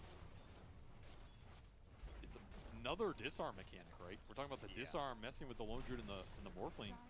They just can't hit anything. And like we saw in that fight, if even if you get the stolen RP, if the damage isn't alive to take advantage of it, what good does it do you? Yeah. It feels like the bear needs both BKB and AC. He needs an AC, he needs an MKB, and he's going Ags. He's going to Ags. So are they changing? But he wants to buff the morph, I guess, right? Yeah. Interesting. Isn't this mainly for, like, the armor, though? I mean, more. It's a healthy amount of attack speed that you're giving, I believe. So. But is morph that? Oh, you're gonna catch 2 here. That is rough. Yeah, that's a nice catch. Good catch by Tianming. Oh, blink away just before the fear shot and a TP out. That works. All right. Really nice play from Toku to get out of there, but you're still losing your Morphling. Dyrachyo just can't find his footing in this game. What I was saying is, like, is Morphling the hero? Like, when you're in this game, you're watching these fights. If I'm Dyrachyo, am I sitting there going, guys, I just need some more armor and attack speed? Maybe. I don't know. I just don't know if that's worth 4K on the Lone Druid to get. Like, Vlads and drums here from Celery, I'm all for that, right? Because you do need more sustained fighting power, but I think it has to come from the supports who you just have to scale better right now. That's your biggest problem you're facing. It pays off. It's an interesting itemization. Well, I think I could safely say that neither one of us is Lone Druid players. So Speak this for is yourself. all right. I'm looking forward to seeing you break it out in our party queue games. Yeah, the last time I played Lone Druid, Slacks quit Dota for a week, so I don't think I'm going back to that. I will. I'll just wait and see. Maybe this Aghanim Scepter is going to be super sick. I can't say I've ever seen it in a professional match. Certainly not what I would have expected, but here it is. Skewer back in. Quinn able to make the blink away. No problem there. Thank God, Skewer. An opportunity, but Tofu that would have been a nice able to grab. get it. That was a gem tree, and he almost skewered back. Yeah, that would have been a big one. This is still a good spell. This is a spell that can change the dynamic of the fights. If you get some like blink skewer on a hero, you can isolate them. Suddenly this ball isn't as strong. Majorays are going to get another bear kill here. Just keep Can't on do getting anything them. about it. Man, they have killed a lot of bears this game. Low. He was top of the XP, and now he's top of the net worth. The road to recovery has not been pretty, but it has been there. And they are up net worth for the first time in this game. Tremendous comeback. Off a game many would have rode off, but that is another reason why there should never be a concede button in Dota. You would have pressed it, Austin. I would have. You are a weaker man. If I was XXS, I would have been like, what the hell is going on in this bottom lane?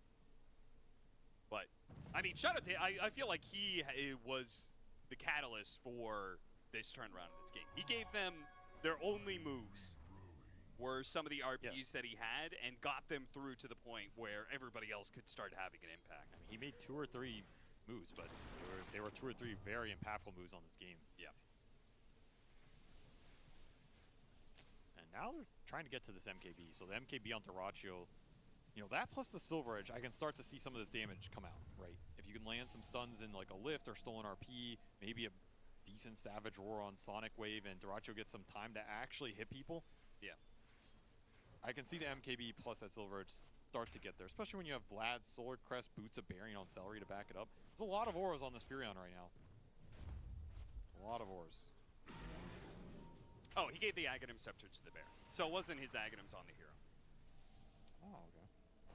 Which I think that just means that you're looking for more, like you feel like you can't take team fights straight up, right? And you're just trying to it's the split push around. old LD Ags that'll rat up the map. Yeah. I guess that was always a factor. I just didn't really consider it because we almost never see that either, right? Yeah. But I guess that signifies that they feel this game needs to go late now, right? Yeah. Like 6 slots, everybody. They cannot end it. I think that is a fair assessment. Because you can't go high ground. Even if you get the next Aegis, how are you going high ground, right? Yeah. So I guess it is a healthy amount of armor he's getting out of the Aghanim Scepter when you go the Wraithband build as well. Because it increases the share by 35%, so. Celery will pay the price for attempted steal here. Damn. Havoc hammered him. Yeah. Havoc hammer Viper. He's gonna nose dive in and then pull them all together. Yeah, I like it actually. That's pretty cool. I mean, he has so much strength as well. Yep. Wait, what? Is that a first right there? Tarachi, he's gonna battle it out here after his support dies. Yeah, but he's disarmed. Yeah, that's low. Making use of that Ags. They're gonna turn back. Oh, got a bash. Quinn, he's dead. What was he doing joining in on this fight? He just had no game, man. I mean, every time he blinks into a fight, he just dies. So, I guess he needs to stop blinking into the fight, but what else is Queen of Pain supposed to do in a way? Why did Tianbing get a Mindbreaker, by the way? For the silence, bro. I guess. This game might just be over off that. Yeah. I mean, your building's gonna melt in power plus the Viper Shard. Yeah, they're gonna be forced into some buybacks, surely, but they're already in a situation where they need more items. Tarachi got the break onto him. Manta immediately trying to back away, but he's invested, already taking so much damage. Telekinesis trying to toss away, but Tofu can't bail him out. He's dead, no buyback there. And without the Morphling, they frankly just do not have the damage. As the Bear can't do anything, not against this Lifesteal and disarm coming out from this Viper. And now that the Bear's gone, and now that the Water Boy's gone as well, there's really nothing left in the elements for Game and Gladiators. They'll stick around for this fight, try and poke at some of these heroes. Another Infest usage. Jumping onto Bear this time around, start putting the damage back into him. Easily getting these kills. Yeah, that's it. GG. Yeah, what an interesting game, honestly. Like, I feel like this is a very frustrating game for Gaiman because this was going pretty much exactly how they planned it, right? Like lane dominance, they're probably thinking in 10 minutes this game is over. They have a jungle lifestealer. Yep. But none of those team fights felt that one-sided given their position, and they couldn't translate it into ending this game. That was another question. They were in a very good position, and that high ground still seemed impossible. Like, what are you doing going high ground here, right? I don't know. Yeah. Something either itemization-wise, or maybe you just have to play that game a lot more patient, close out the map more, not give up like those 1 or 2 bad RP kills. But hey, I think XXS, I think he played this game very well from a very tough position. Sometimes Dota's just about making like the 1 or 2 good moves that change a game, and I think he made those off of a game where his carry didn't exist. Yeah. Just brought everything back. So kudos to them. Azure Ray showed some decent composure here. I'll give kudos to you, Avery. You said they could make a comeback. You were describing how, and they managed to pull it off. Well, thank you. I appreciate that. Well done. For once, you're useful. All right, let's head back to the panel with Shiver, Kezu, and FD. Well, I am also very, very impressed. Obviously, also with the commentary duo, but mostly with Azure Ray, because coming back from getting, I was gonna say they got destroyed. That bottom lane got trashed, Kezu. That was, we were talking minute 16. We're like, is Azure Ray a team that calls it early? You know, should we think about heading back here? And they managed to bring it back in such a crisp, calculated way. It honestly looked like a near hopeless game for them. Like bottom lane didn't work at all. They were losing everywhere else. You had this Viper who in the start at least, didn't really do too much, but had like 1 or 2 good moves. They held the high ground, Game and overplayed. They punished them. XM on the Viper with the belly flop, like it looked way stronger than I initially thought it could. I thought it would be too hard for them to kind of, go up against the pace, but they make 1, 2 good moves, and then it just felt really hard for Gaiman to fight back. Honestly, I did not expect it after the first 50 minutes at all. Yeah, what was it, an 8k net worth lead at minute 15? I was thinking that was probably the largest net worth lead we've seen in that amount of time, and it looked really hopeless. I mean, as you mentioned time and time again, but Azure Ray really showed their composure there.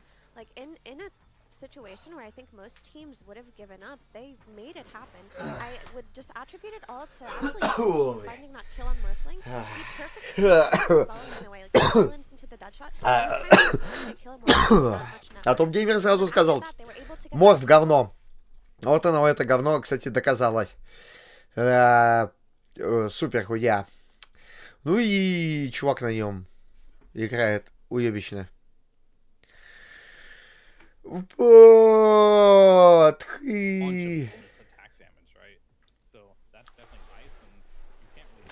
Так, я, короче, знаете, что сделаю? Если ГГ въебали, блядь, дураки ебаные, я сделаю вот как. Так. Так. Блять, мало 2,6. Purely to try and deal with, I think, the Centaur Grimstroke lane. На ББ ставить? ББ поникший, да? I think it's support. You think it's support? Okay. Yeah. I just don't think carry gyro. I don't think there's a reason to pick carry gyro right now. Right. And Centaur is good versus carry gyro in the laning stage because gyro А похуй нахуй. doesn't do a lot of damage outside of just his little Похуй нахуй. flak, and Centaur just has so much regen that he doesn't care about that. And the retaliate will actually hurt you a lot. So I definitely. Блять, позор шарк. Ладно. Въёб, будем КС смотреть просто.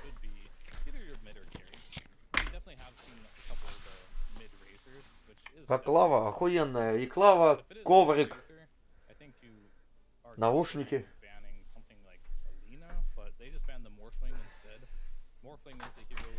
Ну какой морф? Ну, блэклисты его зачем-то забанили.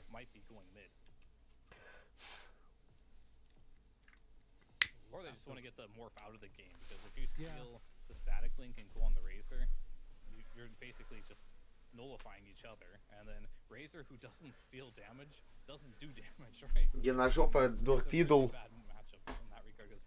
He always does damage, whether Магнус, кстати, перевернул. На Усуров было 5, наверное, вот 6, блядь, даже. Когда по АД не въебывали, I do feel like Razor kind of fits the mold for a little bit of how Abed's been looking in this team, giving more space to Raven to sort of have freedom. Spectre, a Raven classic hero. Don't know if there's something else that they want to run with this one. The other thing, PPK Lina is like almost a no-brainer for me if that's the case. Ну давайте, русские идут домой! Like it'll fit perfectly. Like you'll have Nightfall laning versus a Magnus, which is a good matchup for the Monkey King.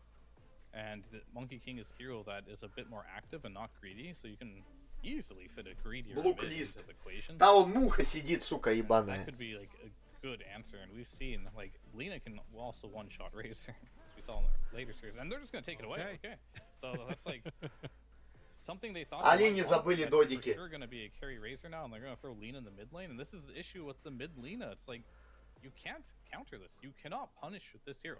I think it's almost impossible to pick a hero that'll just make you feel like it's impossible to play the game.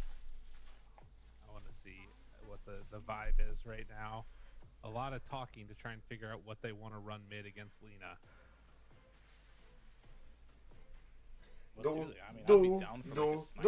Пермабан забыли, спермабан. TA is the classic. Войда можно было бы не банить. Is good anymore because you have a damage over time with your dragon. Да, Войда можно было бы не блокировать, а I забанить mean, maybe it's длину. still fine, but like TA versus Razor is also not amazing. And Dragonite is a hero I keep wanting to say, but I'm holding my tongue because I think I'm not prioritizing DK high enough. I honestly have been thinking this hero isn't very good, but everyone seems to be making it to that timing of Aghanims and Manta, where I think my opinion might be swing. Like, this hero has not been able to make it to those items in the past, but since everyone's playing a bit slower, getting more farm, they're buying Midases, maybe you're a lot more comfortable with getting to these like timings, and DK is amazing once you get to that Aghanims Manta style, so I might have to put a little more priority on this hero, I think, and we'll see if it can get the job done. This is a last pick yet again, DK. Last game, Blacklist Rivalry did get this DK on this 24 pig. If BetBoom team is going to take the same combination away from him, it's the DK Grimstroke. See if they can, you know, win with what they just lost against. DK just left the area, so hopefully he'll come back soon. But yeah. Maybe he didn't like his hero pick, you know? He's out of here. Bye. Yeah, he does finally end up picking his hero, but they're taking a second to just let him get back in for now. Ай, блядь, спина, сука. He has picked that DK for himself. Okay, we'll see how it goes. Ой-ой-ой. Yeah, and it is going to be the Тут опять разоры взяли.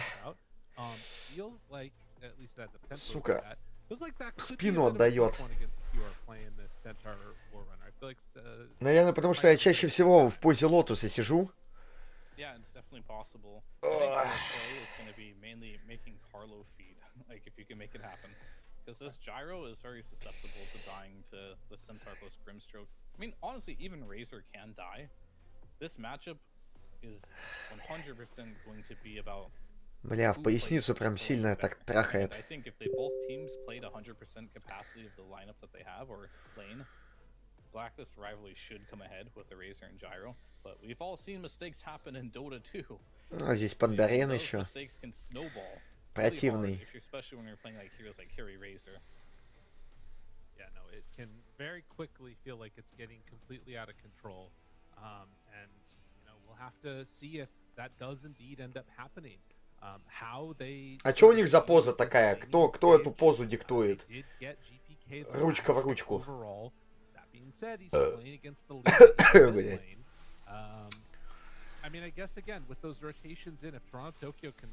Так бы сделали, вот так вот. Щеглы, блядь.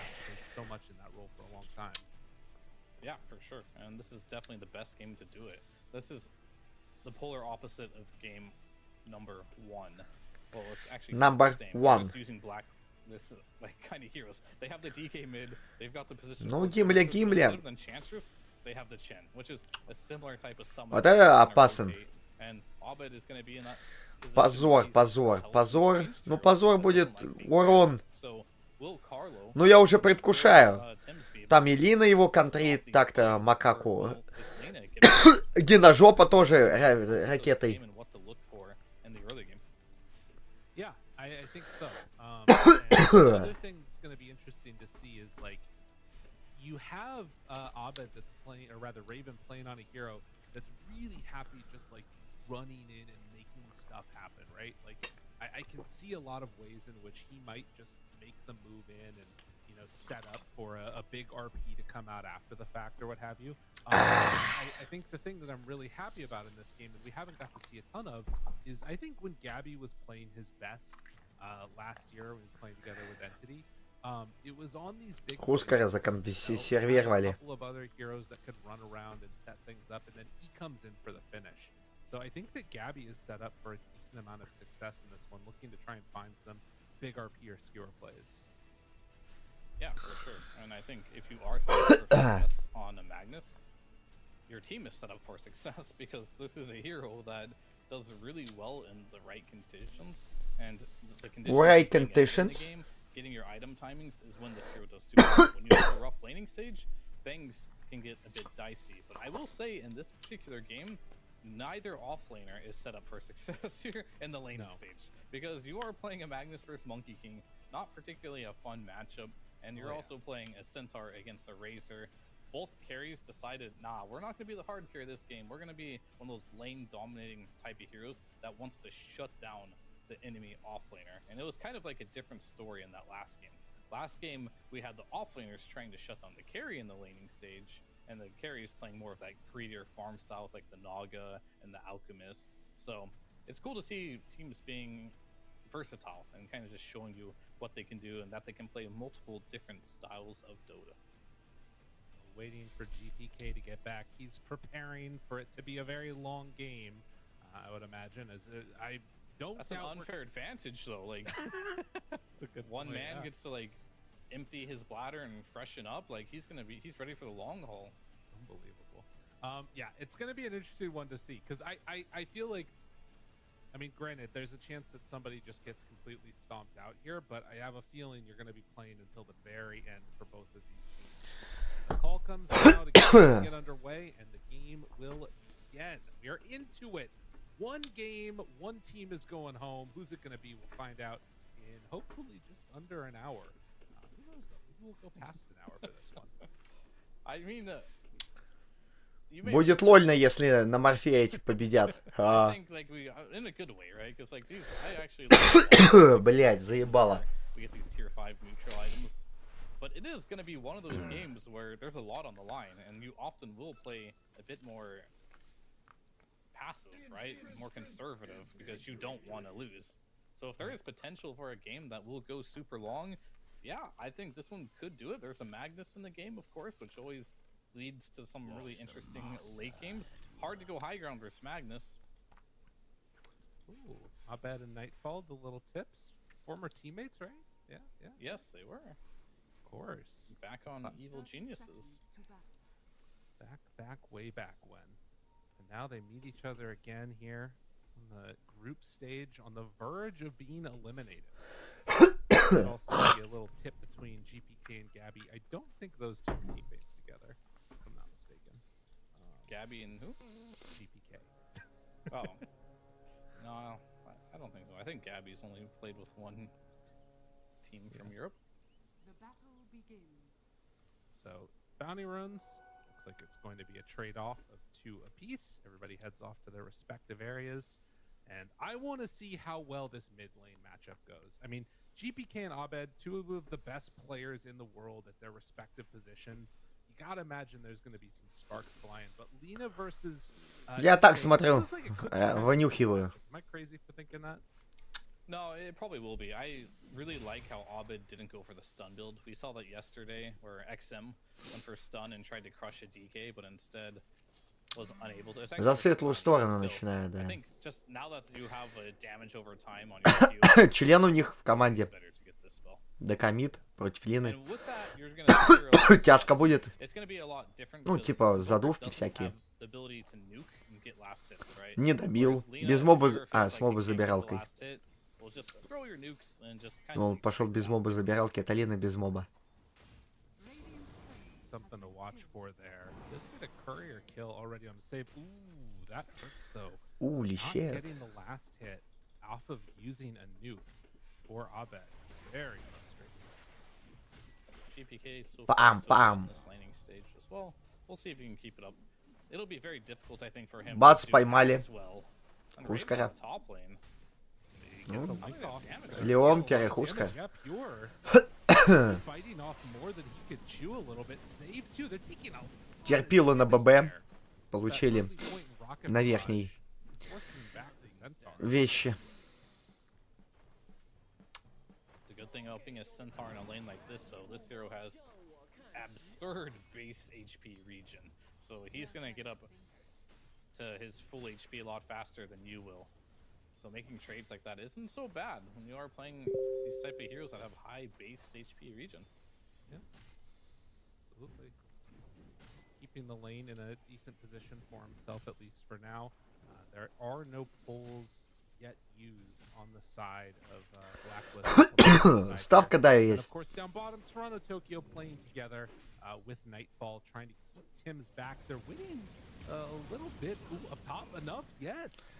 Что победят Бебе и Гладиаторы. Is going to get hit by the missile, but with stick charge, is going to be perfectly fine. And this is the type of thing you can't have Ой, happen, right? надо окно закрыть. Yeah, if you play the slow game or you don't die, he will literally... Дай! Alright. Burst you really fast. And that's exactly what happens. Razor's a low HP hero. Out of position just a little bit. You can see he bought a fluffy hat because he needs... Хера он прокатился. I think he goes for... Ну все, там задувки. Ганганули Марфа. Yet again, without the movement speed, it'll get ugly really fast. That death hurts a lot, especially... Вообще против нуба команд кайф ставить на good look. Чаще всего вот там каждый файтинг, каждая карта против вот этой слева команды good look. Прут. Разор лей? Я на нем не играю. Смотри тоже против кого. На каком букмекере я ставлю? Ни на каком, считай. Ну, не буду говорить на каком. Они ЧСВшные. Не буду лишний раз рекламировать их. I mean, it kind of sucks to salve for 200 HP, right, on your carry. Yeah. This top lane's done, actually. You tried to counterpick Pure here by taking a Razor. Now, Мастер Линк, доброе утро. Вас мучает бессонница? Кажется, вы стримили ночью. Не припубудит ли на чердак? Или сегодня вы один? Без пива и варауф. Да, все так. Я один. Не, сегодня не пиво, и завтра не пиво, и послезавтра.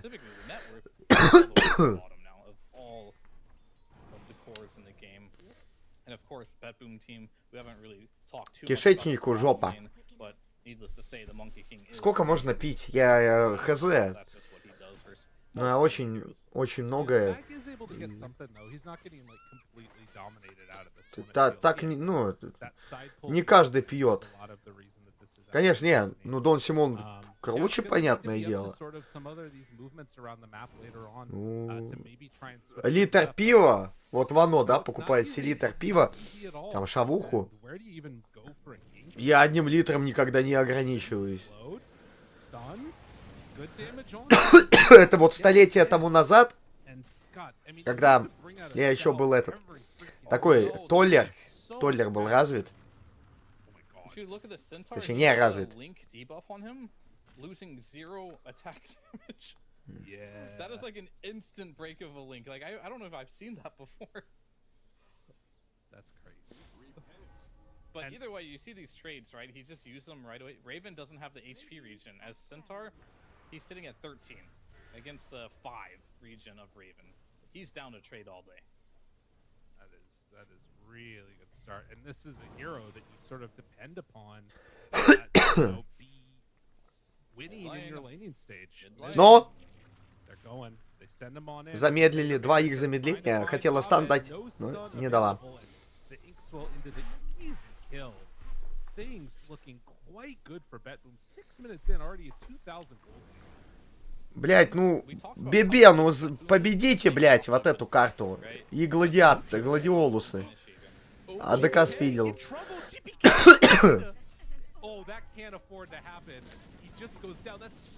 Где на жопу прилетела.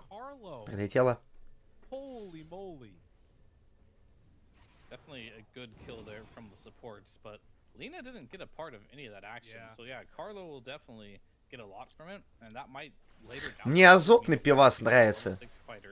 Килкин, Гунис. С шариком, который. This is a catapult wave as well, and I don't think he's done here. And guess what? Nightfall's joined the equation as well. Yeah, good read by Raven though. Heads up play just to get out of trouble. And Carlo's gonna soak experience. ГГ сразу Феникса открыли, блять, чё ебанутые? So he's a higher level than it's a weird one. Какого-нибудь обспидованного героя вынесут. Смотри, Марс, там Марс. Да-да-да, там Марс, дети. But you jungle so slowly on a Razor, you actually can't do it. It's too depressing. So he just has to keep going back to this very sad lane of his right now, and just kind of have to deal with it. It feels like there's gonna need to be a lot. Гладиолусы в прошлый раз Азуров 2-0 закрывали. Охуею, если они сейчас 2-0 просто въебут.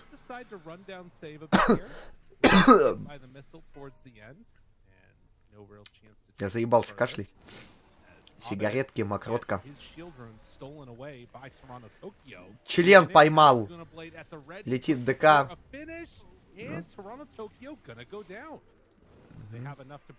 Ну, фею хотя бы задуть.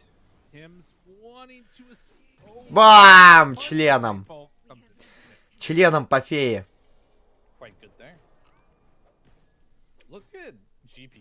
А вард, Сентрак вард не видит, да? Он у них там вард стоит. Лесной. Кстати, если бы она увернулась...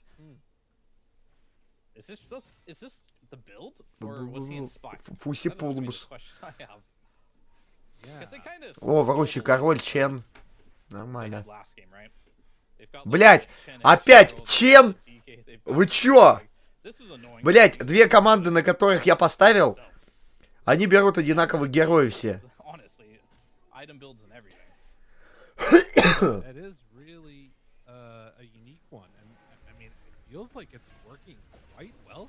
Ну позора, позора, позора! Yes. Макака, макака! Обоссать, обоссать вертолета! Вертолет обоссать! Стан! Ульта зашла. Заебался. Да я с открытым окном засыпаю. Что это? Сигареты, блядь.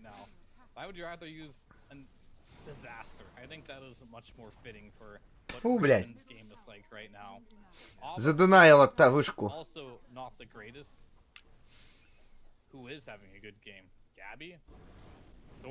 А зачем он в трансформу просто так входит?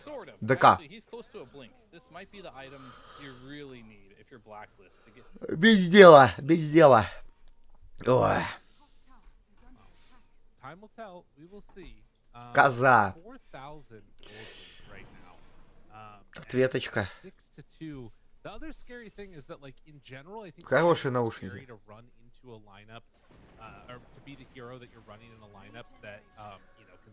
Свои $300-400 они стоят.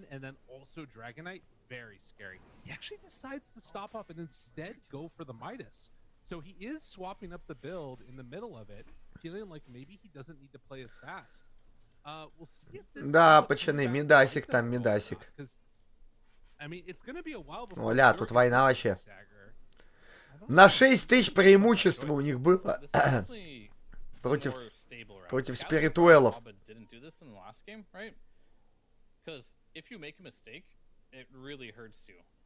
Вот вам хуя себе.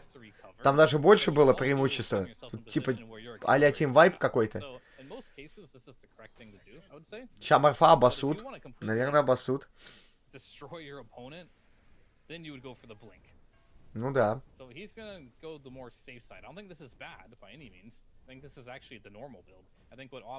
Ля, минус Хуска?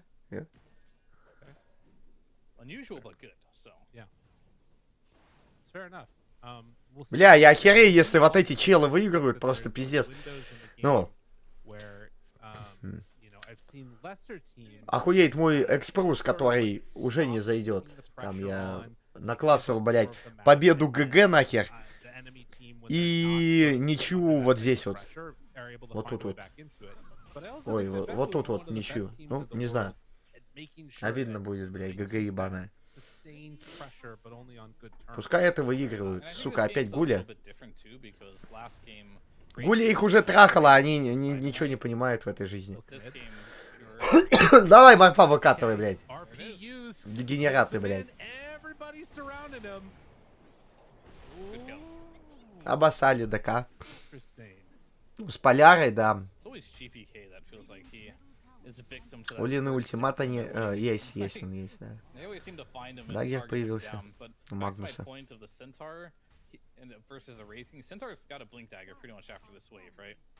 So maybe that gives him the ability to already have that blink initiator where he doesn't have to feel forced to do it on the Dragonite.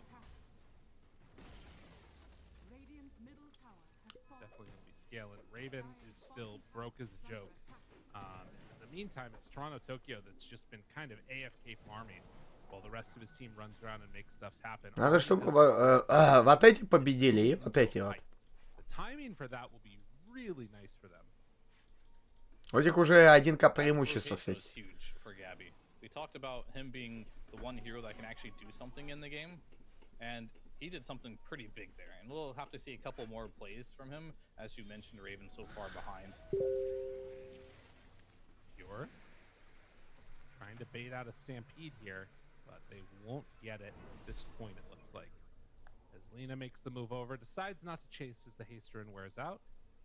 Does have boots and Aetherland. Boots of travel, rather, and Aetherland. So she is set to join in these fights if they start popping off. Кусок кожи с пальца. Showing that he's still playing Monkey King, which can be a more active hero, but he's deciding to play hard carry style of Monkey King. God. Dude, look at Gabby. He knows that they're coming over here. Что? Его видят? Блядь, рачью ебаная, а как... Они его не увидели? Они не знали о том, что он на вышке. Но дагер ему сбили. А разбег был КД вроде.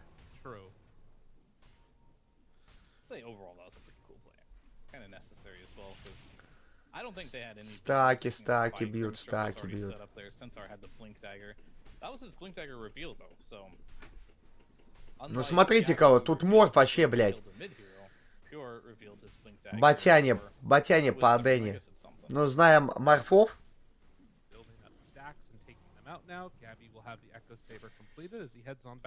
Битва на Рохане все покажет. И негр. ВР негр.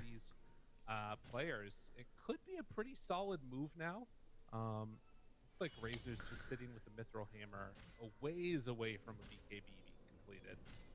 Надеюсь, они знают, что творят. Stack here with Carlo for now. So the thing we saw in the last game was Abed running around as a mid DK, making space for his cores to farm.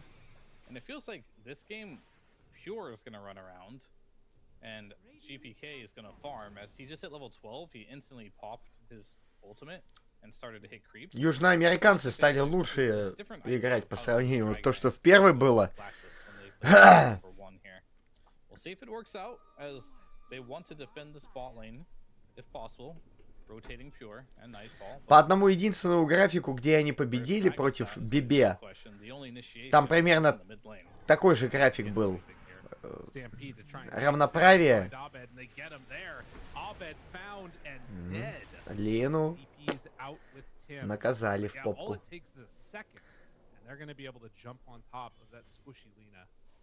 And that's because they saw Gabby in the mid lane hitting creeps. Like there's no mag, guys. Go, go, go. They have no fear in the world if mag is showing. So at some point, they're gonna have to be a little more careful for that. But I also see Gabby. Well, he just wants his harpoon, and he is under 1,000 gold from it. Once he gets that online, initiations will be even more cool. But I think once he does finish that, Дота не заебала? Нет, пока нет. He is absolutely needed in these fights to make something happen. Razor needs time. А они отборочную какую-то в своем регионе победили.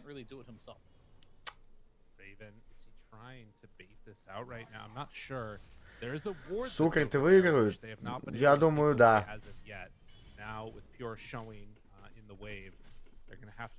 Ну хотя... Ну, блядь, там действительно много ДПС входит. Вот со всякой шляпы вот этой вот. Вон, видите, что их? Их расчленяет там. Минус Хускар, кстати. Не знаю, может быть и нет. Может быть и нет. Но я бы хотел бы, чтобы они выиграли. Сука, блядь. Потому что ГГ пидоры. КС начался. Ну, я Пимайку смотрю.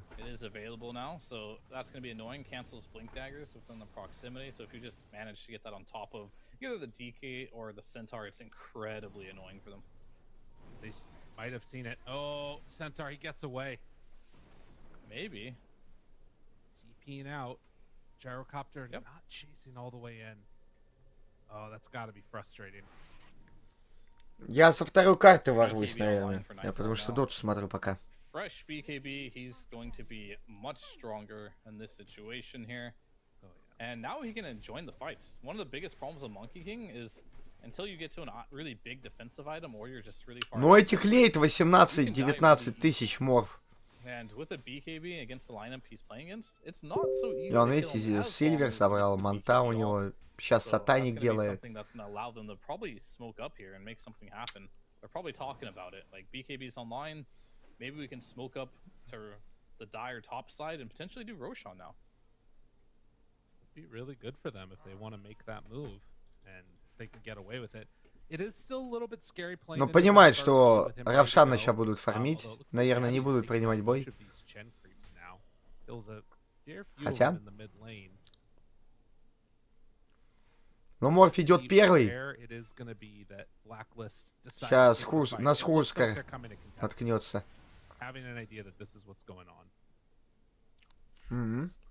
Definitely going to be a very critical fight here for Blacklist to stop this Roshan. DD online. Ooh, do they catch Nightfall as he heads through? Or is he going to break their smokes? One more toss to the trees. He jumps into the midst of all of them. Back behind. Does he realize what's going on? Oh no! That was so close. Now they have to be careful. Попрыгал макакик. Yeah, they've got smoke on smoke action now. Want to chase. This is Стан! Ой, блядь, дегенеративная хуепутала, блядь. Блядь, вот это уебище. Блядь, какие же рачье ебаное. Блядь, мама их нахуй, блядь. Сука, дворник, бля, ебаный. Ебанаты, блядь. Блядь, вот скоты ебучие.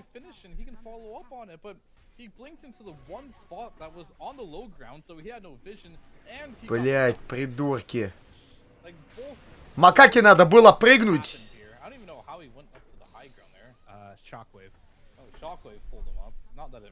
Да уволить их нахуй, пускай на работу идут, блядь. That really, I mean, at least they didn't get Roche, I guess. Right, that's the only silver lining is that they weren't able to claim Roche on Blacklist. Что?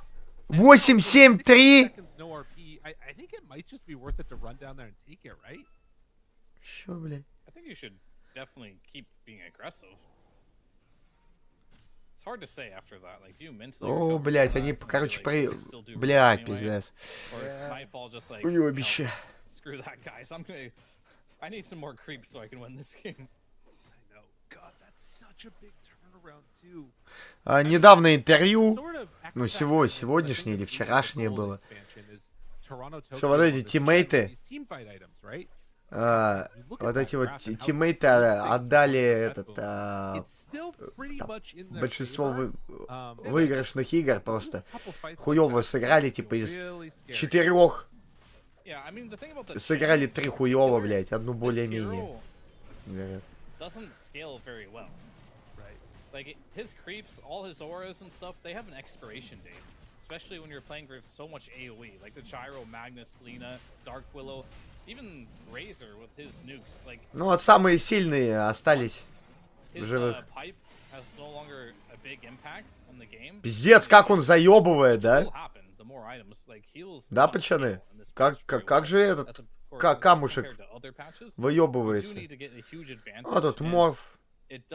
Блять, вот пидоросы, блять. Ебаные уебища, блять.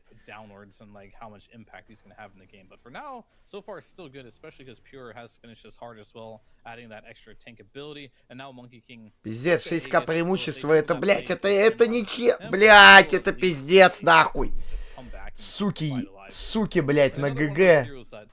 Really desperately needs an Aegis because he, as we saw, he can be bursting. You see, as Magnus was a huge kill if they can get him. Ой, блядь, this is nice. Make the move in and find Gabby. That is right before he got his completed too. Тарантайка сидит, смеется. This is what they needed. БФ зачем-то купил на макаку. Oh, that's still their first tier too, so they'll be able to use their glyph on it. But still, this should be going down at this point. And it's really up to them at this point. Do they want to force the next glyph, or do they want to play the map? Lina found down bottom. Abed gets caught by Pure. Save and Pure pull together to get that kill. Wow. Right. This is not a tilted bed boom for sure. They have recovered phenomenally. And this is what they're so good at. Right? It's like they showed. Бля, я как чувствовал, что вот тут вот ничья будет. Ай, блядь.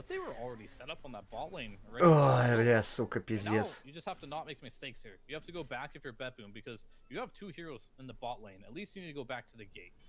That way you can meet up. Бля, топ-гейм я прям как чувствовал, да. Ты поставил, да и ебучие экспрессы, блядь. Caught out of position here would be really bad. This smoke can't work. There's no way this smoke is gonna work. Oh, Nightfall has to see this. There's no way he doesn't see this coming. Because вот пошла Гангелия. Подозревает, нет? No one's showing mid lane. You have to know what game. ДД берет. As bet boom, they're gonna group up. Not under a ward quite yet. They're любого just angling Toronto, Tokyo here. You're gonna see Lina, but she does have the travels. Oh, they found the gyro. Monkey I don't know King who found who breaks here, the but smoke. it's getting crazy. Yeah, that's a weird one. Does have the TP out. Gonna be able to make it on the Willow, but nope. Pure right there to stop it. So really heads up play and good reading of the map. Здесь, кстати, at that move. 3 ничьи. Здесь 3 ничьи пехоту будет. Making the Пиздец. perfect reactions. Now an Aghanim Бля. Scepter done on Nightfall. Я ебу, бля. I mean, I must say that was quite the weird champ smoke because these teams are at a level where they should know that they can't go smoking like that with all their lanes. Там вот shut. Пачан есть в чате, он ставит на ничьи постоянно. Not going to work out more often than not. Гажи. They do have Mag BKB now done, and of course we saw a little while ago Abed having finished off the Aghanim Scepter. There's definitely potential here for that blow up if they find the right target, particularly before BKBs get used. GBK looking, wanting to find him. Abed, Maybe they can get him. With that Aghanims, you can fly over buildings. Oh! Can you do it? Can you do it? No! Oh no! They barely knew. off the mark. They knew, but just the wrong path in the trees doesn't get them to kill there. Well, oftentimes people talk about sort of the value of team fight and vision as we get into the later and later stages. Do you think it's still a position at this point where, like, if Blacklist find the right fight, they can overcome, like, this net worth advantage and everything? Oh yeah, of course. This is Okay. definitely a game where it's far from over. And whenever you're losing a game and you have a Magnus, like, there's always a chance, right? You're always going to be able to get a hero out of position into a position where you can kill them where you otherwise couldn't have, right? And that often applies to the high ground. But it can be in any situation. We saw multiple times this game where they just catch out Nightfall or GPK just by being alone and then putting them in a spot where they really don't want to be.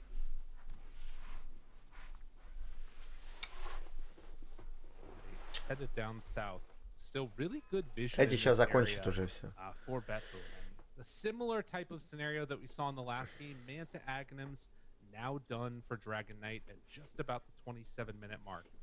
An 8,000 gold lead here. They're really pulling a little bit ahead, and at least at this moment, no smokes available. They're just sitting up on this high ground, hanging around a ward. And this is one of the faster DK timings for this, but it does go back to GPK has put more emphasis on farming this game, as like he went for the Midas first, and of course Pure has been the one running around for the most part, going for the plays. But luckily for Pure, they've been working out, and he also О, has a also тут эти хуесосы терпят, блядь. right now, right. while being the Эффективные, мазафака. Pure having like a flawless game right now. They were underneath that ward, actually. I didn't even realize that that was a Radiant Observer ward. And now a smoke up at the same time that Betboom Попел песенку, еще ударился. Поставил под золотым what the дождем. final situation ends up being for who runs into who. I think Monkey King can't get caught. If Monkey King gets caught in the RP, then it's bad. Save. Has one on him. Jump. Hoof stomp. Raven on it. BKB out. Oh, The he got RP RP'd. connection. That's exactly what they needed. Nightfall gets obliterated right at the start. And now GPK and Pure, can they manage to keep this fight going in their favor? Raven tries to back out, but the stomp will be there. The final tally for this fight ends up looking like it's Рачье, gonna be блядь. 2 kills apiece. Carlo also likely to go down. Have a chase down and enough for the finish there. Ну, по мазка просто отдали с Pure макакой. farmed. Like that was a dream scenario. Блять. Pulled Короче, the Monkey King ГГ. out of the tree Тут ГГ, line видимо. as he was channeling his Wukongs. So he didn't have BKB popped. He had nothing, and he just ends up dying. And I said that was like the best thing that could have happened for them. But still, it wasn't enough to make Да, the fight. 6к преимущество на 10-й. You're gonna see Понятно here, все watch тут. this. The Monkey King, he goes back С because he уёбками. knows he doesn't want to get caught. He jumps in again. He's like, all right, I'm good now. RP down from the tree, mid animation. Gets also hit by a Laguna Blade and all the other spells. He goes down without having any impact there. But still, GPK and Pure are just two farms right now. You have the shard available for the Centaur now, so he was running around with 6,000 plus HP and a lot of damage on that double edge. Oh yeah. А почему долбоёбка кнопки не жмет? У нее там кнопка какая-то есть, блядь, а она не жмет ее. А почему ТП нельзя было сделать? Ой,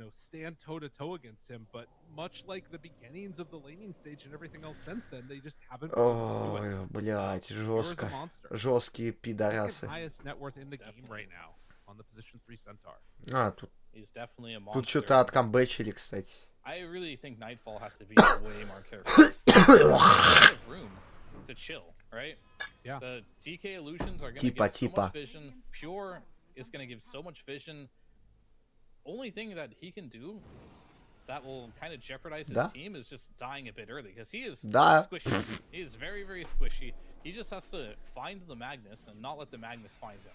And I think if he can do that, that's Пацаны, 20 тысяч преимущества с лишним было у китайцев. Either of those two things will work out for him quite well. The ice armor getting added on is pretty nice, actually. To turn this game around. It's not gonna. I don't think it's gonna be as straightforward, but there's a route to victory. Вручий король, 12 минут, а одни призы в слотах.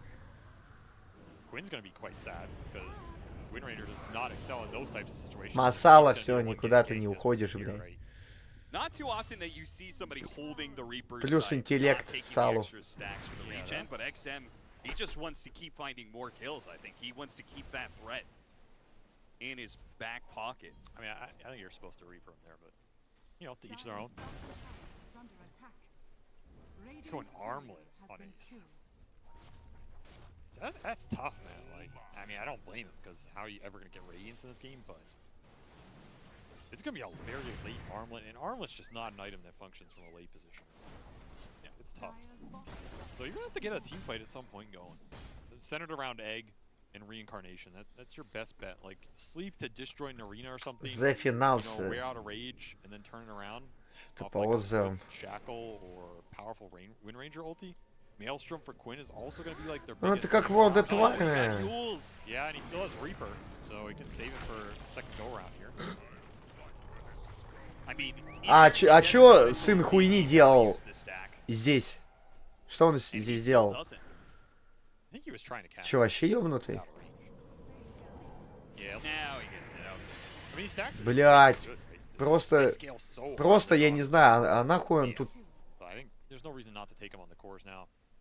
Once more, Gaming just struggling on the map, and man, Quinn is so far from this Maelstrom. Yeah, his focus fire is not a threat at all on this current trajectory of the game. 14-minute Wisdom Runes are coming up. Azure Ray snuck away both of the Wisdom Runes last time. Типы победители каких-то там турниров.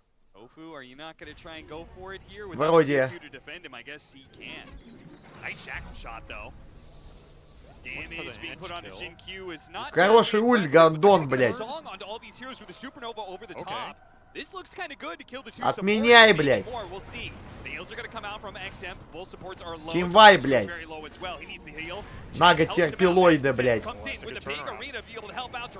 Делает ТП. Его вот так вот поднимает на юльчик. Его в первую очередь. Урона никакого нет. Урона нету никакого у шлепков. 0 дэмэджа. Где урон? И этого выбросили.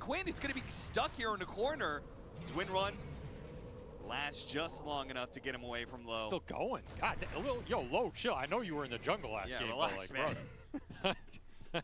You don't need to let out. You know, you don't need to let that rage out. Quite literally. Гладиаторы это вообще какие-то помоечники, блядь. Это просто какие-то помойки, бля, ебаные. Я в ахуе с них. Они выиграли эту команду 2-0. Ну, а как можно... Ну, это вообще в голове не укладывается, чтобы потом ушлепки въебали. Ну, понимаете, пацаны? Они въебали потом... Сейчас вот 2-0 будет против них. Как можно выиграть тиму 2-0 и потом через Там через день, блядь, отлететь от них же 2-0. Ну, я не верю в такое. Я в такую хуйню не верю, не.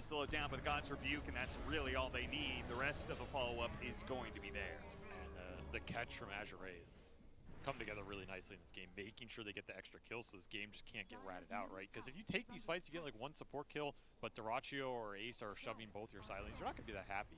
So the fact they're getting these extra core kills on top is what's really going to build the lead right now. As Duraccio went for the Midas on the Naga, he's just going to try and play the gate game, go back and forth, get these side lanes out as much as he can. Нормально. Anything else to do. And getting close to his Maelstrom, huh? Yeah, that's not anymore. That's a tough beat. That's a really tough beat. Because you get this Maelstrom, I mean, Wind Ranger's kill powers with Maelstrom stays the same for a very long time. Yeah.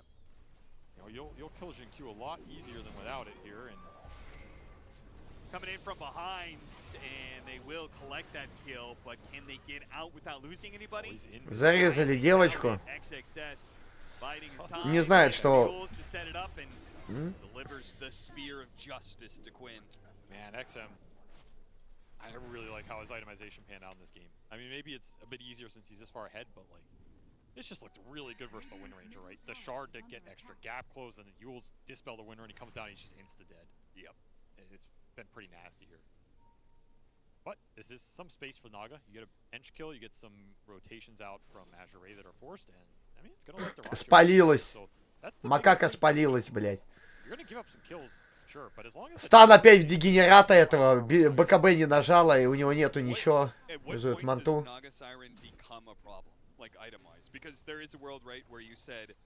Арьегис до сих пор не реализован.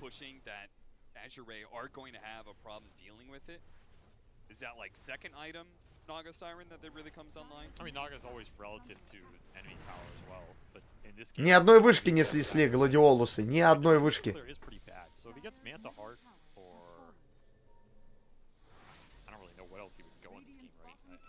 I feel like the Orchid is just not going to be there to have any impact in this type of game. Got him inside the arena. Global silence just to make sure that they'll win this fight. There's no save for Quinn. No Song of the Siren from Duraccio to bail. Ультра бомж. We'll go back through the gate and push in bottom, which they're getting a tower off. Lowe's getting a tier 3. Yeah, Lowe is living the dream right now. From level 2 jungling lifestealer to high ground by 18 minutes. No one's coming back. No one wants to come back because they're all split pushing. Look at him racking up that building damage. God damn. He's still just sitting here. Man's got no chill. Вторая карта какая? Oh, they got the neutral creep denied somehow. Так. Inside of that arena, there was a neutral creep somewhere in there. Вторая оверпёс. Managed to pull that off twice. So I'm gonna say this last one was just pure luck. Celery spotted for a second there, and that'll be another stack. Опять поймали. Я не знаю, как... Что они в этих местах делают? Я в ахуе. А что они в этих местах делают, блядь? Вот эти вот.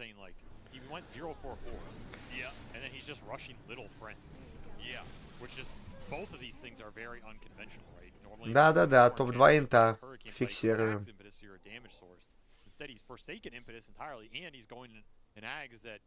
Вот там некор. Жира, бас. Ну как-нибудь, стяжка, что? На член его подняли. Поет песню, там БКБ. Все равно. Просто забирает. О, щизит.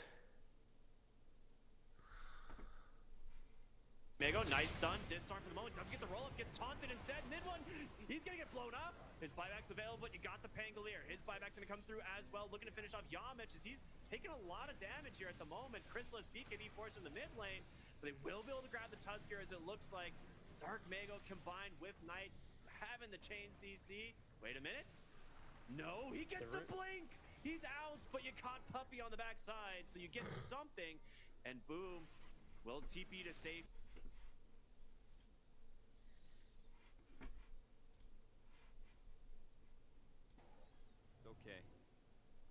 there's another tool there. The shard for the Phoenix is some extra damage. It's probably the one they wanted. Yeah. I don't think the Chen shard is going to change that much. Invasion from Azure though. Global silence, they're going to kill the Phoenix. Дегенеративные Not give an хуебесы, opportunity блядь. to get off the supernova. They'll chain Боже. the silence into the stun. Actually, still managed to get it off. They left him. Yeah, everybody Он else успел was яйцо like, кастануть и будет collect more уничтожен. heroes. Не, не будет уничтожен. And as a result, Вручий король. yeah, Оно даже стан не дает. Оно даже стан не дает просто, блядь. meanwhile, though, Low actually takes some damage here. Bailed Не out знаю, эти придурки, знаете, у них какая тактика? Выиграть время, чтобы... the Lifestealer, and they'll hit high ground already. So both side lanes being cut. and Чтобы filled вот это by вот. the Chen and the Naga right now, but they did get the wave Хуйня off затащила. mid. It'll force a glyph. They can stay here though. I think this wave is far enough mid. An arena for a Chen. Take that trade. Yeah, I mean, at this point in time, you know that Game of Gladiators are not going to fight you. They are just desperate to be able to push out lanes and stop you from hitting high ground. Azure doing everything they can to ensure fast kills and immediate building damage. I mean, you could see Low's priority when he was chipping away at that tier 3. He This wants is his more than revenge. anything to, yeah, end it fast. Low's revenge. He's got a Manta now. Damn. I'm not in the jungle anymore. These items are just coming too fast. The Necro and the Lights are way too farmed right now. I will say, Low's made me a believer of Lifestealer in this series. I was not a big believer of this hero before this. He made it look good when he got dunked on. He made it look good when he dunked on them. Yeah, seriously. Just been hitting buildings. Oh, you gotta fight you with this next supernova in 25. Stall it out for that long. You're gonna Просто have to минус watch две the стороны, game я with не the знаю, on the блядь. Naga. So again, he wants to take the Ой, уебище ебаное. Manta on low. Пиздец. You have to save this Orchid for a bit farther in. Got him on the roof, got him on the slow. Take away the wind run for a little bit. Quinn will be able to get back to safety here. This doesn't cost Azure anything. Like this Heart Necro is just gonna sit here until you kill him. Yeah, what did they Daracho use? comes back. All right, here's that song into Supernova. Смотрим, setup. файт. Tried it once before and it didn't work. That's XXS exactly already what- popped the BKB. What's he It's doing? like not sure what he wants out of this one now. Global silence is going to be Oh, the he got return, four. and now he hits the arena on to 4 heroes. Ну During как that вам, global ну как вам silence, файт? beautiful stuff from Azure Ray. It is over. I mean, this They're closing the door on him immediately. GG is called. Azure Ray. They look good. That is a damn good comeback in game 1, and then they take the lead early in game. Блять, вот шлюхи ебаные. Пиздец. Я не знаю, это какие-то отпрыски обоссанные. And only 11 more seconds on another Rolling Thunder.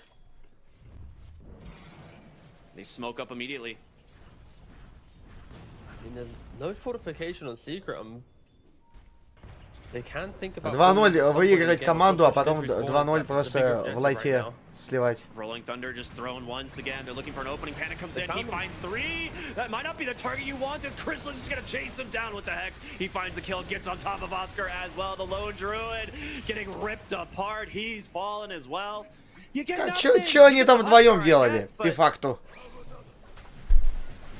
Oh my goodness, that doesn't feel good enough. Вдвоем стоят. I'm a little bit surprised they're so the focus on the bot side. Of course, like with this type of game, I don't know if Oscar should be making the calls of guys we want to be fighting them this much. I understand that Roshan at 50 minutes is so important, but like there's no backdoor. That you force 2 splits. Why not just disengage from that area and try and make a different player to occur to then blink into their tree line and throw your lives away? Like this game, it is slipping. I mean, it has slipped away from Oitas. It is not their game to win anymore, but they are now moving to top. Just You have are an they just axe gonna try on and go Yamich for it? now. This is what I expect them to do post split, but here it is, no fortification. They're desperately trying to get the mega creeps.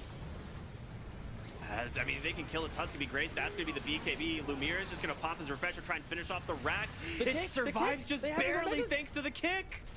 It's on a 90 HP. HP. Oh my goodness, Wolfling is Mega circling Creep's back. not secured. Yeah, Lumiere is circling back. He really wants this. But if he Go for it. dies, Go on. he does not have Do a it for the buyback. boys. Oh, he's gonna send the Mantle, illusions in and TP. So good, so All right. good. This guy's a genius. Okay, All right, so okay, they did it then. Okay, this is what I was expecting. As soon as you see the double split wasted. А ебанаты на ББ вместо того, чтобы снести трон, решили фонтан попушить. Not too healthy. Yeah. We're gonna see another split come out as the Rolling Thunder comes out from Dark Mega once again. Him just trying to do what he can to slow down this push. Chain stunning up the Huskar actually quite a bit. Does have a refresher available to go for the BKB. Oh, you're right, the Ancient is exposed. Great Earth Spike onto the Huskar. He gets the refresher off. That's going to be the Bear dead without a resummon. The throne, they got a fortification available. The Ice Path catches three. Dark Mago's got to get in here. They're looking for the Huskar. Ostra's got to get active. Big overgrowth from Panda. They take down the Huskar. That's going to be a dieback. They're looking for Chrysalis. He's going to go down. That's the Aegis. Boom. Needs to get to the throne. The Hex is there from this Lion once again. They're crumbling on the side of Seeker. The buybacks coming through. The Boots of Travel are in. They want the throne so bad, but a nice Earth Spike once again from Knight. An ultra kill for Lumiere. The throne isn't gonna fall. The buybacks are enough, and Secret close it out. So close. No way. Вот так надо играть. Как сукры-то сыграли. At this stage, we saw even in the fountain, it still wasn't enough to get the kills they needed. Maybe Abed with this Hex. С коляской там. Because at some point they're getting the BKBs off. Like on Pure, if they Ну, get блядь. him the fountain and Хуёво Hex him чё. before he can right potentially survive that, maybe that's the way to go here. And trust me, they're gonna be Придется 9000 сейчас раскуриваться, блядь. so that's good. Lena decides to take the CDR for the Laguna Blade. Was thinking about it for a little bit. But yeah, Mega Creeps now are just taking out these buildings. They have a Dagon on the gyrocopter Пиздец. to try and clear through this. But yeah, it's feeling incredibly rough right now.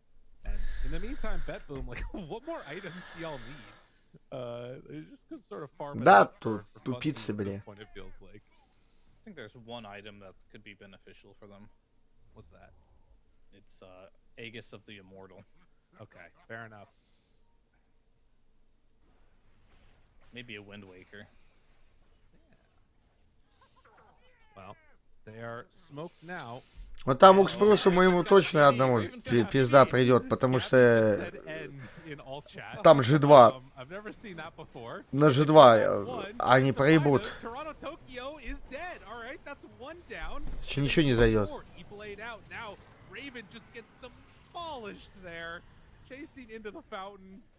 They're going to kill off another couple. They have another jump from Gabby, but they can't skewer back in. Nightfall gets the BKB off. The Ancient is Да, Свик, ты думаешь? are going to get knocked out of the tournament here. Я сомневаюсь.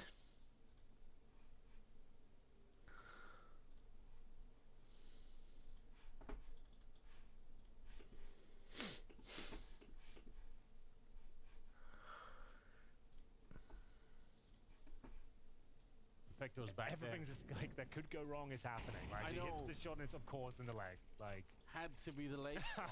You're gonna feel that way too if you're some high. Yeah. But why? Like why did he get away? But could be interesting here. I think Madden is. Как так? Да потому что Мауза мне миллион денег уже сливали, так же, как и жидкие стулья ебаные. Жидкие стулья и Мауза — это вот две ебаные команды. Ну и ГГ еще сейчас. Ну ГГ... Ладно. Хуй с ними. Heavy mid control for Cloud9 is too much. He's had some picks, but it's always a little bit too late. They've already got a 5-on-4 deficit when he's starting his maneuvers. But for now, Anders, this one is possible. He gets the bomb down just about, but now a 5 versus 2. Sampires, what have you got for us? We need a miracle. We need something to work with here. Madden needs a couple of frags as well. He's good for one, and Sampires will have to find absolutely everyone. Another leg shot hits.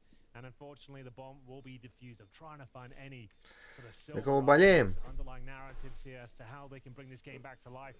За карликов. Their map pick, and they're on the T side of Ancient as well, you know. So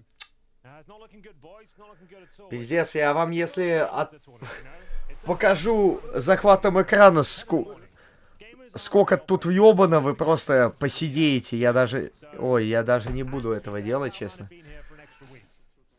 Вы посидеете все. Пиздец. Оставлю просто это для себя. Не-не-не. Покажу за 100 тысяч рублей.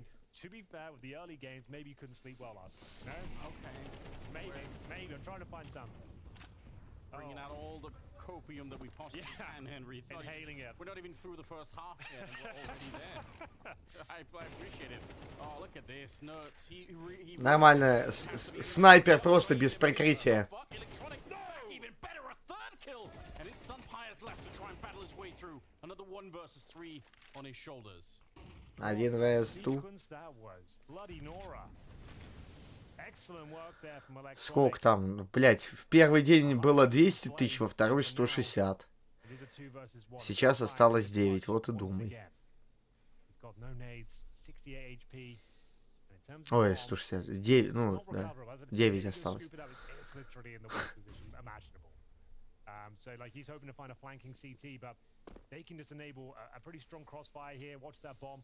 Maybe if he gets a nice backstab in, he's got a chance. So we've got Hobbit patrolling towards A main, and here comes some pies. If it goes CT spawn or donut, time will tell, and we'll see if they can fend him off. The fact they've both got in towards A main is actually so rough. Yeah, it's really difficult for him to do anything with this now. It'll take him so much. He's got like so how many angles he's gonna have to clear before he even gets close to the bomb in 30 seconds. You can see he's having to check every single position. You can't even afford to check them all. You can't even check that close corner on the right. You just have to assume no one's there. You're just gonna have to hope for the best. Yeah, very soon. Just gonna have to Если Г2 победит, тогда это хотя бы 150к будет. Но они, я думаю, не победят. Там экспрессик 5000 на 30 стоит.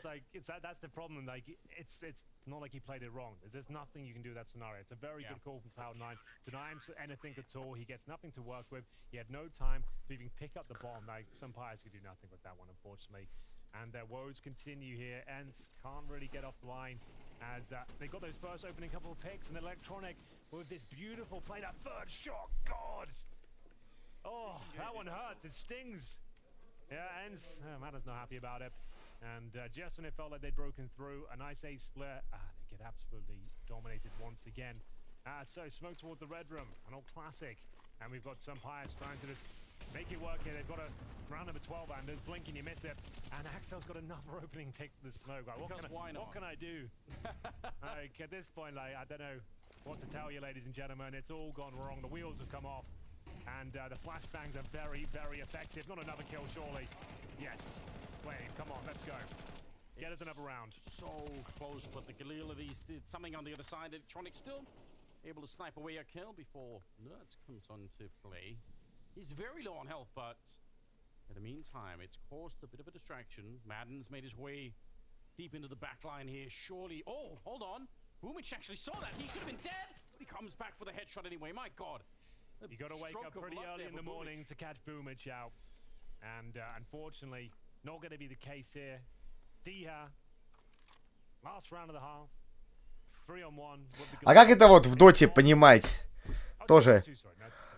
Вот, команда Улгуду, да? Она отлетела 2-0 от одной команды, от второй команды 2-0, от третьей команды 2-0. А, на этих панд победила только.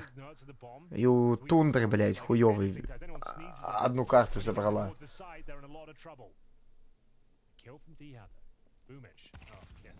Это хуйня туда. And now, with the flashbang being deployed, it just looks like this one is done. Diha has no health himself. It's 10-1. Ladies and gentlemen, it was the pick of Ents. They turned up today, bright-eyed and bushy-tailed, but for now, it's 11-1. Cloud9 absolutely dominate the first half.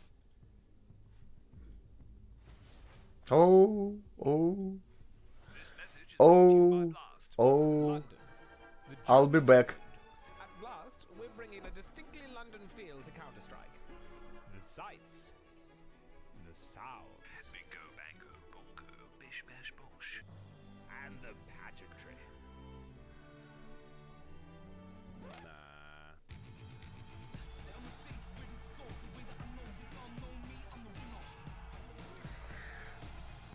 А может даже свапаться сторонами не надо было?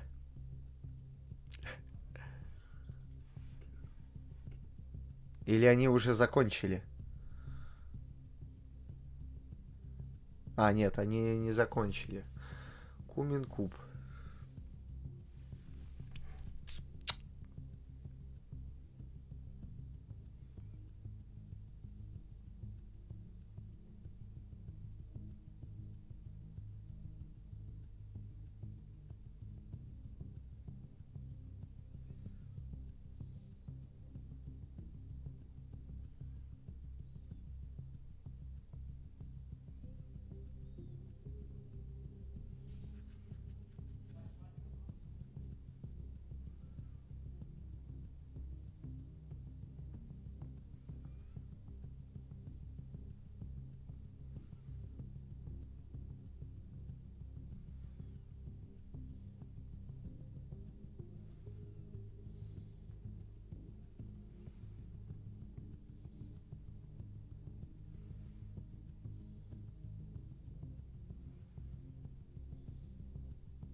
Don't fucking stop believing. Do our best and play our game. Exactly. It was a rough start. Usually we have rough starts. I mean, at least on Elisa we had the first map. Let's just fucking continue. The game is not over yet, and let's just have some fun, enjoy this map, and we are jumping to another map later. There's Cuban. Yeah. Wise words, I suppose. It doesn't matter. It's the first game. Doesn't matter if it's a close score or a blowout. Like, you lose the map, you move on. That's about it. It's an early game. The caffeine's still setting in, Anders. They're still waking up. And just Ты подожди, сейчас допы еще будут. find a few rounds as we get in towards this B, a bomb site. Some Pius with the P2000 doing some serious work. Headshots found, and Madden will join the fragging brigade as well. It looks like it might be enough here. They've got a Я же говорю, допы. is left with nothing to do. Can he find another headshot? Вот и все. They need to isolate him and lock him out of the round. Yeah, they've done a good job. Don't fight him, it's not really worth it. A lot of damage onto him, and they've got the bomb up there. They don't have any strong incentive to really sort of go hunt him down here. Just let him slowly walk into the crossfire, and this should be unwinnable at this point. I'd really love to see the replay of Sunpius getting that first kill, because I think he was shooting at somebody else, and he just happened to get a headshot on the guy in the background. It looked ridiculous, but either way, it is exactly what Ents needed. Even if you probably lose this map anyway, it's just Нет, nice я to не, start не to get шарю on в your feet a теннис. little bit. Like you said, give some time for the caffeine to kick in and just start to wake up a bit more. Look at this. Oh, he even thought he'd killed him. He's like, oh, wait, Yeah, no, still hold on. one more to go. And yeah, there we go. That's what they needed. Like, they're not going to win this map, Anders. I'll tell you that right now. But ЛГДУ ликвид ничейка, да, я на ничего 3000 поставил. Жидкие стулья вообще подонки ебаные. Еще те подонки. Ой, блядь, спина. Сука. Ой, спина. Тварь. Can take over the role of, remember Snappy, I used to call him the caveman? Yes. Glaive is going to have to take that role now. Whether he's got the same size club is yet to be seen.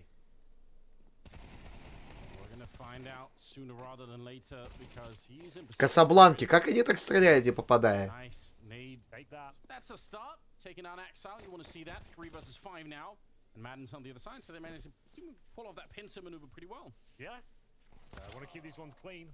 Of course, you're up against the AKs into the next round. Maybe you get a little, considering they bought a Deagle or two, but Diha should have no problem dealing with electronic and absolutely converts it. No problem whatsoever. Ты приз не видел, чувак со 120 рублей 1.8 сделал. 1.8 чего сделал? X 1.8? Или 1800? А, кака? Хуя себе.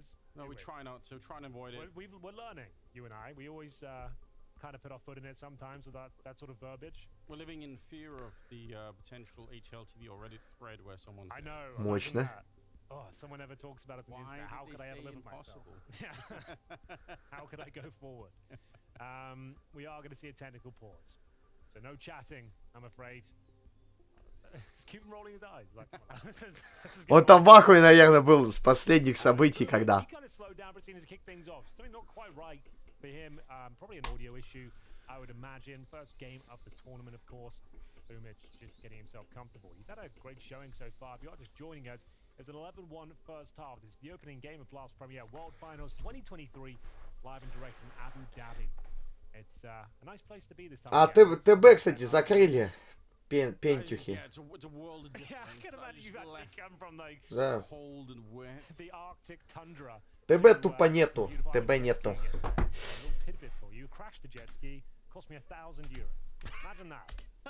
Может, здесь есть.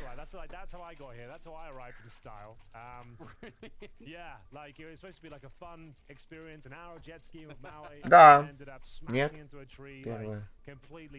Матыч. Вот первая карта. Kind of good vibe we had before we left, and he thought I was a really fun and like kind of energetic guy. I know you're gonna hate me now, and they did. They absolutely did.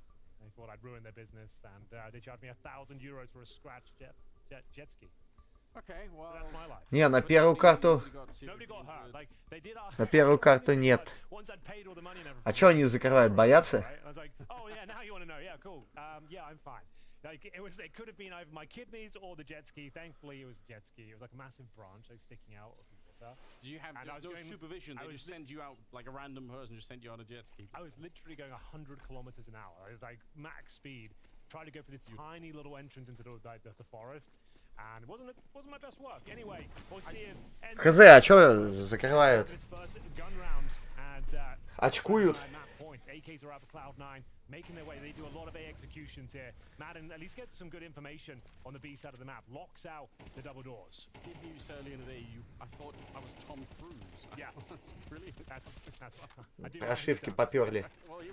Первый минус есть от унцев.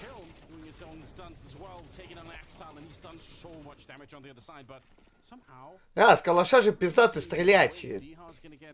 Ну, относительно. Если уметь, то пиздат. Он не посмотрит. 11-5. MP7 for Glaive, an old-school weapon for an old-school player. And Madden 4 HP, he's got the MP9. He'll be using the Desert Eagle. Look at those one-taps right now, just showing his head, so the HP's not a factor, I suppose.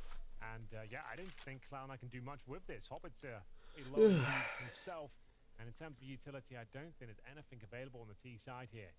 So everything at the bomb plant is yet to be seen, but Glaive is starting to tighten the noose. He's locking them in on the B side of the map as he pinces in from T-spawn. Throwing away a Deagle bullet there. More backup is going to be showing up. Sunpire's just working it nicely. Buying a lot of time for Glaive. Eventually, he's going to get a kill with that infamous MP7. Vecto, he should be pretty much out of this round. No matter where he turns, someone's going to be shooting him in the back, and you can tell he gets a good headshot. Somehow he's going to be close. He fakes it one more time. He's actually almost out of time. Yeah, he can't do it. My God. I wish he would have committed to it the first time, but I mean, it's a hard round to play no matter what. Oh, what a cheeky boy, though. He went for 3 fake plants and actually made it possible there. If he gets the bomb down, I dare say he wins there. He was hitting some bangers there. He makes it very costly for the likes of Ents, but they keep the dream alive. Like they have not. Подождите, они бомбу не успели поставить? Он не успел бомбу поставить? Не понял. Блять, рачуи. О, господи, блять.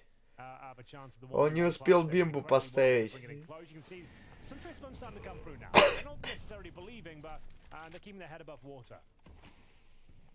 I mean, yeah, that's got to be the play, right? Even if you end up losing this 12-7 or 8 or something like that, you can, you know, the excuse is going to be, well, it was a slow start, but if we had started like this, it would have been fine. Да не, на этот. Ставить на унс в пизду. А ТБ не дают, кстати, поставить, они закрыты.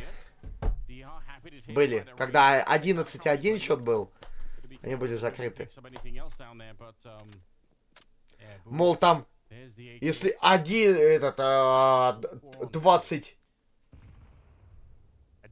20.5 раундов будет, это же легко могут так взять, зацепиться. А КФ порядка тройки, наверное. Got himself an AK-47 in the hands of the in-game leader Boomich. He's got himself 15 frags right now. Playing very well indeed. Going to be flashing in towards A main, trying to get some information. Get a lot more than they bargained for, though, Anders, as Boomich is ready in the anti-flash position. Here comes the utility. Ослепили маленького. Стреляет.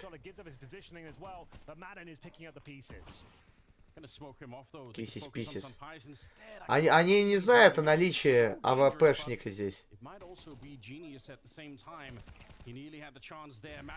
Их сейчас просто на хую, кстати, раскрутят.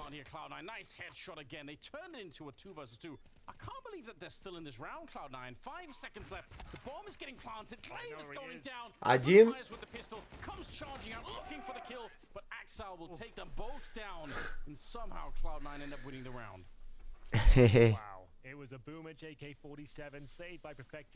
Сколько у экспросов? Сейчас легко посчитать.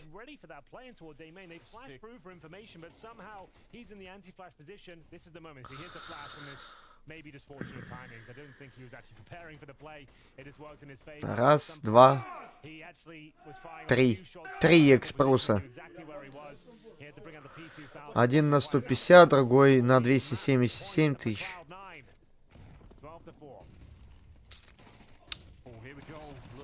Ну, G2, я только вот про G2 думаю, они могут въебать, блядь. Это такие петухи. По последним играм, пиздец, они петушье, блядь.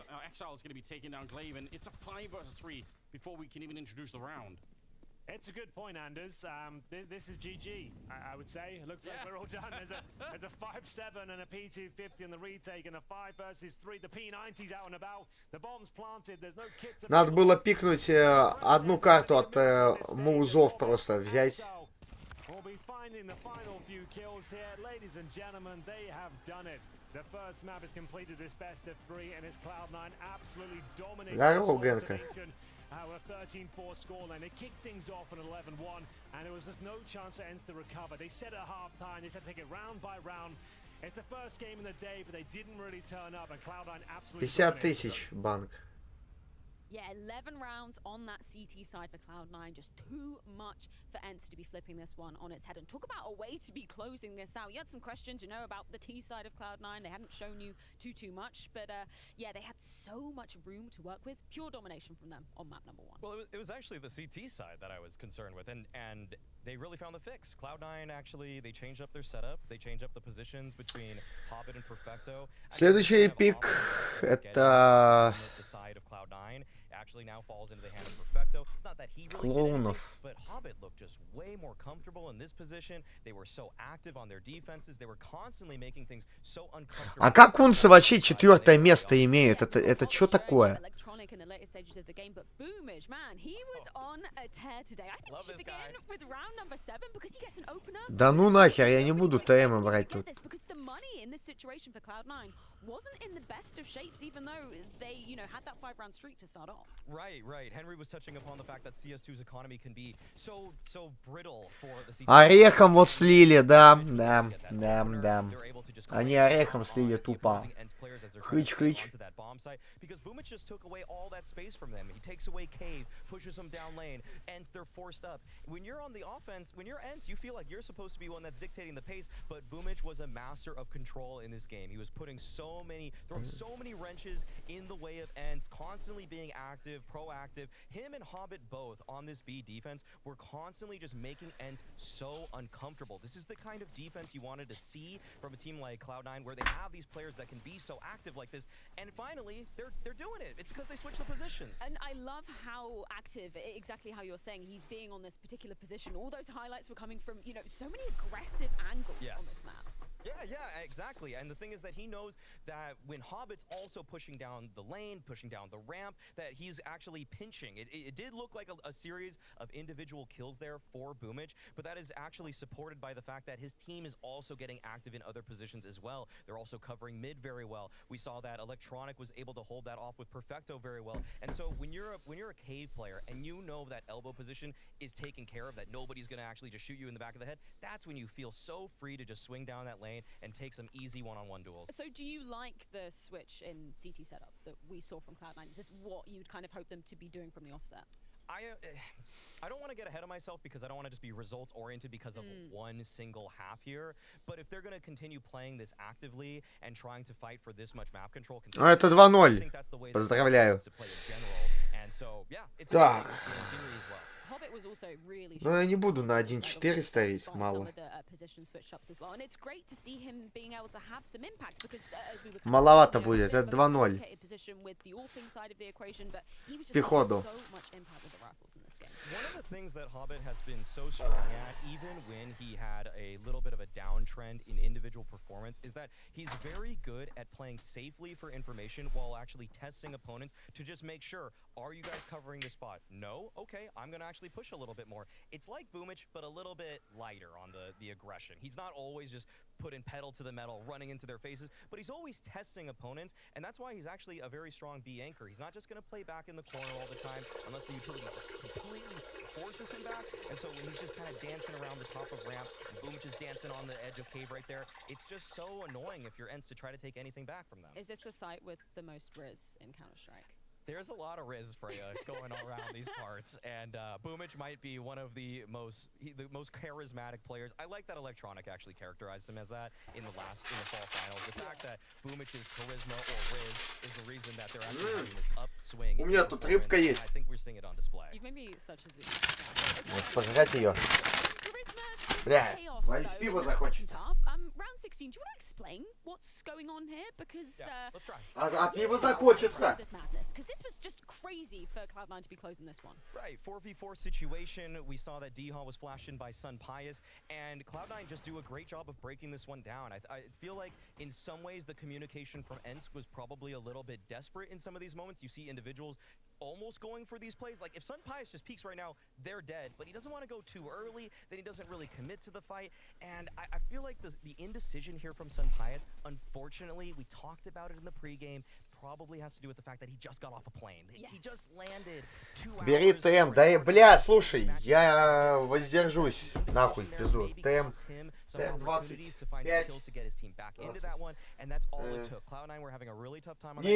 Не, это 6 раундов. 6-13, подожди. 7.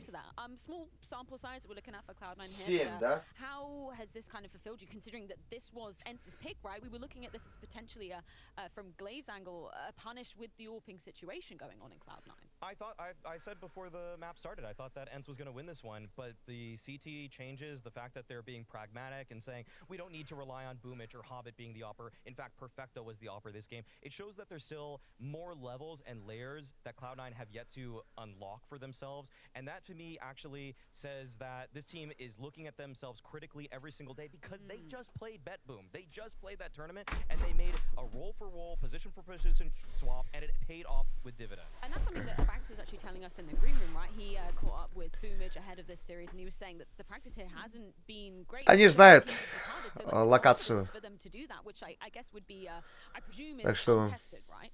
I would imagine that they have О, господи. scrim with that setup. Yeah. I mean, maybe they got one in, but I О, don't о, господи. the conditions are that great based off of the Бля, они легионом въебали 4-13. traveling between Dubai and Abu Dhabi. I don't know what, like, maybe they had one day. Yeah. Maybe. I mean, already taking Ence's pick, that's a great result. Фунатик не игроки. Астралопитеком... Because their pick of Overpass does await. We'll see you in 3 minutes. Да, им пизда, кстати.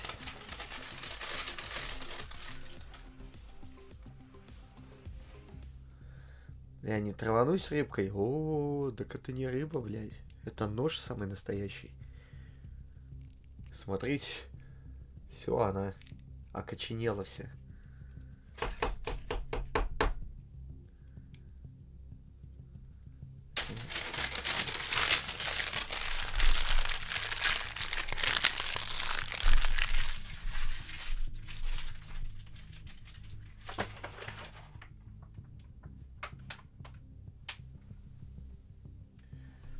У меня вот такая есть. Но изначально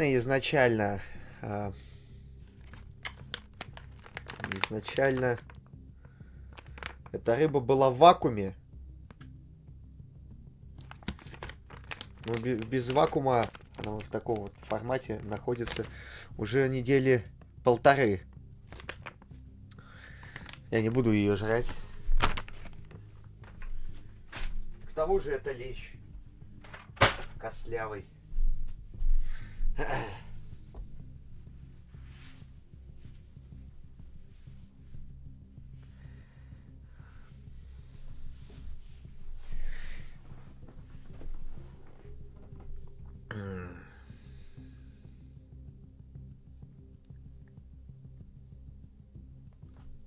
Ду-ду-ду-ду-ду.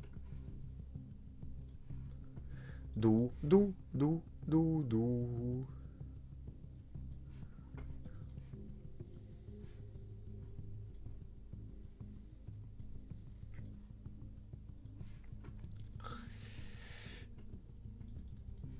Пойти, что ли, кофейку и чокнуть.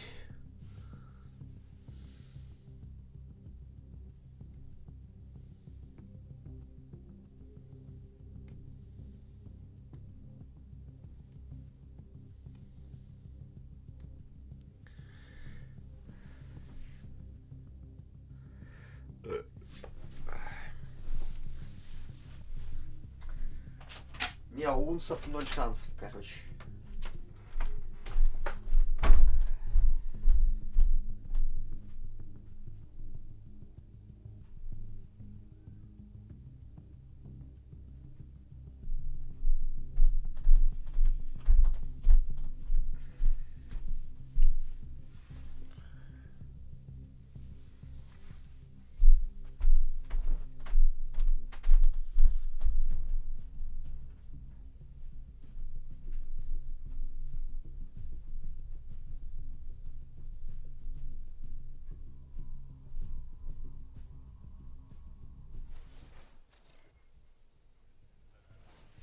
To 4 domination from Cloud9 on map number 1, and now we move on to their choice, which falls down to Overpass. And I want to begin off the story for this map by continuing our narrative of the AWPing questions, right? So what have we seen from Cloud9 thus far, and how are you maybe hoping this to be changing for Cloud9?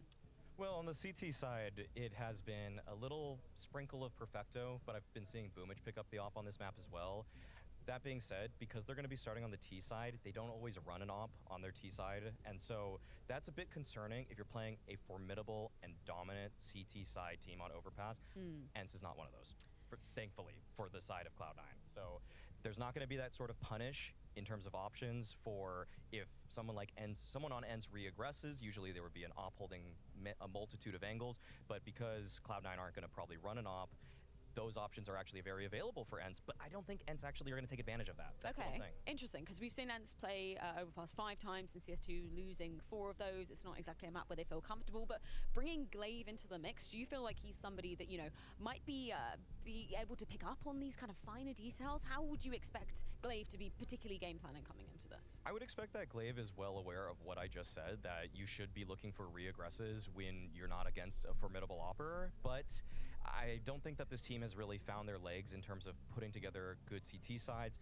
Once they have actually started including Glaive, they've only won 45% of their rounds on the defense of what is the most CT-sided map in CS2, which is Overpass. So that's a dire sign for ENCE, and I mean, I said before the series even started, I thought that map 1 would go the way of ENCE, and that would have given them maybe a chance in this series, but I see Cloud9 really looking like the stronger team on this one. And I think when we are, questioning the AWPing side of things, it wasn't like Sunpaeus was starting lights out on that first map of Ancient, right? No, Obviously, we have no. the caveat that he's just come in. Obviously, he's just come off a long flight. He's not going to be in, the usual Sunpaeus perky form that you would be expecting. But this is going to be really important for him to be showing up on Overpass. This is where a bit of the mental battle really takes place, and when you are just getting off of a plane, when there's a lot of tumultuous rumors regarding the future of your roster, it's easy to just slink away from these kinds of moments if you're someone like Sunpaeus or anybody on ENCE for that matter. So this is a chance for them to show a lot of resilience, and I do think that it's going to be very tough for them to bring it together, just because also, like, on top of the fact that mentally they're not probably in the best place right now, they're just simply not that great at this map. Yeah, where are we standing on Cloud9, other than the AWPing side of the equation then? What have you seen from how they've performed, maybe with, Boomage at the helm of this Cloud9 squad on this particular map? Where are their strengths lying? Well, I think that one thing that Boomich has taken with him from the good old Navi days is that they are effective at taking space in multiple positions at once. Sometimes there will be connector aggression on T side while they're taking space towards Fountain. Their B lurks can be effective as well. It's just that it's almost hard to spectate a good Boomich called T side on this map, because there will be the kill feed will rattle off and you'll be like, why was there another kill? And it's just like, because there's action on multiple sides of the map. So it's going to throw ENCE into a position where if they're not up to snuff, and I'll just say they haven't been on their defense of this map, well, things are going to get really hectic for them and very confusing very fast. Final thoughts, Maui. Are Cloud9 going to be taking this one in 2? I'm going to say 13-9 Cloud9 win, yes. 39. I love how specific you are with that. That's what I'm here for. I throw it out. I throw out the bold preds. Just make it a little bit more interesting. In terms of what we saw from Ancient as well, obviously, we were praising Hobbit quite a lot in terms of those mix-ups. Where do you think he's going to be landing on this particular map? What kind of, impact is he going to be having? Are you expecting the same as what we saw on Ancient? I don't think that I doubt they're going to change anything, so I think it's going to be more of the same. So I think a lot of this is going to be off the back of some good Boomich rounds, some good electronic rounds, and I feel like they're going to be the 2 top fraggers for C9. Well, yeah, we heard Henry G earlier. He was feeling the love for Glaive, but I don't know, man. Do you think they have it in them to turn this series around? Look, we all know who the real of that first map was. It was Jetlag. That was the winner of the first map, and that's not going to be a factor moving on now. Everyone's had a couple of coffees, they've woken up, and I feel like we can bring things back to life here for ENCE. We move on to Overpass as Boomage, his woes continue, his technical issues are going to slow us down a little bit, Anders, but not all is lost. There's still going to be an exciting second map here. At least ENCE managed to get a couple of rounds there in the second half. It wasn't a complete blowout, I suppose. They didn't get 13-0'd, but pretty close to it after that first half, 11-1. Cuban, though, trying to keep things together. We heard that TeamSpeak clip. Just saying, boys, it doesn't really matter. It's the first map. It doesn't matter what the scoreline is. We can move on. We can wake up and just enjoy ourselves, although little to enjoy in that sort of outing. It's not a lot, Henry. I agree. I do like PR spin, Henry. I think that's great. Like, I appreciate that. You gotta try and find the best possible stories of blaming it all on Jetlag. That's what I'm going with. That's the only thing that makes sense to me right now. It's been done before, to varying levels of success. Not a lot of sympathy whenever the Americans do it, but... No, we haven't heard it being thrown around for a while, but I'm just going to use it here, just for the context of that 13-4. It was their map pick, however. It doesn't bode well for Glaive & Co., as Overpass, as I mentioned before, one of the most technical maps, especially on the CT side, controlling those rotations and fending off the B executions, so it could come in time and time again. And you'd have to imagine it will be ENCE at least starting on the CT side. They've got that going in their favor, but they could be pulled around the map and absolutely bullied here. We talked about it as well. The desk brought it up. You know, Sampai's just almost, you know, barely touching down in Abu Dhabi before he is going to be thrown into plane. That's a rough ton of events. I don't know about you, but when I get off a plane, like, you want to get to the hotel room, you want to like take a shower or something. Like, you want to feel like a human being again. So just being thrown right into it, and he's ready to play. Maybe not the most ideal circumstances, but yeah, that's a good point. Yeah, I will definitely give them that. As looks like Boom, the headset's on. He's been the one slowing us down today with a few audio issues, but hopefully he is good to go and we can get Overpass underway momentarily. If you're just joining us, this is the first best of 3 of the day. We've got 3 more to come after this one. This one could be quick. Cloud9 versus Ends continues here. Take over Cloud9, Overpass, and they'll be starting that T side almost certainly here, ladies and gentlemen. Let's get into it. We'll have a look at the buys as they come through, see if we can work out where they're heading. They've got themselves an array of utility here. We've got Smoke, Molotov, and double flashbangs for Boomich. Could mean the P250 is in the hands of Perfecto as well as they make their way towards that playground. All 5 players, and there's execution from long potentially. It could be pretty sick if they keep going, honestly, because in a pretty standard way, there's 4 people. No one's in the bathrooms, they hear this. They have no idea. So it's down to Sampai. He's been good with that P2000, to be fair. Spots 1. We'll call for the cavalry now. Yeah, he's going to get a lot of info just taking that peek at the corner, but good job not going down. He's ready, trying to get that headshot. A little bit of a wide swing. Минус электролит. Still dueling for more, and it's probably time to pull the plug, but before he Электролит. Хабибуля. They are winning the battles at the moment. This is a good start so far for Ends. Perfecto getting very close with the P250, and he'll take down Nerds. Аксель Воин забирает. А я не понимаю, почему береты не пушат? Береты должны пушить ведь. Он даже в смока не пострелял. Вот рачью ебаная. Ой, бля. О, раки, блядь, жакшираки.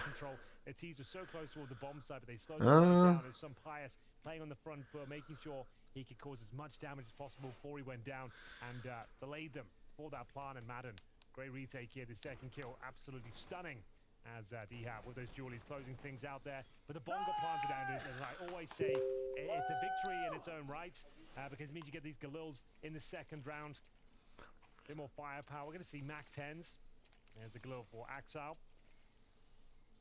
So difficult round to fend off here. This means they focus more on the execution potential more than they have the firepower. It suggests that it's going to go towards B and it's completely flood the bomb site with бимбу поставили. flashes as Perfecto just shows his hand towards middle just to make sure that they can't just push and get it towards T-spawn behind them before they execute. У меня пресс стоит на весь день на сегодня. Я только в G2 думаю, блядь, проебут, наверное.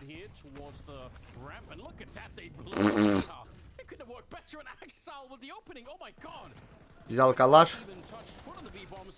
Ну, как ты так пострелял-то хуёво?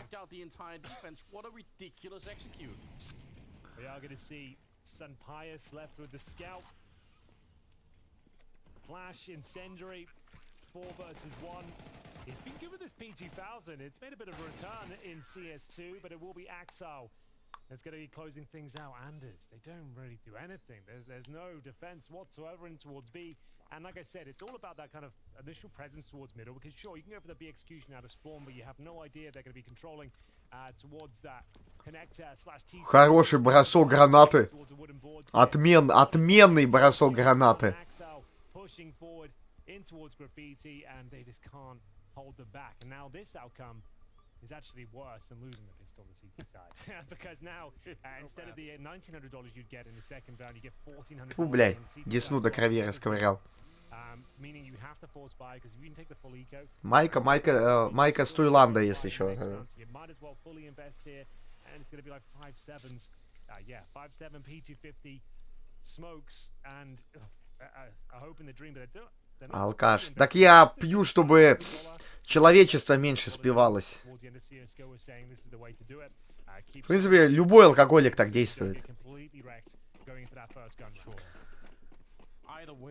Молодежи меньше достанется, что не шарите? with no Kevlar. Got himself a smoke and a flash, and it's the first grenade. D had no Kevlar either. He gets a nade to the face and pretty much takes max damage there. So Hobbit MP7. Second outing for that particular weapon we've seen. And they're getting a lot of control of the map. Everyone overlooks this position. I'll never know why. No one ever checks it. This time they do. Good job. Приветик просто передали.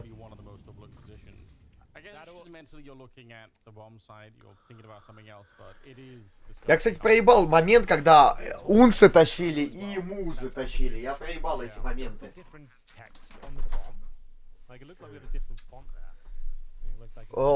Музы, они там 15 место занимали, когда я наблюдал за Counter-Strike'ом.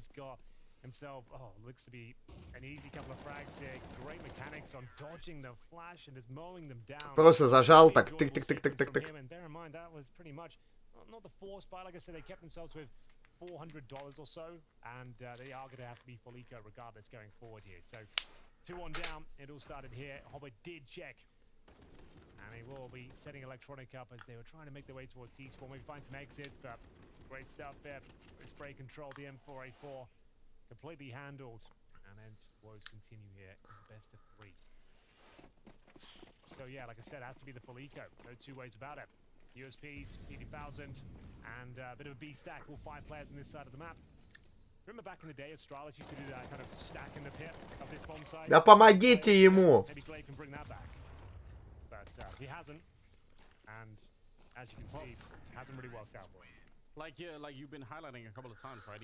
He's sort of playing in the leftover of whatever Snappy had managed to build, and it's just got to be such a confusing position to be in here. So I guess it's probably just to try and couch this whole Ents adventure so far, just in the light of what it is, right? Like they're just getting together, and then half of them are leaving, at least possibly. Like it's been confirmed yet. Скорлупу зуба достаю. Цемент старый. We'll see as the first gun round will come through. M4s across the board. M4A1S, and that's Да, долил. 6 тысяч. Do need his presence, to be honest with you. This is where he can really carry the team through this sort of map. It's an AWP's paradise. To use another cliche Counter-Strike term, I think one I probably started saying. But we'll see if there's anything that can be done here.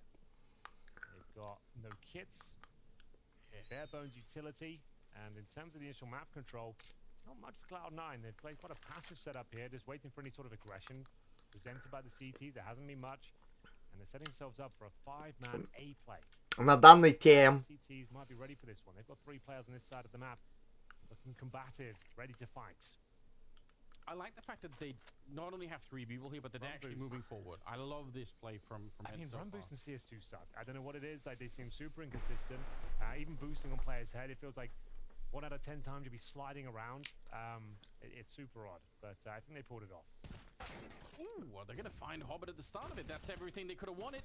All they need to do is get back around the corner. They're going to stick around for kill on Electronic as well, but this has worked out so well. Посыпались мальчики. I do like the proactive play coming out from Ents. Мальчики посыпались. If you're going to have 3 people stacked at the A-bomb side, which is quite a lot. Они сейвить будут. Normally, you could get away with even playing just the 1 and having 4 people at the B-bomb side. That happens more often than maybe you would expect. So having 3 people on A, but having them move forward, definitely the right choice here. And this round is going to expire. So Ents, this is huge for them, right? They not only get the round, but they. Я думаю, тут ТБ будет все же. Yeah. Say the very least. Said some pious would maybe not have as much impact without the AWP. 13-7 должно быть. 13-8. Унсы гладиатором въебали. 5-man adjustment from Cloud9 trying to get that execution potential online, but couldn't even get close towards the bomb site. 3-2, and the money's still okay for Cloud9. They've actually got quite a lot of cash, to be honest with you. How's Axel got like $9,000? How's he pulled that one off? I don't know. He's still got the M4. I guess they're saving a couple of weapons, but just a crazy amount of cash. We'll see Perfecto opening frag, not going in his favor, but the trade certainly will. Adam goes down. 4-on-4 certainly favors the T side here on Overpass. Hobbit will find the second kill of the round. The player that's really been the most promising for End so far in the series, Sun Pius, he goes down early as well. So we need a reaction, we need it quick. Nerds taking matters into his own hands as he pushes in towards T-Spawn, trying to get some information. That surprise attack in the back. Axel, though, on high alert, Anders, and ready for that sort of maneuver. Yeah, they are keenly aware that something could be up. I do like this position for Nerds. Very hard for them to find anything with them. Axel trying to see if he can get them down, but Nerds might actually... Щеглы, блядь. This is huge. He's pointed back into a ГГ 3-3. health advantage in favor of the rest of Ends here, so Nerds absolutely pulling out a couple of massive kills. Yeah, that was huge. It's probably enough to win the round unless Glaive misses that shot. He is dead accurate though, finds the head of Hobbit, and Boomich with 40 points of health almost has no chance here. Maybe he can get the bomb planted. Throws some Molotov down. He's up to something here. He's cooking. He's suggesting he's running in toward Day with that Molotov, but he knows the CTs might take the bait. But he doesn't. And it will be another success run there for Ends. Мало дает эти уёбки. After that first map, I suppose not surprising, after losing 13-4 on their pick. But starting to look better now, starting to look active. He's always been a bit of an emotional player, hasn't he? I actually think that's one of the reasons why it's been kind of fun to follow his career. Like, he definitely, you can tell when he's excited, and you can also tell when he's frustrated. I kind of like watching players like that. Does make it a bit more fun. He wears his heart on his sleeve. That's exactly right. Well, 3-3. It does get all tied up. Oh, it's a nice Molotov for you. Straight towards that party position. No fun for Nerds. He wasn't invited. They have to fall back here. This is more traditional default now. Cloud9 is going back to the basics. Those set pieces off the get-go haven't worked out for a couple of rounds here. It's going to establish some basic control of the connector. Normally the first port of call on Overpass is open towards the bathrooms. Push the CTs back, deny vision. Try and take material en route. Sun Pius has finally got the AWP up and running, so that's kind of something to think about too. Absolutely. This is where the AWPers can absolutely dominate. If you've got a strong AWPer that can act like the turret on the A bomb site, you can really actually have a strong B defense, sometimes even have 4 players over there. And a player like Sun Pius, he's got such a kind of scary presence there. You might just want to avoid him in general, but time will tell. He hasn't given up his first shot just yet. He's holding a smoke in hand. 50 seconds. As things start to get a little bit more complicated for Cloud9. Taking significant damages. Hobbit's down to 37 points of power. It's 3-3. It's very early days here. CT's now deploying their final stages of utility, holding them off as long as possible. Whittle down the clock. You can see Glaive with the incendiary. Ready to throw towards shore. He wants to hold on to the last possible moment, though. That first entry kill doesn't work out. Electronic is low HP, but still gets a double kill, Anders. I have no idea how he got away with that second one. Glaive is going to be kicking himself when he watches the demo because that was close to being a functional round for them. Hobbit with a good headshot. They took their time, even though it was running the clock down low. 14 seconds on the bomb there when it goes down, but some highs and nuts, especially with the weight, or the cost, I should say, of that AWP. Swift. It's risky to try and retake this one. They might have already made the call and said that's not going to be worth it. They obviously don't have the direct information. The 2 players at around 10 points of health, but Electronic, I agree with you. I have no idea how he gets that second kill as well. Looks like there was almost certainly going to be some trade potential there. Glaive did significant damage. Nerds continues to do so as at least tries to keep them modest here, but the money, like we said, is actually already an impressive spot. They're going to get an extra $3,500 on top of the quite substantial amounts of cash they already have already. So racks on racks coming through here as Hobbit, he does go down 10 points of health. The blast radius Призыв носить маски в общественных местах в Москве носит рекомендательный характер. Ну, сейчас люди, кстати, болеют, действительно. Ну, у меня вроде температуры ни хера нет. У меня у матери температура 38,6. У знакомых тоже, бля. Can you do a 4-3 lead? But remember, this is Cloud9 on the T side of Overpass, so they're going to be quite happy with this in an MR12 format. This is pretty good already. They're probably enough for them to feel safe. He's had enough. He's so good, like in terms of like reading the game and understanding where his enemies potentially are positioned. Like Минус Бумачева. Those players that just seem to have that sixth sense as he opens things up, taking matters into his own hands, finding the opening killer. Nerds chomping at the bit to get stuck in and start the backstab as well. Needs to be careful though. Hobbit's coming in on that connected position, trying to sniff him out. sense that they've actually got decent control here towards the T steps, and he'd be right in thinking so. Nerds does initiate the flank. Yeah, but Nerds is А чё уёба с ножом передвигается? Понятно. Axal is all the way deep in here. It looks like St. Pies is aware that they could have made Пизда. it in, so this is 4-4. really, really great game sense. If you would have kept falling back into the A bomb site, there was a chance that he was just going to get shut down, but look at this. Втроем смогут разыграть? Если разыграют, то тут это ТМ, наверное, будет. Если разыграют. Да убегай! Бля, не, долбоёбики, блядь.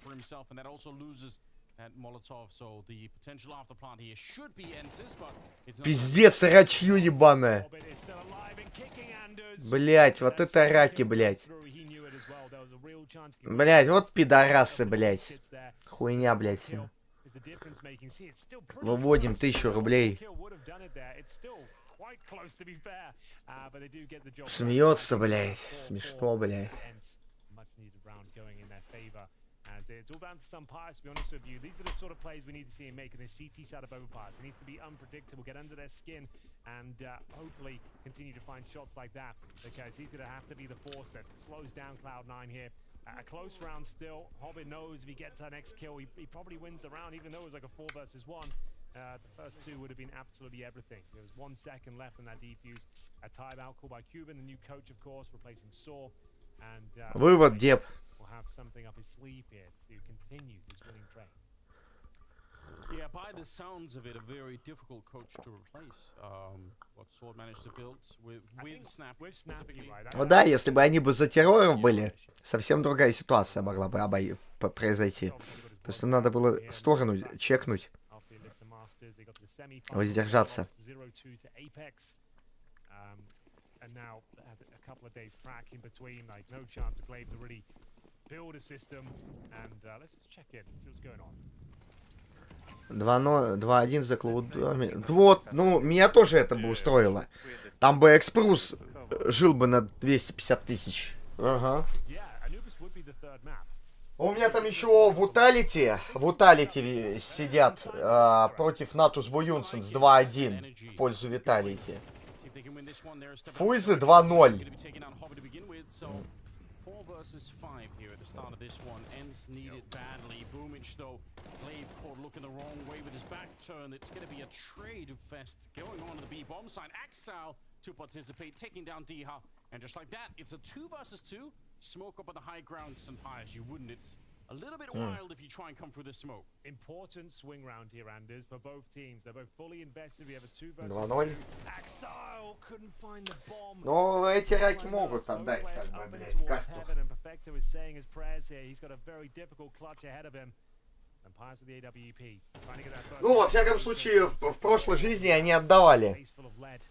And they know that Nerds was up there as well. Perfecto hoping to outmaneuver him here. He's got 35 seconds to work. Фуйзы у меня тоже 2-0 там. Он не перестреляет его. Он думает, это там.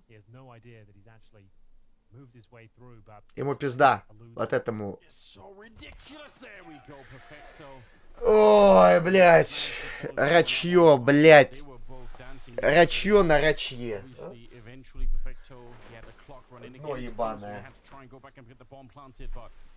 Да.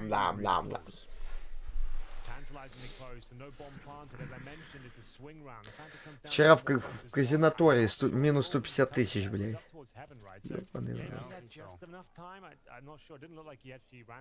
Там губа пиздела, что я там типа за 300 тысяч мать готов продать, блядь. Вот такую хуйню, блядь, пиздел Додик, блядь.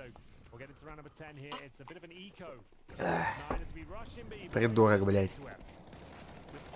Nothing at all in the back pockets here, just the pistols. I don't think, yeah, maybe a Tech 9, but that was about it. The rest of them on Glocks, and they are getting absolutely wrecked. A quick round, and you know, maybe build a little bit of momentum for Ents here. They are starting to rack up some rounds. It's a lot better than it ever was on Ancient, to be fair. So, you know, maybe they can keep it up. Maybe. It's a simple procedure for Madden and Co here, even while flashed.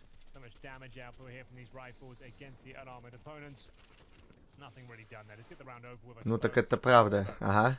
They won 50% of the rounds. Да-да-да. Can they keep it up? Can actually win the halfway on the CT side? It'll be a great return to form after getting walloped on the first map 13-4. Couple more rounds to go, and the opening frag this time found by Чел сливает.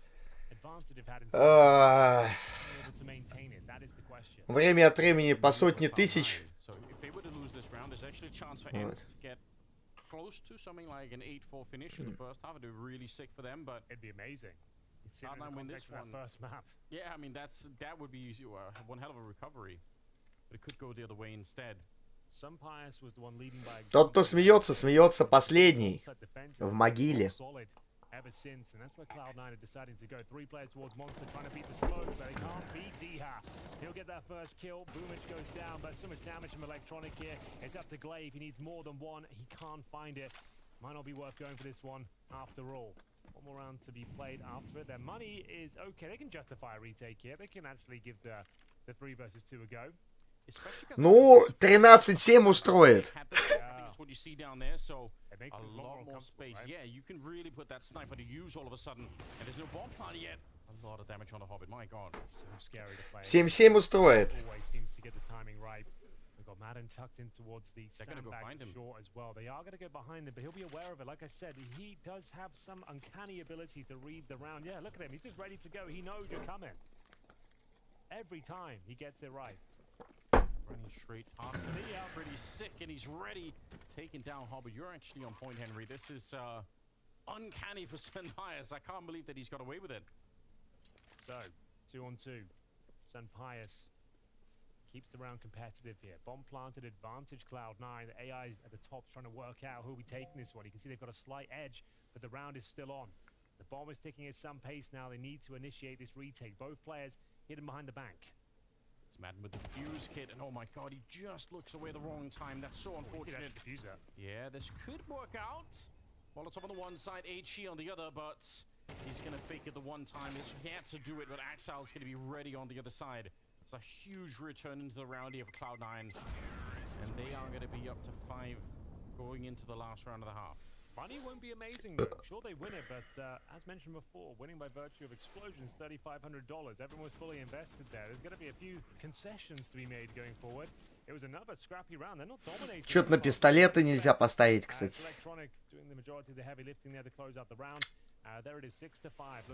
Почему на пистолет нельзя поставить? Победитель раунда 15-го, блядь. Все позакрывали. Хули они так закрывают? Yeah, that's absolutely true. A little bit disappointing, perhaps. We'll see if it's going to be quite enough. Sunpius up to his old Пидорги. Pushing forward. So good.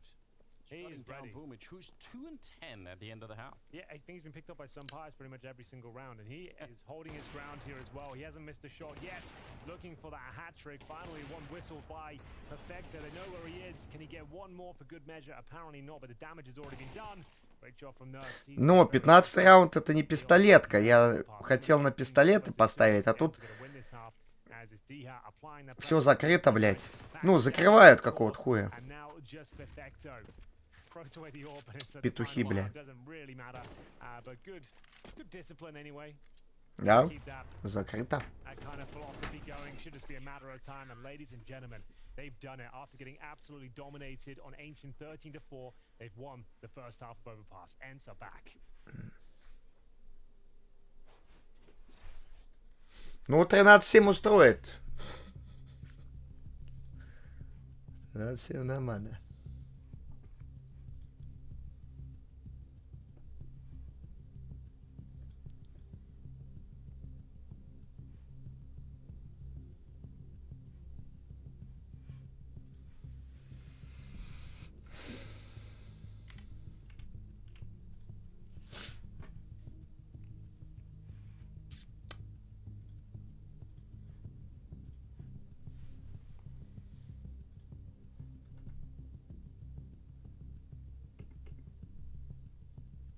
Что такое без ОТ?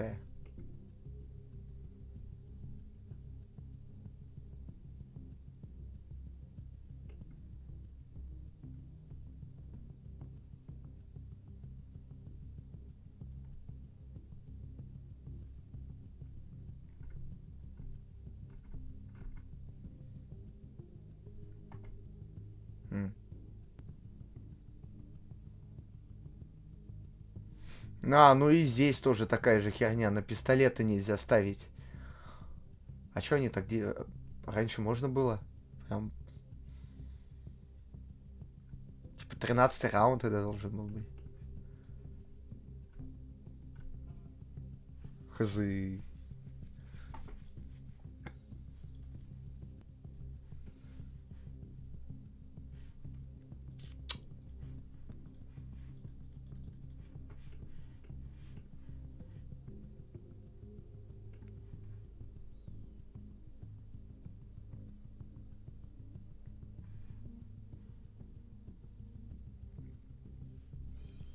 Ха-ха! Раста.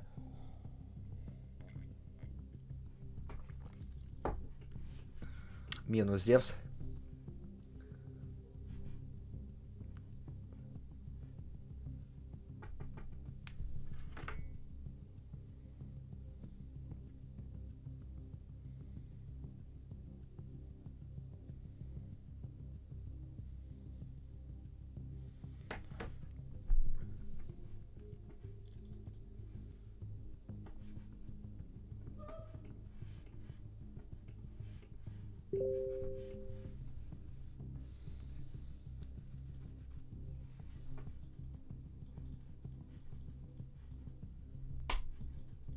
Блять, это... Вот эти вот кони, это пиздец, это такие уёбки, блять, это такие уёбки, самые натуральные уёбки, блять. Я надеюсь, они проебут, бля. Это такое раковальня, блять.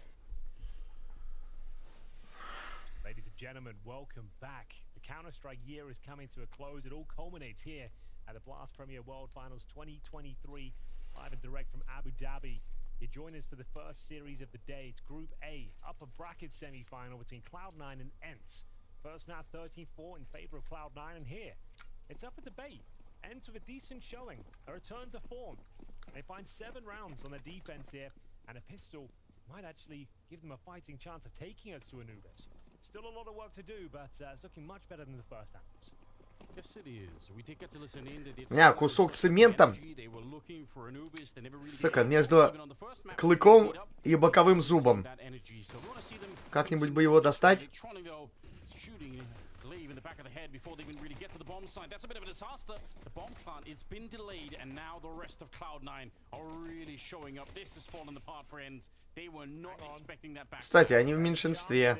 О, He's looking dangerous out there. I think he's done enough as Perfect has been painted. And it's the round victory for ENCE. It wasn't looking good at all. That backstab at the start of the round from Electronic. He thought they would be done, but Sunpius, he is fighting valiantly. Every single round, they managed to take them all down by virtue of kills. No bomb plant required. Аж до крови. Patrolling the perimeters here, finding the jewelies, and then doing absolute work in this pistol round. Another hat-trick for himself here, continuing to carry ENCE through this second map. He's not going down by the fight, that's for sure. Glaive's loving it.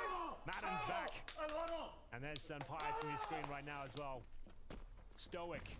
I reckon some of those kills, they probably didn't need to fight him. I feel like they were getting a little bit too aggressive, perhaps Cloud9. I feel like they maybe overstepped the mark a little bit there. They could have stayed defensive. They both swing out, didn't expect that second Bartman's player, and there was no bomb planted. No bomb required. They just win with kills. After losing the first couple of frags, so the CT swinging out from short, applying some pressure here. Nuts needs to be careful, and he's not to the first rifle here. The B stack actually doing quite significant damage. Хорошо, что на пистолетку не дали залить. Сука, бля. Find Glaive right then and there. Like you said, he was already down low. Diha almost getting out battled there. It's a powerful itself was scary. Yeah, it is. You're right. Hard to get through here for the CT side, even if they have the men advantage. How do you actually make it through with nothing to flash your way in or anything else? Bombs being planted truck side. They should still win this round. Massive advantage still for ENCE, even though it's going to be a 4 versus 3. Yeah, as soon as the bomb is planted, that really makes the difference. What? That's a USP! How did he get that shot through? I can't believe it. But Diha, he's down and out. Madden and Sunpius, they're getting dinked again. The USPs. Like this. And now the Galil follow-up. I don't like it either, Henry, but it's what we have to deal with. Versus 4 now. The ball's being defused. 10 seconds, but we're all the way down to 3. They're right on top, and they're gonna get the round. I can't believe it. I can't either. It was looking so good. Everything was going so well for them. And that's the round they lose to the full eco, the USPs. To be fair, there were some shenanigans in there. We had that smoke kill coming through towards the bank side. But the initial frags, I feel like they didn't display enough discipline here. Like, let them have short at this stage. And to be fair, Glaive, he was trying to smoke off the connector. He had 1 point of health, and it just goes from bad to worse. Cloud9 played that to perfection. They couldn't have done much more. And yeah, some pilots know that's significant, and that's a big round to give up. And at least they got the bomb planted. They're going to take the full eco, take this one on the chin, as Cloud9 get a direct injection of cash here. Their full eco leads them to having multiple rifles now on the CT side. Galil's AK-47's the first one, no problem whatsoever.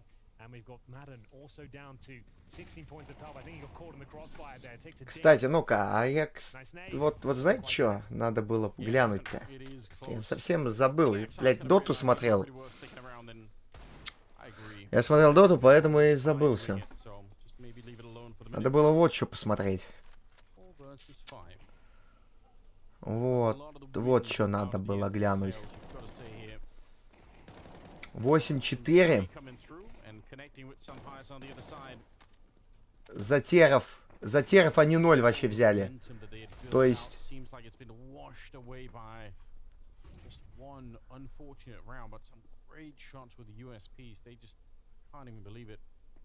Подождите. 8-4, да. Да, за КТ они отыграли. За КТ они тут отыграли.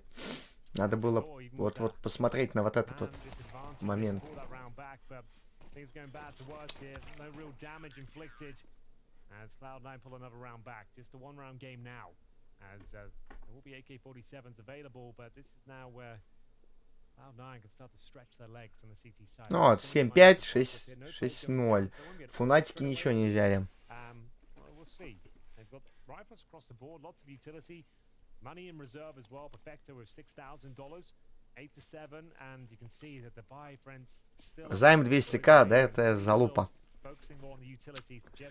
Можешь не покрывать, разрешаем тебе. А за границу можешь и через Беларусь вылетать.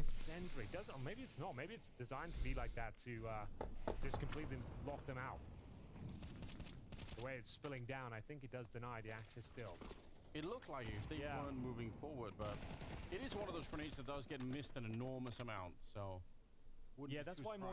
Они даже с базы выходят и киллы находят. Клутнун.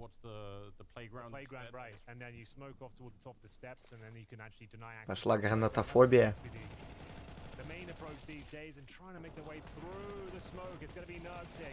Да, блядь! Ахиль-воин. Там еще в спину заходит. Слышит, как на кнопки нажимает. Ну, его тут подловили. 2 в 1. Нёртес с гугилом. Израильская винтовка гулил. Денег у терроров... будет какое-то минимальное.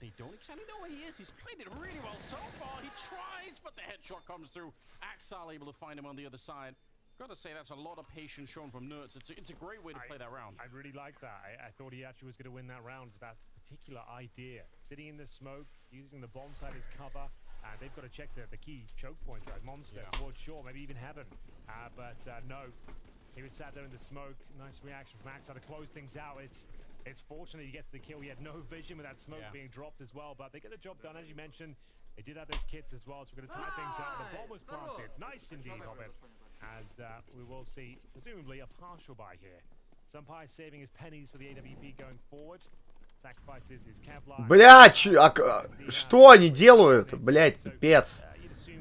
Раковальни, блядь. Если бы СК бы раньше бы подошел. Ахазы.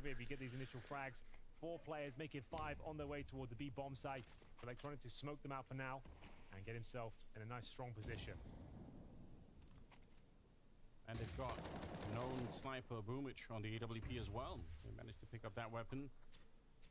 Some grenades being exchanged back and forth here in that monster tunnel, but a lot more grenades on the CT side that they can throw. А я вот напротив оборал деньги в долг, проебывал в казино. Не только. I don't know for instance, one good entry and that might be enough, and they're going to get it with the grenades, but Electronic and Hobbit answer back in a massive way for the smoke. It's another USP headshot, and Cloud9 are looking so hot to win this map right now. You can feel it, they have the economy on their side. Чем вот отличается губа от выжилинка? Губа — это как инфо-цыган. Показывает богатую жизнь, блядь. Смотрите, зарабатываю, блядь, нахуй. Выжилинк же показывает унылую хуйню. То, насколько человек может засуицидиться даже с этими казиношками, блядь. Вот, ну, правду, короче, показываю. Вот все. Вся разница. Waiting for this sort of play. He's anticipating a push through the short pipe, but we'll see if he gets it. Very early on to round, some Pius holding towards connector right now, and is Madden trying to find space along. Axel to defend. Да, без купюр. An inkling. Yeah, I wonder if you heard him. Madden did step really close to that tree. You gotta be careful about that. I don't know if that was the case, but either way, good awareness for Axel. Hobbit just waiting here, making sure that no one's coming through. Glaive, he's got the right idea, and he actually does get to see, I think, just a leg of Hobbit before, so yeah, he's aware of those Hobbit tendencies. Tucking himself in, no escape. If he's checked, he is removed from the equation. Glaive pulls it back to a 4-on-4. Знакомый выиграл в казике 2 ляма, но когда их потратил, думал, хорошо, что он успел их потратить. Обычно лудики не успевают потратить, они просто продолжают хуярить.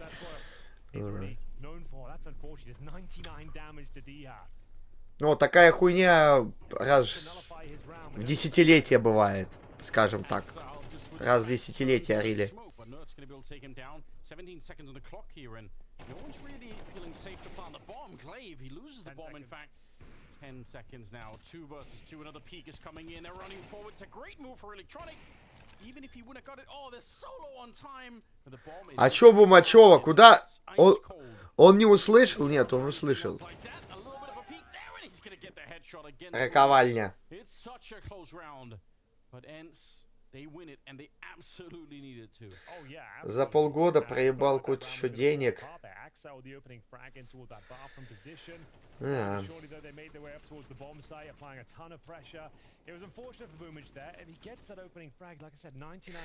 я ни рыбки ничего не качал. В общем, блядь. У меня пассивного дохода просто нет. Просто, ну, ничего нету. Вообще ничего нет.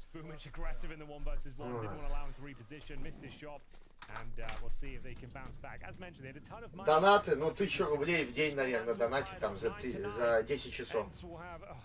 Ну вот и все, вот все достижение. Монетизация убрана с Ютуба. В общем, все. They need this round. If they don't win this round, Anders, it's 10-9 in their like full eco territory again. So this is like must win, and unfortunately you don't have everything you need. Все по факту держится на одном человеке, на майдарлинге, вот финансовая составляющая помогает. Вот, все, больше нету ничего.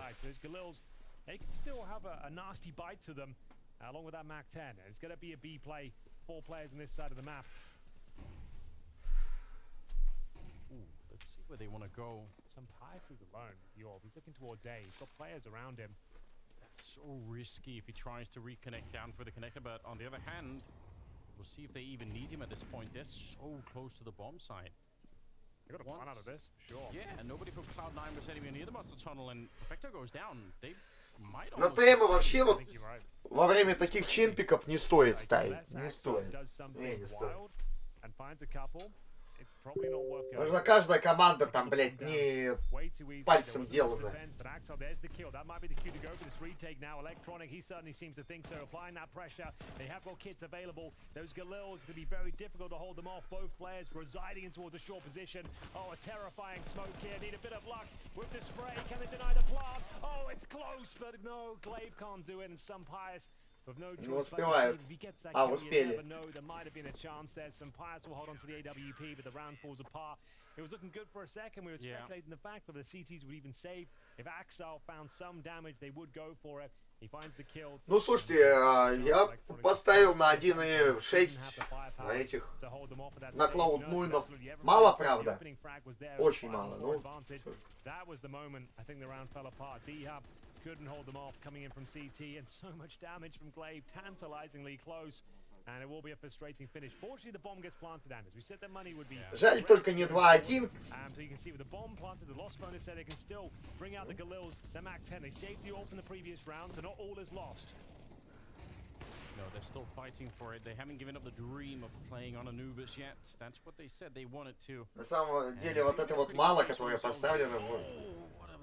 Тут если 2-1 будет, это более чем устроит, да. Also reckless, I suppose. Just hoping that no one was going to be at the bottom of long, but Sampai's absolutely was ready for it. Но тут, наверное, не будет.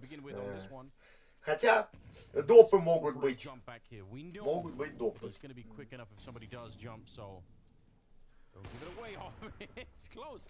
He's nearly lost his head then. It looks like they're going to go and B, and there's nobody here, so a calculated risk, as we want to say, Henry. We love to say that. It's our favorite catchphrase. They're just going to save. I think they made the call as soon as it was a 4-on-5. Like, they either come in, we win, or we just save. Well, we said that before, and they somehow still won the round, but you might be onto something here. They're so far removed. By the wayside, as AI predictors saying 20% still. What do the robots know anyway, Andrew? 10-10. Can't tell that they're saying. Здорово. It should be 0% AI prediction. 10-10, ёпта, бля. We're getting there, like slowly but surely, you know. We're just going to be robot. Our jobs are safe for now. Until the AI casters arrive, at least the AI prediction's not quite there yet. I think that's definitely coming in the future. I hope so. Maybe I could license my voice, my likeness, and I wouldn't even have to work. Like, if I just kind of sell the rights to it, that's a good I don't even have to turn up. You could ride jet skis all day. I could ride jet skis all the time. That would be great. But there it is. It will be Ensign, an opening frag. Sampaius, who else? To lead the charge, Boomich, not like we said, not known to be an AWPer. Like, he's going to get schooled by Sampaius. If he keeps trying to challenge Sampaius, he's going to get absolutely wrecked. On this sort of map, he's got no chance against him. Yeah, I mean, at that point, just give up just get the MP9 and run him. Just get down. the MP9, yeah. Yeah, I agree. I just don't think this is a good idea. Like, Sampaius is one of the best snipers in the game right now. Especially CS2, he's been fantastic. But, Boomich, what's the issue there?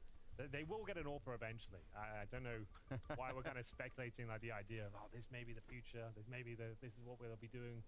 No, they're going to kick someone and get an AWPer eventually. That's happening. Who it will be, I don't know. But that's the you can't continue like this. Boomich can't be a sniper. Like as you can see, you need an AWP on some maps, and that level is just not going to cut it. Yeah, that's. I mean, like you said, roster mania never ends in CS2. Like, absolutely, it's just getting started, if anything. Yeah. We'll see. Maybe on the other side of the first major, things can sort of start to calm down a little bit. But for now, yeah, the madness continues, and it does in the server as well. We're tied up. It's 10-10, leading into the 21st round. There's that smoke we talked about at the top of T steps. Axel trying to take advantage of it and investigate the playground. Ideally, like to be flashed in here. There's the flash. Just a little peek. Doesn't have to overcommit here. They could be hiding behind various apparatus in the playground. The seesaw, the swings. Привет, Жлин. Нравится новый коврик. Не боишься разбить его? Какое счастье, куча заряд у наушников. А я не знаю, как посмотреть. Заряд. Без понятия. Без понятия, пачан. Тарантино, я не знаю, как посмотреть. Заряд. Ну, работают вроде как. Пока работают. А коврик? Я же к играм нынче отношусь, ну, очень легко.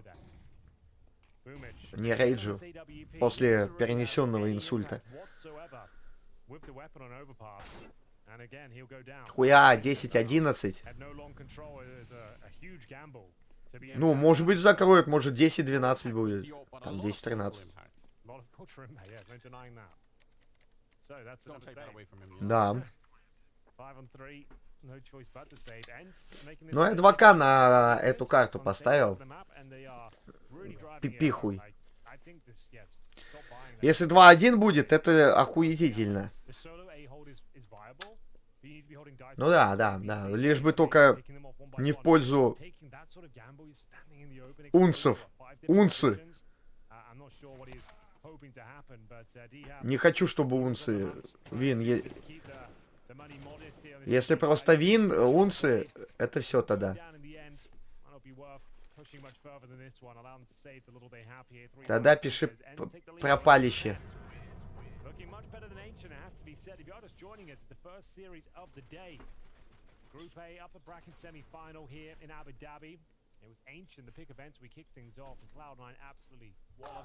Ну, у них Анубис хороший тут тоже.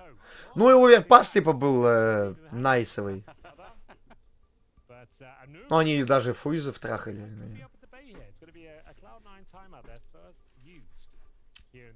Ставочки.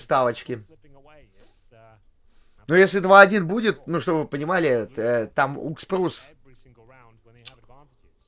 будет жить на X400, 700 рублей.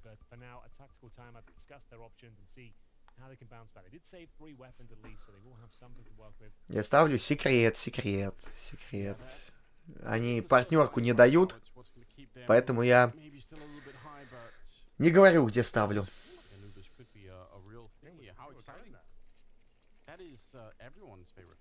Партнерку жопит, прикиньте.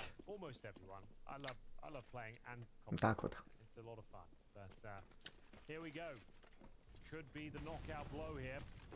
Cloud9 trying to avoid map points if possible. Axel dissuaded from mid control. One grenade for good measure. What a nade it is as well. Significant damage towards Madden. Yeah, but he's fearless. He's saying, you know what, I don't care. Смысл им тебе давать, если канал ВРФ в бане? Меня со всего мира смотрят. This is pretty sick. I mean, he's got a lot for without throwing any grenades or anything else. He's just taking up this forward position. See how much further he can push his luck here before he encounters somebody from that Cloud9 side. How deep he is. Finally going to take a step. Ой, зря. Ну там граната залетела в Аксельвойна. My God, he's put a lot of pressure on them. His nuts ready to strike. Find that timing. He'll be backstabbing. Топает. Он не сказал ничего. Idea that Madden was that close. Thankfully, Boomich with the rifle starting to make a bit of a dent here. His first kill in the second half, I believe. As we'll see him bring it back to a 4 versus 4. Что говорят? Да, типа репутация. Репутация, говорят, у тебя уже линк. Не очень. Always timed it so well. He's going to keep that B presence on that side of the map. I think that's the A side completely open. It is. Taking the bait. Oh no. Но на меня же навешен ярлык трэш-стримера там какого-то, блядь, лютого. Маньяка-убийцы, блядь. Put up a boost, and I mean, I guess that's cool if they find somebody right away they could do something with. I doubt if this is going to be worth it. I feel like playing for overtime is probably the better choice here. They might have a bit of a loss bonus, but будут выбивать? Нет, смотрите-ка, отдают. Да, 10-12. It was a really cool round here for Ents. You could tell that Cloud9 were not aware what was happening. It was Madden applying the pressure, getting the kill. Even if you got traded, it's fine. It really made Cloud9 nervous. And then as soon as Nerds gets the kill down on the other видимо, данные три карты.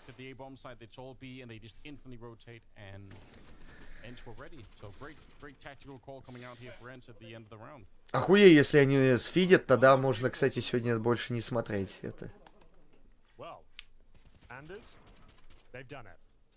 They've actually done it. Just looked like you thought Ents, they weren't going to do anything this tournament after that first map. Like, okay, this team has got its problems. They're jet lag. The jet lag, yeah. But this is what a return to form this has been. They've got 2 opportunities now to sweep Cloud9 under the rug. There is going to be at least some weaponry. Boomage back to the AWP. Holding towards middle right now. Can they keep the dream alive? Can they get it to overtime? Madden's taking so much though. Oh, they have no idea. LGD тут попку разорвали маленьким. He's aware, but still, he doesn't think a player's made it past. Yeah, Axel had no idea. Yeah. Yeah, the power of information right there. Madden just taking up so much map control. But because he lost some pies in the meantime... Сейчас на калаш наткнется, если наткнется... Они разминулись. So crazy. He's walked right through. It is a 4 versus 4 now, and they're going to pick up the bomb out there on long. See Cloud9 though, they just don't know what's happening at this stage. О, 4-2. 4-3. I'm saying this enter bounce back on their opponent's pick of overpass. Boomich and Co will have to do something magnificent at this stage to save the round. У духа мало жизни, 12. Сколько? 11. 11 каска. It's another shot. That's the second in the round here. Has he got anything left? А тут их встречают. О, блядь. Only 18 seconds left in the round, so Ents under a lot of pressure all of a sudden. Maybe they found a way out. No, Electronic! I don't know how he failed that one. Where did the bullets go? The bomb is being planted now. And up at the high ground, Hobbit with a good shot through. Madden's very low on health. But he gets one, and he was ready to fight Hobbit as well.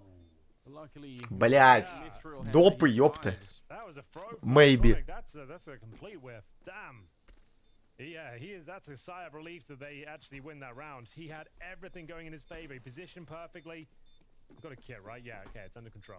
But that should be much cleaner, and that's kind of significant because the money's not great. Like, sure, Hobbit brings out the AWP, but you can see 3,800, 3,700. They're still going to have a compromise buy. Having one more player alive would be really a welcome gift here. So it's the final round. Number 24 coming up next. Big old miss there, but who didn't miss, it was Boomich. He's going to be so happy, Electronic, that Hobbit wins that round. Yeah, right. Because he did great. I mean, it's a good defense for Electronic to begin with, but that last kill, he could have absolutely had that one. Ooh, scary moment there, but oh, Boomich and his bloody headset. He's at it again. He's had enough of that. You've never watched Lord of the Rings, I believe. I mean, I've seen it. I've seen the first one in the cinema. Didn't think much of it, moved on. The first one. Yeah, didn't think much of it. Do you know how much of a crime that is, Henry? Bro, it's a film about magical jewelry. Like, why is everyone so obsessed with it? Like, who cares? Let me give you Блять, одно убийство на Войде, сука, good look. You just say you haven't watched it at all. Блять. Пидоры, одно убийство на Войде, блять. I mean, it was just long, wasn't it? I remember seeing it, I was like 12 when I saw it in the cinema. I was like, this is a long... Like I felt like they've been on this whole journey. I felt like, all right, finally, so it's been 2 hours. They've made it to wherever the hell they're going. О, блять, пидорасы! Like 2.5 more hours, guys. Есть! Есть! Блять, успели. So yeah, not for me. Why does that get brought up every tournament I go to? It's always just the go-to. Фу, бля. Ладно. Успели, блять. Успели! Так, живет Укспрусик, блядь. Да, Укспрус на good look. Угу. Вы не ослышались.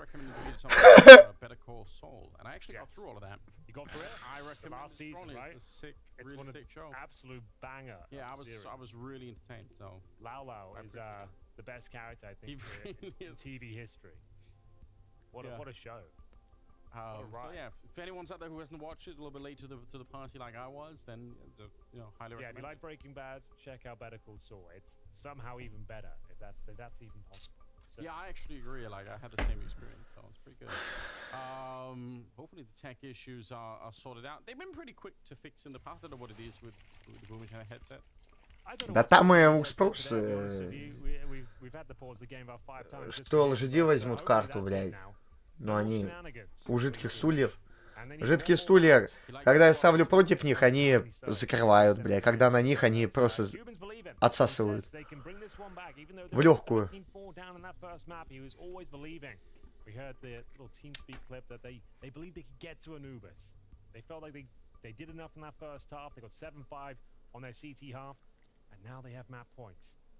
trying desperately to avoid overtime here.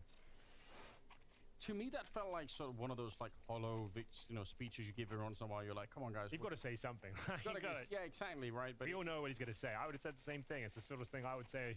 It's like I have to say while commentating as well. You're just like, well, I'm going to take it round by round and just try and close the gap and make sure that they kind of raise their confidence for the second one. They're not going to win this map, of course. They're the same old spiel I'm always going on. It's fine. Good opening opportunity there for some Pyres. Narrowly misses out on the headshot. Неужели допы будут, сука, бля, пипец. Обидно, я любитель на допы, типа, подзалить Адены. Ой, блядь. Come out on top. This is for overtime. They've got the man advantage. Axel, he's trying to get out of there if possible, and it will be perfecto. Пизда, да, это допы. Just smoke off these choke points and get out of danger. It might be enough. Overtime on overpass. We should have known. Рачки, блядь. Nerds knows he hasn't left yet. А что мешает в пятером штурмануть? Two people coming at him, and yeah, he absolutely does. Пиздец. What a map it's been for Electronic. 24 kills, and it's been a little bit quiet. He's just snuck up there, but he's played a really great game. Madden's going to be going down at Sun Pyres left. They know exactly where he is. The bomb not on his back either, so I don't think this is winnable. Жесть. Have to lose their minds on Cloud9 side and run at him. I've said that so many times with Sun Pyres in this sort of scenario, and he just does unthinkable. 3-2-2. You give him an inch, he'll take a mile every goddamn time. Now, it looks very unlikely, I'll be honest with you, with the bomb being down. Да, допы. 30 seconds here. He'll smoke off towards Monster, realizing he probably needs a bit more than that. Unable to deliver the goods there. О, господи. Shit. 12-10 down, he got a couple of rounds in a row, some form from Boomers, to be fair to him. I called him out a couple of times. With the AWP, he actually had some impactful kills in the penultimate round. And Axel, like I said, a bit of a lazy clear from D-Hap gives him up. And this was a fantastic kill from Perfected. The money was pretty bad, actually, bear in mind, because sure, they won the previous round, but only one player survived after that kind of missed spray from Electronic. But a clean round to finish things up. He actually makes up for it in the end, and we're fully reset in. Now, first is 16, and then either 15-15, we can go into time. As we do get another 30 seconds. You're gifted another timeout as well. Этим хуёво. Just to note that. That's... He knows that was their chance. They had two opportunities to pick Cloud9 to bed. Couldn't do it. Sinking feeling when you really had them in a good position there. Bear in mind that now you've got to start on the T side. The least favored one on the overpass map. It's going to be Glaive. His headset now. He's had enough of it. All right. I guess they all get a couple each to you know, get a bit of attention on their way. I was gonna say, I was trying to you know, spin this in my own way to say at least they, as a squad, they get, you know, a chance to experience overtime. It's always a good thing. Like, you're gonna have to, but they might not be a squad for. It's the first series of the day, Anders. Where would we be without overtime? You and I built a career around casting overtime games, to be honest with you. That's true. Yeah, it's one of the things that we promised tournament organizers. We say, you know, like, you're gonna get a lot. The sponsor's gonna get a lot of exposure. Yeah, there's gonna be a lot of time. Guaranteed to be very long games. No matter what. Like, to hell with MR12. Like, we're gonna make it. Yeah, we're gonna ensure someone has to get 16 rounds, whatever happens. Long live MR15. Boomich looks like he's good to go. I think he's at least got the headset on. Glaive, though, would you get yours on, please, sir? We can't continue with no sound. Well, supposedly he's restarting his PC. So, no. That normally fixes everything, to be fair. You remember the days when the SSD drives were just coming out and you were so excited about how quickly you could start a PC? Because kids nowadays... Dude, it used to take like 2 minutes to boot a computer. I know, they don't know about this. They go through all the system checks and like sit there like booting Windows and just sit there on the Windows XP thing, like doing that kind of like loading bar. Yeah. For like 40 seconds at least. And I remember one time, like, someone came like Ventrilo one day and he's like, guys, I just got my PC to boot like in sub 1 minute. Like, I've got this new 9,000 RPM hard drive that's allowed me to boot it under a minute. And everyone was like, whoa, no way. Like, it was like a rap. А чё они печалятся, унцы? Сами слили, блядь, поотдавались по одному. И чё сидят с такими лицами чердачными? Будто не ожидали такого исхода. If you have your system on a drive that's that small, if you're trying to move a file of any size that's like Додики, блядь. Windows can't even do it because it has to keep the file in a temp drive or on the system drive. Right. So oh god, yeah, that so makes I just sense. completely screwed myself. Like I had absolutely no use Just for it. completely like just nullified your computer. Yeah. And use it. It's the dumbest thing ever, but Well, that's like we're tech. past Though, that. the good thing is like tech is so like cheap. You can build a reasonable gaming PC now. Like as every year goes by, like SSDs are dirt cheap. They're like $20. Like it's We're getting there. We are getting there. Like It's pretty enjoyable. okay, ladies and gentlemen. Sorry I had to listen to that nonsense about hard drives. We've got another tech segment coming up after this, but the game is live as we get into overtime here. Bear in mind, first to 60. Tweet us your favorite hard drive. What's your favorite memory of your SSD/hard drive experience? $12,500 does mean if you get double ops, can be a problem. If you lose both rounds, that's Boomage back on the York. He did, like I said, he started to show some form towards the end, so we'll give it to him. We'll see if he can bounce back. It's against Sampayas there. He's just looked like he's had the upper hand every single duel. Блядь, заебал цемент. He's always aware, always one step ahead, always in the right position. Бесит. Spaniard looking for a long push. Yeah, like this Max out though, not actively looking behind a tree. Just going to be sitting there, lying in wait. It feels pretty sure that no one's out there, so that's interesting. They're going to boost and then boost again. So they're just sort of erecting different boosts across the map to try and see if they can find the early kill here. It'll be so devastating for Ensign. Да не сыпется, а торчит. Like they had a really good chance to make it there. I think he spotted the gun barrel. Yeah, he probably did. Axel preemptively putting down a smoke to prevent any Molotovs from getting through, but they're still going to burn him out there. Oh my god, he hit the headshot anyway. Taking down Madden. He's going to be furious. He saw the gun barrel, he called in all the grenades to get rid of Axel, and somehow he just gets the shot at him. Духу в голову дали. It's way too much. His first round looking good for Cloud9. They're coming flashed in. What a flashbang it is. Perfection from Perfecto. As he will be Минус Глува. of his own. 5-on-2. Sampayas, of course, will be battling back to Nail. D-Hap, Sampayas remain in a real difficult uphill battle now, but that's a hell of a shot. Axel oversteps the mark. That was unnecessary. They can't go back towards the A side. That's one thing, I suppose, and all three players are here towards B. Still a fighting chance, but one that is diminishing. Sampayas down to the AK-47. No chance. Didn't have enough time to work with there. Sure, it's a close round. Звездочку. Much in overtime, especially if you're not rocking the double AWP. This bumps around as Cloud9 recover their 12-10 scoreline, and now 13-12 in the lead. Madden got so robbed on this early kill here. Oh, it's just... That's fair enough. That is what happened. That's unlucky. Like he's not wrong. He outplayed him. He predicted his position, and he got him through the smoke. It was just unfortunate. Bit of frustration starting to come through now. I feel this one's slipping away. Plenty of Counter-Strike left to be played here. They'll test the smoke, run through the flame. But to Sampayas here once again trying to find the pick. Trying the same position Horwood did before. Didn't work out. Glaive took him down. It's Boomage. Finding D-Hard to open things up. These opening picks now starting to land. Open frag time and time again. на духе. Battle, though. Nerds versus Electronic, a tantalizing duel. Not sure who'll come out on top. It will be the Cloud9. Ну, пизда унсом. Блядь. This overtime is starting to fall to pieces. Hence, О, щеглы, блядь. but what a player on your screen right now. Have you got anything to be said about this and spotted? Electronic saw him as well. Если будет 14, 15-12, So difficult now. Like, все. the bomb's down a T-spawn. You got a 5-on-3. You would need the CTs to make a mistake right now and walk into your crosshairs. Yeah, I'd have to agree with that one. This Madden's 45 HP. Like, normally he makes these kills work. It's a risky pick, but one he actually nails. Axel, though, unfortunately, same story on the other side of the map. 4-on-2. They have to go in towards B. There's no two ways about it. Sampayas just full sends it through the monster tunnel. Molotov towards the bomb site. Madden watching the extremities here. And they can probably get a plan out of this. Nice nade, though.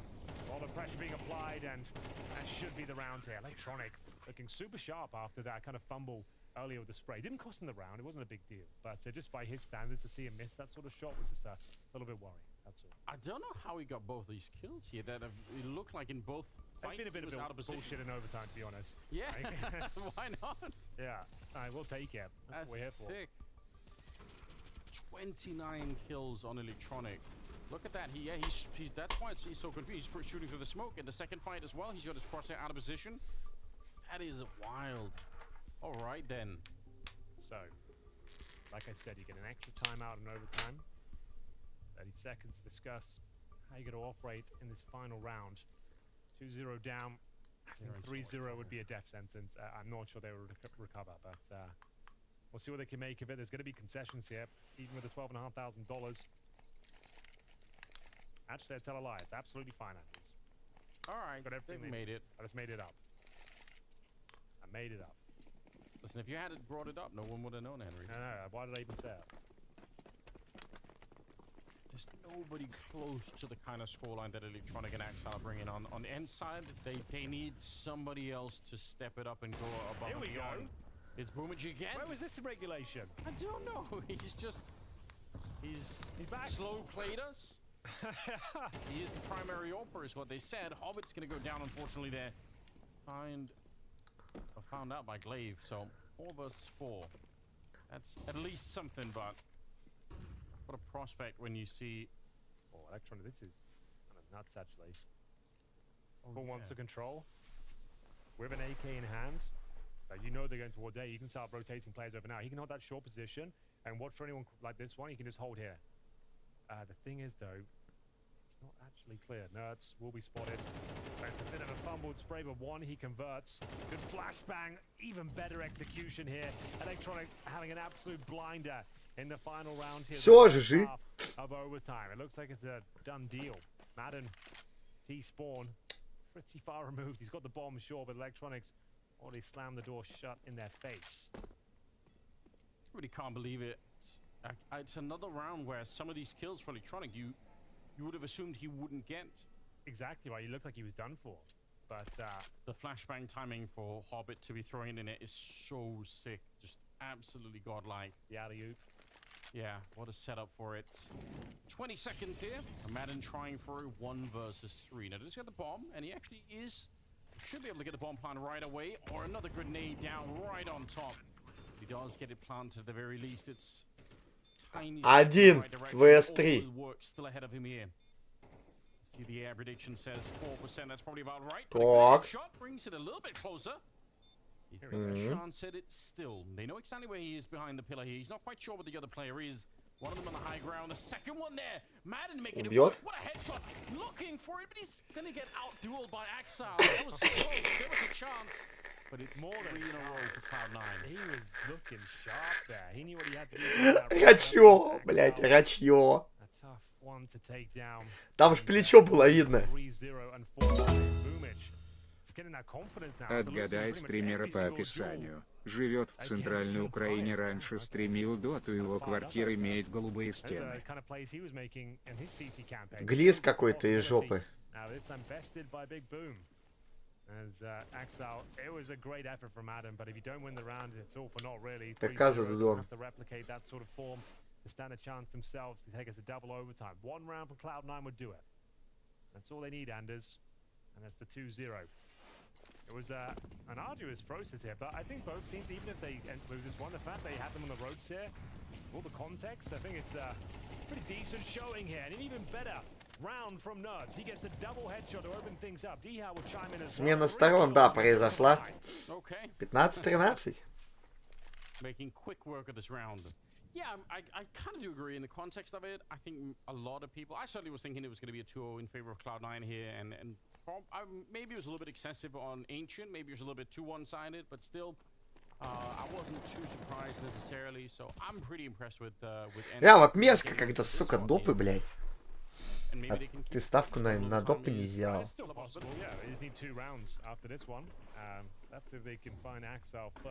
А чё Иси тут делает у меня?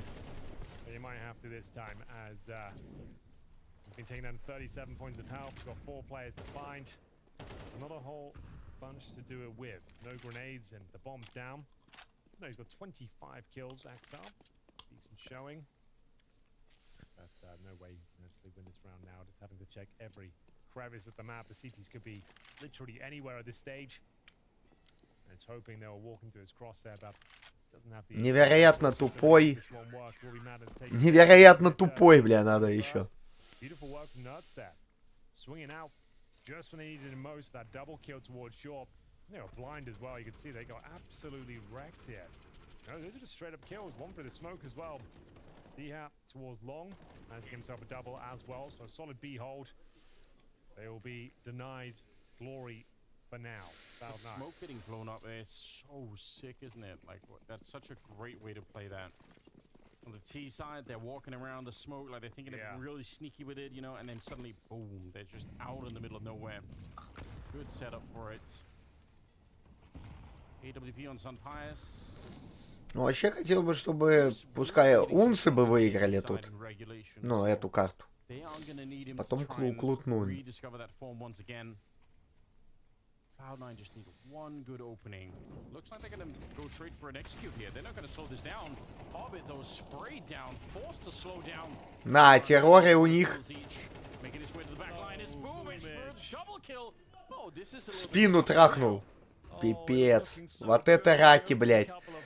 Никто спину не зачикал. Molotov at least to deny the bomb for a second. Valuable time for the rotations to come through. It's Nerds in toward the connector. There was some Pius alive. They can definitely find one trying to bait out any potential grenades. Ну ты понял, кого я имел в виду. Ну, допустим. Но два фуловых, не фуловый. Он не посмотрит. Но? Че, вы сейвить стволы будете? Ну, понял, что с этого-то?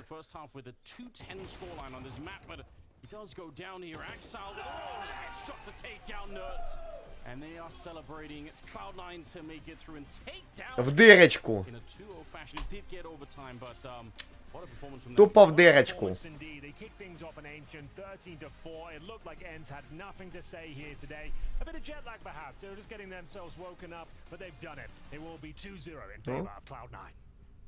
Yeah, and attempting to flip the scripts, but it's Cloud9 to be sealing this series into a miles more competitive affair than we saw on that first map of Ancient. But fair play to Cloud9, because not only were some of the individuals really 2-0. crucial moments, they were able to stop that Ents momentum really when it mattered, Maui.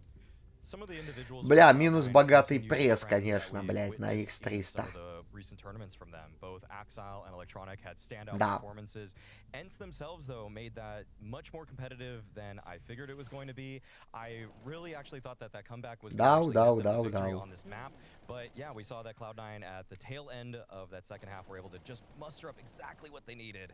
And we get to see some of these star moments coming out of Electronic, and this is exactly what I was so excited for when we heard the rumors of this roster coming together. Obviously, Electronic relinquished of the shackles of being the in-game leader, able to be unlocked, and this is the exact impact that we need for Cloud9 to be making these big results. Definitely. When Electronic is playing this well, he straight up is taking over the server. This was unplayable. The amount of times that he was able to lock down the B bomb site, and when he was the point of attack towards the B site, when he was on the offense too, I mean, he was doing so much damage, dropped a 30 bomb in this game, and really in CS2, I mean, with MR12, you just don't even see 30 bombs all that often anymore, and Electronic, man, the mechanics on display, at one point he realized he was the best player in the server, and that's what we got on this round right here, where he just bullied Ents into submission. Yeah, absolutely. Crazy form coming out of Electronic and a well-deserved victory. So let's hear from the winners, as I believe James Banks has... Так, ну остались в Уталите, Фульзы и G2. Ну, блядь, за G2 я не знаю.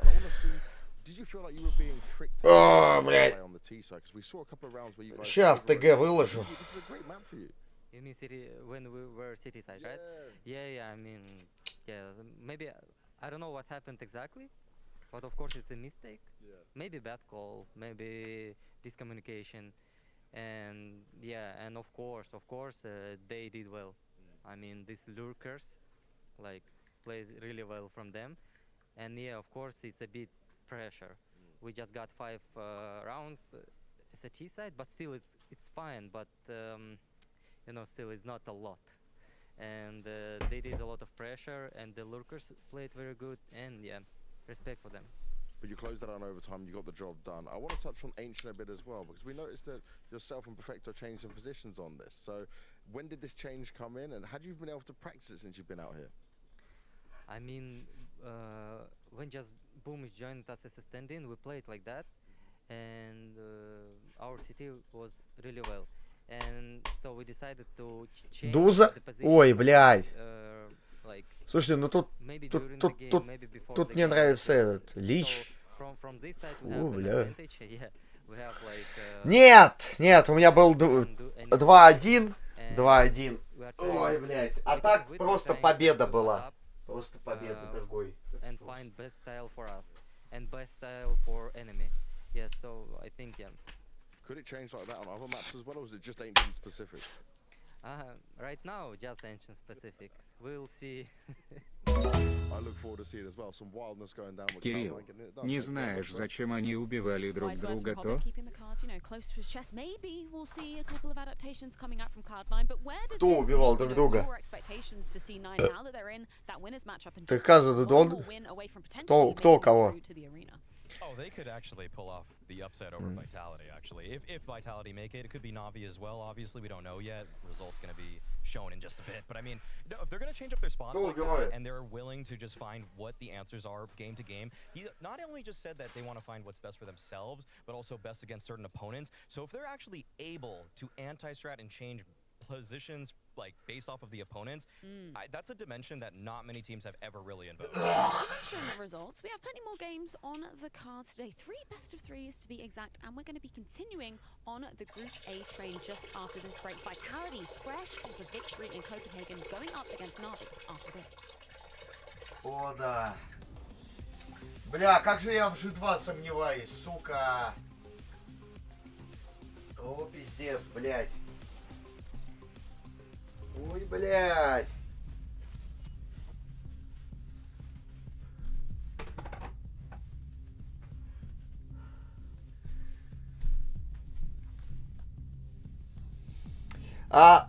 Азык, ты глянь, какой мембер сейчас у Муузов вообще в команде. У них какой-то хуй с 1.6 рейтингом.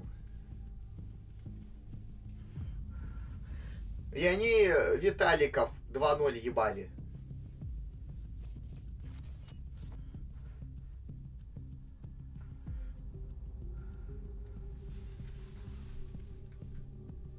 А когда я ставлю на Маузов, они всегда сосут, кстати. Вот, ну вот просто они даже карту не могут взять. Даже карту не могут взять, хуесосы.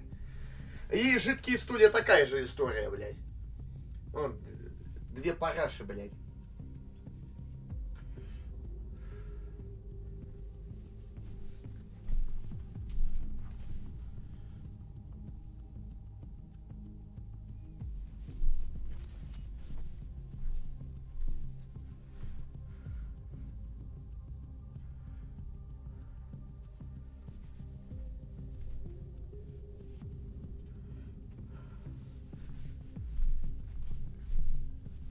Кто выиграл Бластфинал?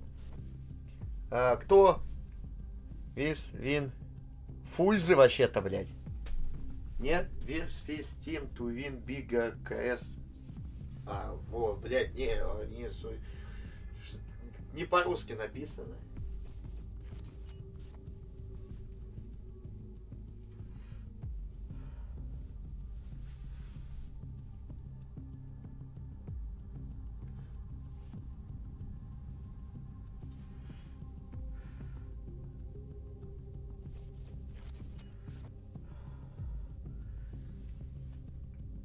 Мажор, MVP, Тритуймс. Зувия, наверное.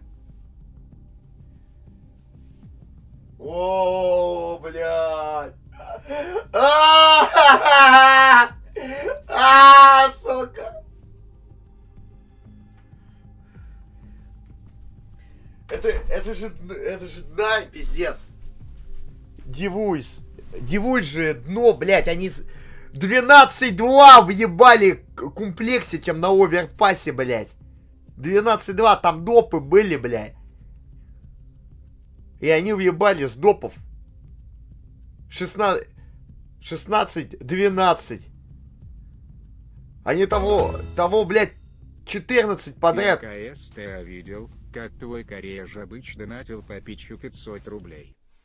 Да, точно. У меня с комьюнити никто не смотрит эту хуйню.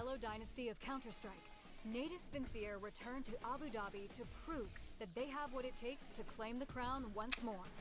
But the tales of said dynasty have seemingly turned to myth.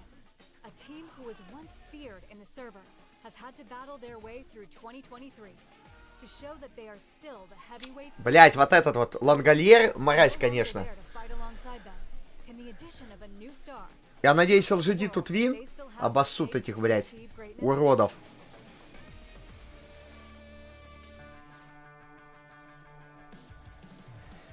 Vitality secured their place at the World Final by clinching the Blast TV Paris Major, an achievement made even more remarkable on their home turf. While this year has already been marked as a triumph, Vitality's hunger for victory knows no bounds. Despite facing some turbulence and roster instability, they continue to bolster their trophy cabinet, most notably with their recent victory at the Blast Fall Final. Navigating what could be a new era, Vitality is poised for even greater heights. The potential is tangible, and they stand on Из подвала вылезли. last premier world champions, cementing their status as a force to be reckoned with in the world of competitive Counter-Strike.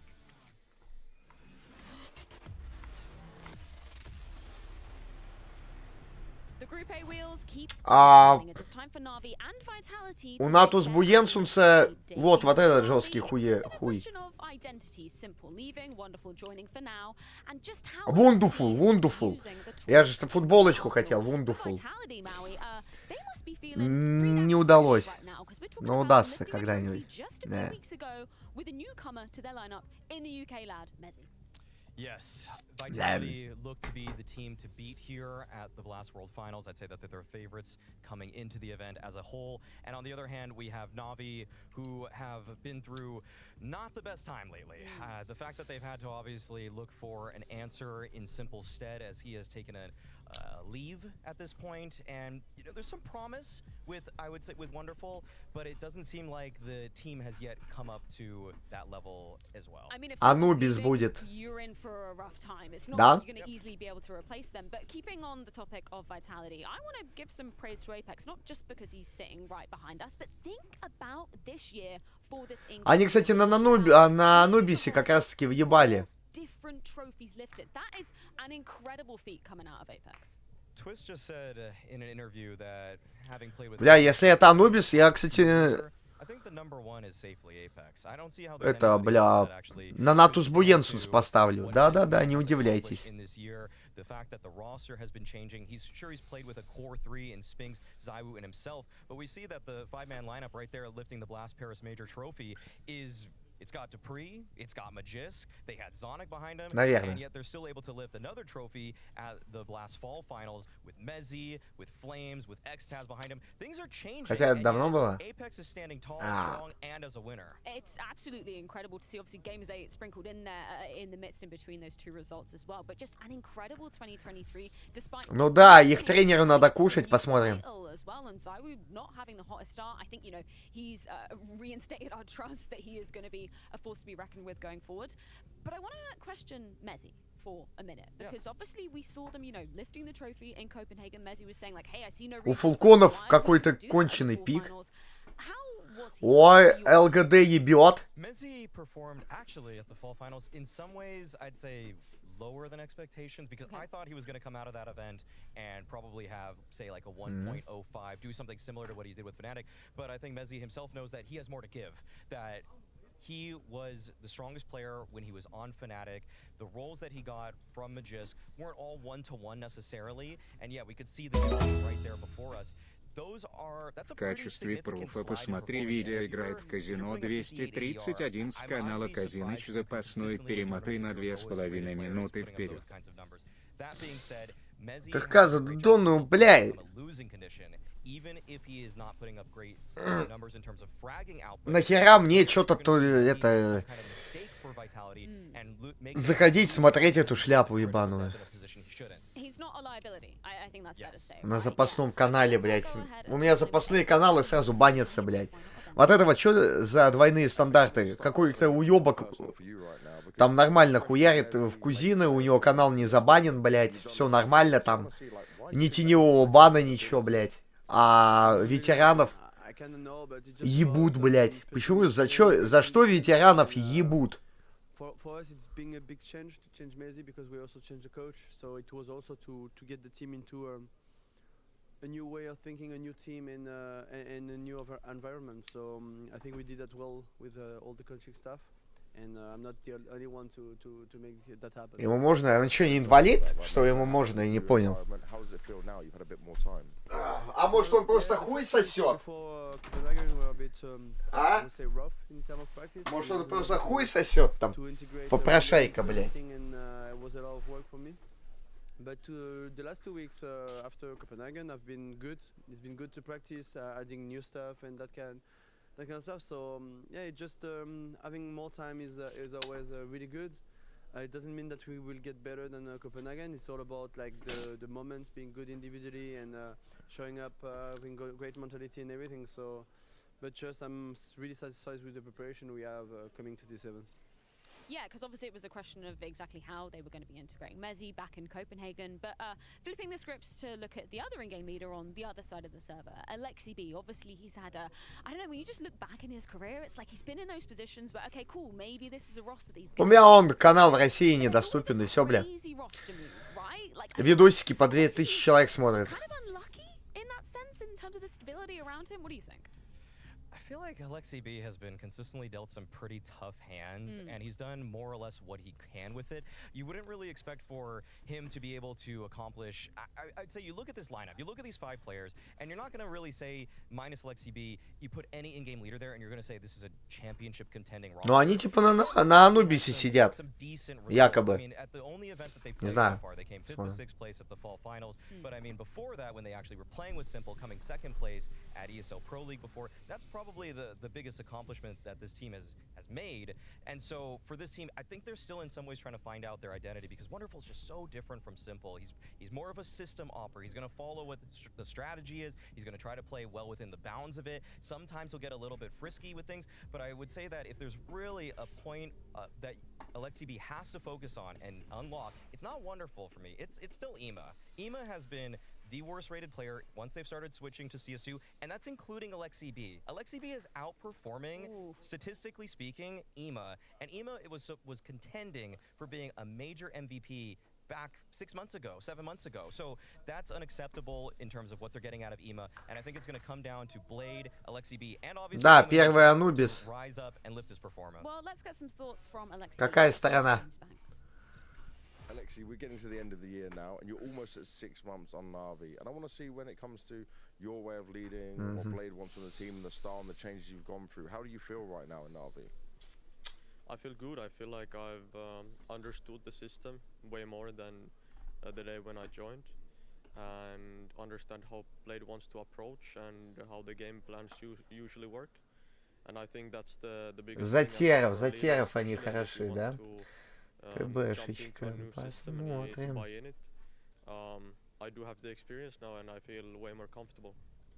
And confidence and being comfortable is going to be very key here, especially which is interesting. Standing roster right now, even though you've added one just by a few days compared to Vitality. But does it give you some sort of an edge, or is it still just kind of the Wild West out here? I think it's the Wild West, and our changes prior to Wonderful even Overpёс.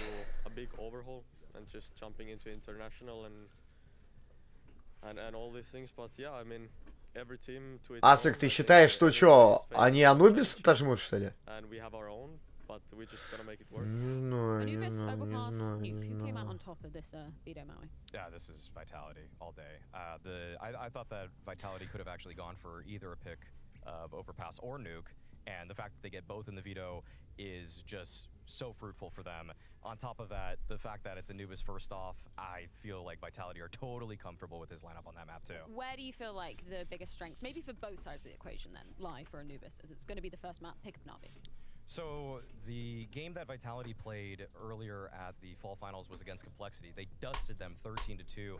Complexity came into that game with a very specific game plan where they wanted to try to limit the canal control, the water space for Vitality. They tried contesting it in a couple different fashions, and Vitality were able to counter all of them. So I feel like Vitality's versatility in terms of just knowing what the CT aggression А как он туда попал? against them and being able to handle them and dispatch those is at such a high level. I have a really hard time imagining a world where Navi's going to be able to even punch back. So why do you think they picked it then? Because I feel like I'm now sold on. О, обоссали снайпа. To take this map. Why do you think Navi have maybe seen a weakness, or are they just confident in their own gameplay? Yeah, it's probably just a little bit of just going with your comfort pick on this one. I'm truly uncertain where. Почему Кирилл не в Абу-Даби? Кирилл, блядь. Потому что бомж.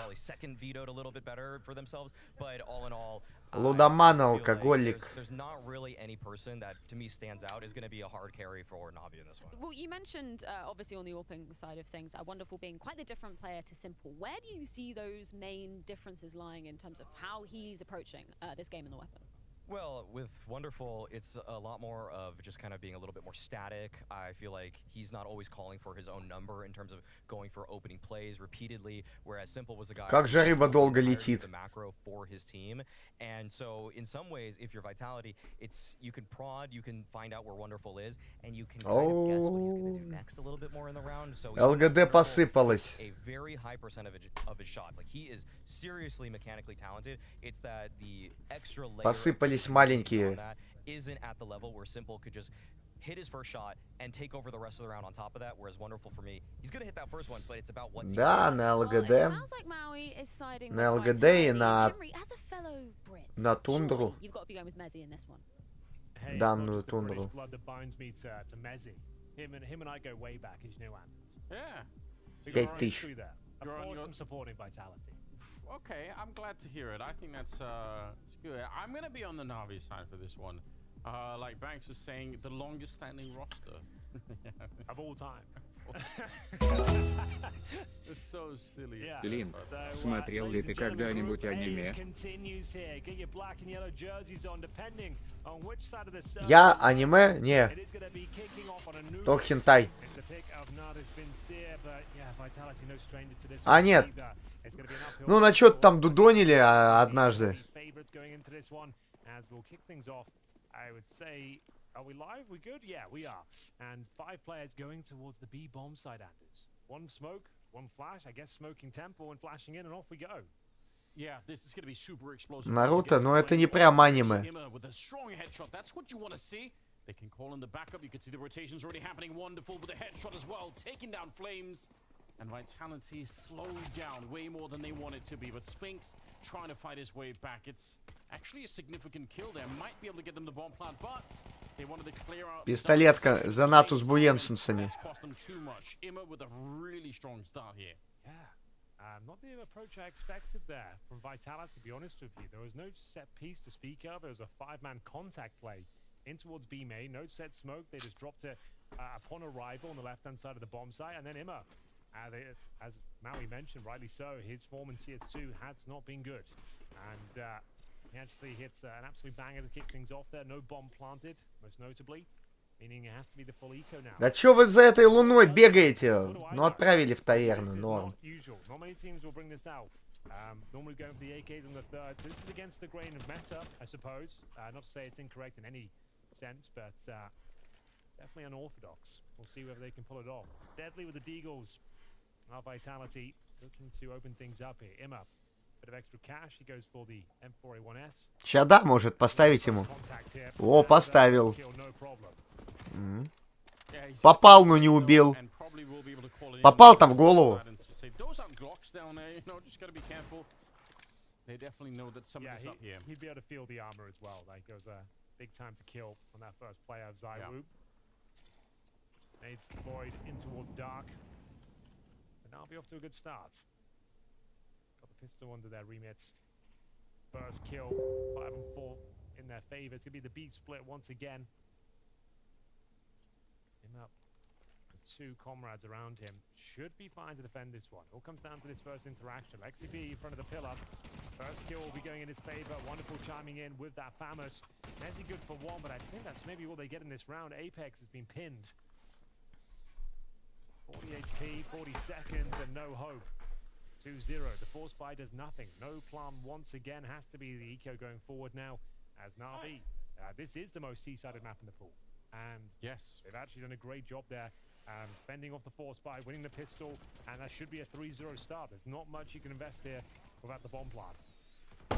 It's going to be a bit of a frustrating round, I think, looking back on it here if you're on the Vitality side, because both these players at the bomb side were really low on health. So there was a way that they could have equalized and got the bomb plant down. Even if they don't win the round, it's just going to get them into a better position and it cost Na'Vi a lot more. So, yeah, perhaps a bit unfortunate for Vitality that they weren't able to... Так они закупились еще. Фу. Они какой-то закуп там начально делали-то. In play here. Nothing else really to write home about. Yeah, we're taking a bit of damage. Henry lands on the funny number. That's true. We haven't seen that yet. But what's in store? If they can find a couple of kills and at least keep Na'Vi modest. Ну что, ставка победа Виталиков. Общая победа Виталиков. Economy in CS2, you can go 5-0, but as long as the rounds are competitive, your money won't be out of control. Lose one round, it could come crumbling down. So you need to be conservative here. There's no real reason to overstep the mark as JL. He will be detecting Vitality presence towards middle. Zaiwu controlling the A push, a very common maneuver here. CT's using the incandescence to just get some vision down towards that canal position. Might as well burn out the utility on the CT side. And it looks to be all they really can do, Anders, is an A contact play. Lot of defense here though. Hatching gets with his grenades out, his pants down, but it looks like it's absolutely fine. Clean sweep, that's more like it. Money's going to be very strong now. Na'Vi, the best possible start they could ever ask for. Yeah. Here on Anubis, 3-0 on the CT side. JL. And again, I've got to say, you know, two Na'Vi members there that were... Блять, она турбулентус на нюке нормально. На нефидели, там на нюке. Вуталити на нюках победили фульзов. Вот как раз таки вот этот вот матч. Блять, пиздец. На лям был. На лям. Вот эта вот хуйня была на лям. Пиздана.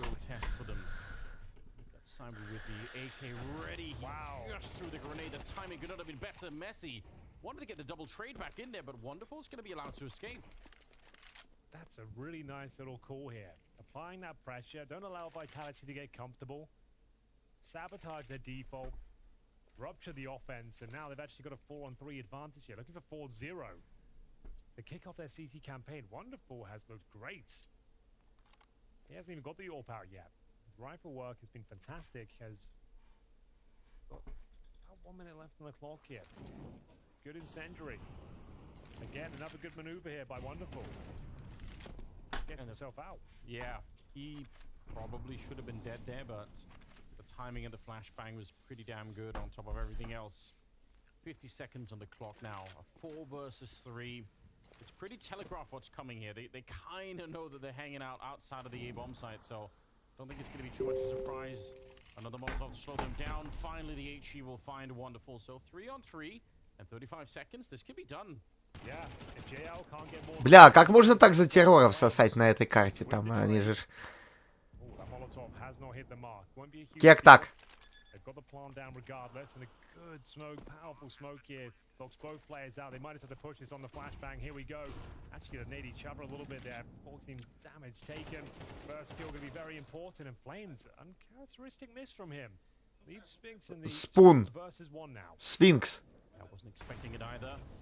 Поджарили пукан. He does get Alexi, and it was on there. Straight headshot from Sphinx to bring him down, and Vitality are on the board. 3-1. They needed that so bad. It comes down to the clutch. Wow. Okay. I thought they were done for when that first miss came through. Flames, like he was out of position. The Molotov at his feet. It all started with his nice grenade. Wonderful had already done so much in the round. They got themselves a couple of picks. Sphinx fighting tooth and nail here. If It felt like a must-win round. Things starting to spiral. Да-да! Yeah, got above that fire from Apex. Да-да! These years, he still just is one of the most entertaining players to watch. Absolutely. Puts you Да! in the mood, doesn't it? О, твари, блядь, на тундре. Ну, вот у нее совсем небольшое карликовое преимущество. Ну, сейчас должны зацепиться, наверное.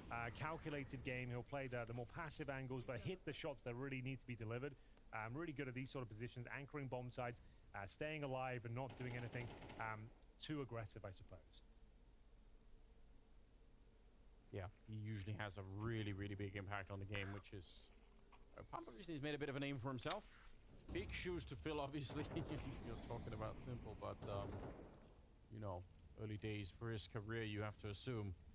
50 seconds on the clock, and they are getting really close. So the bomb is really far back, so nothing has been decided yet for Vitality. They're keeping the options open at the moment. Flames looking towards the middle. Маранди всем родственникам, дальним знакомым рассказал, что летит в Эмират. Нам делать нехуй. Не, ну посмотреть ради интереса, да, слетать можно. Тупо вот жить, одно дело работать там. Ну жить, ну чё там, там духота такая. Double kill, make it a triple from the platform here. That's surely enough.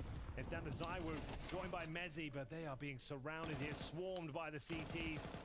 And it's down to Mezzi. He has got high clutch potential, does significant damage towards Alexi B, but can't close out the round. It's Imma showing some rare form here. Triple kill from the platform position, shuts down that execution in towards B, and there will not be consecutive rounds here for Vitality. That's going to be 4-1 now. In favor of Na'Vi, and open this position as well. You can see not too much pressure applied. That's why I said I wouldn't even call that really an. Почему больше совместных стримов с Дезом нет? Он говорит, ты игноришь. Подожди, разве? Так у меня в Дискорде он есть. По-моему, мне не писал. Да. 11-го, да. Он не писал мне. Ну, в Дискорд. Может, в телеге писал, но я редко смотрю. Очень.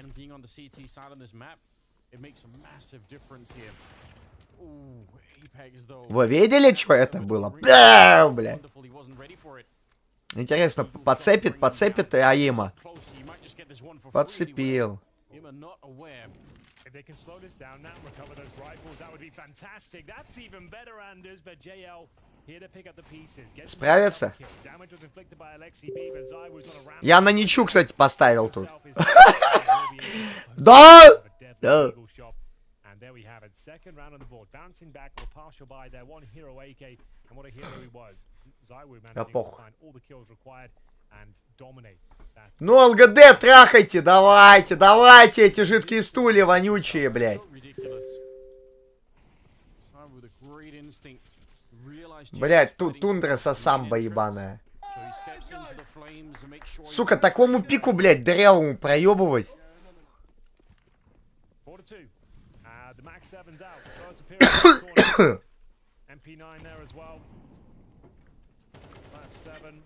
Desert Eagle otherwise, and this is pretty much a force, but we talked about this before. A lot of teams now, when they force by, they'll at least save at least $400 to make sure they don't completely sabotage their finances when the next gun round rolls by.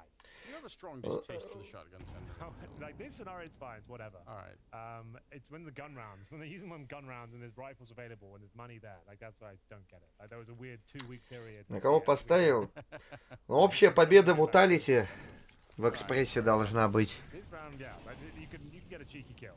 Like with the kill reward of $900, like, year one, you can make it work. Fair play. Oh, he steps into the flames, so giving up a chance a little bit here, but Apex not just good with the deagle. Able to get a couple of kills in there with the AK in this one. Alexi gonna get out-dueled in spite of the fact that he did see the shadow on the ground, but nice quick peek there from Mezzi. This round is obviously going to be done with. So да надо, чтобы тундра, блядь, победила, ёпта. Феникс Блядь, Хускар, да? Посмотрим. Steal a rifle if they could get one of these AKs. You don't really have to hunt these guys down, but as long as you got a buddy with you. Вот такая же, кстати, обстановка в пабе примерная.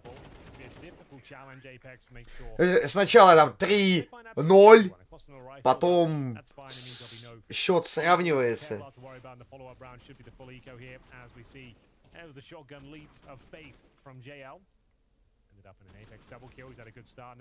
Since they started finding some rounds, as mentioned, should be the eco with the CTs here, so I imagine Vitality will... Кирилл, ежи мультитвич, сделай себе, как у режиссера в 4 стрима.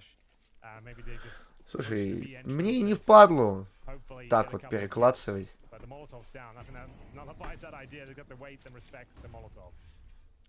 5К на 22-й. Не знаю, не знаю. Vitality probably going to be quite hard to trick in this particular sense. I think Apex is going to be well aware that this is a possibility at least. You can tell by the fact that the bomb has dropped really far back on the minimap that they're going to spend a little while at the beginning of this round just gathering some information. Эту точку, кстати, часто занимает вот этот вот. С пестиками. Они знают об этом.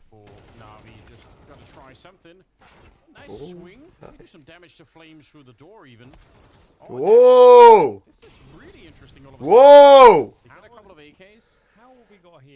Holy shit!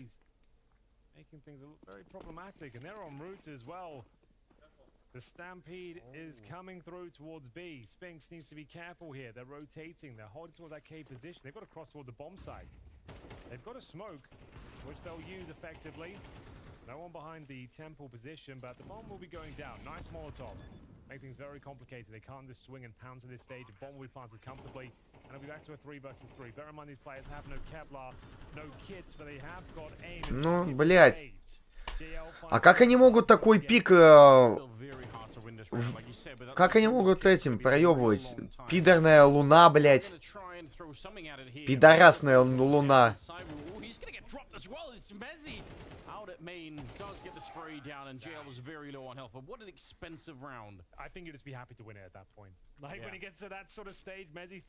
Да какой в мете? Мне луна проебала, блядь, несколько сотен тысяч, блядь.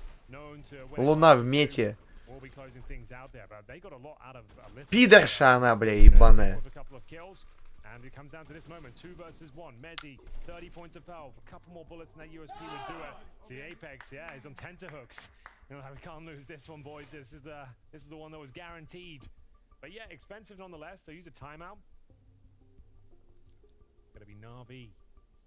Blade will chime in after a great start. Things starting to slip away from them. Don't have the same amount of control, but still a pretty decent half thus far. And the fact they even got at 3-0. Quite impressive. 10 seconds of freeze time remaining. We'll have a look at the buys as they come through. Yes, there were some compromises to be made. AWP for wonderful though. He had a really strong start with the rifles. Yet to really sink his teeth in. Блять, эти жидких стульев ебут. А тундра, блять. Тундра, блять. Тундра, хуюндра. Almost right down the middle. A slight edge for Na'Vi by now, surprisingly. That is interesting. But I mean, they have impressed at the start, so maybe that's sort of what's persuading people. But again, Vitality, I mean, they are a powerful team on this particular map. Так. Don't want to underestimate them either. Cyber with the opening, but Imma again good for the double spray down. That's kind of been his calling card on this particular bomb site. Yeah. He's still going to lose the site though, and the bomb hunt should be following through. Rough one now for the CTs. Big kill. Вот тут раунд за вутулитями. Убили Лича разменом. Феникс ультовать не думает. На лоу хп идет. Кастанул свое яйцо дырявое. Луна коцана в помойку, блядь. Ну, у нее Егис был. Некар под блейдмейлом. Пытается отойти. Разбег. Поднимает Юла. Сейчас стан от Сладера. пометка ультует. Так, ну... Ну, может быть... Может... Могут взять, могут взять.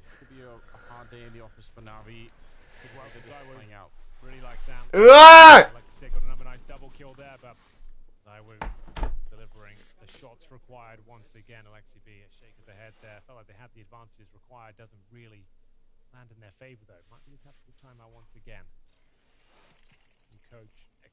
Если они ошибки не совершу. Потому что, ну какой снайпер? Это первый пик, наверное, за десятилетия снайпера, блядь. Или Ча редко пикуют. Прям, ну, редко его пикуют. Раста недавно появилась. Видел, на ней играли. Вот, по-моему, даже сейчас катка идет. Нет, не сейчас.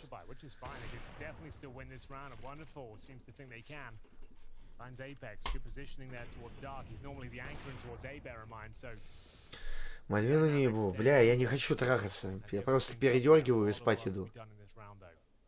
Ну, либо вот стримить. Я такую сильную футболку. Футболка с Таиланда.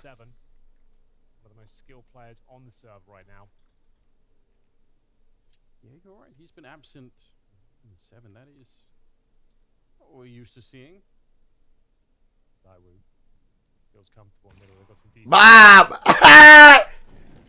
Увидел! Увидел, как упал!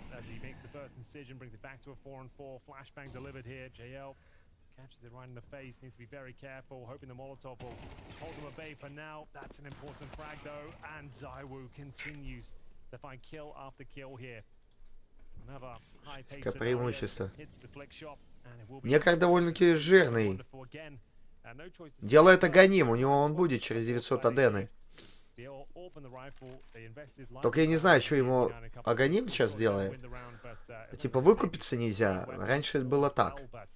Vitality will be securing at least 50% of the rounds here as they take the total up to 6. A couple more rounds to be played after this one.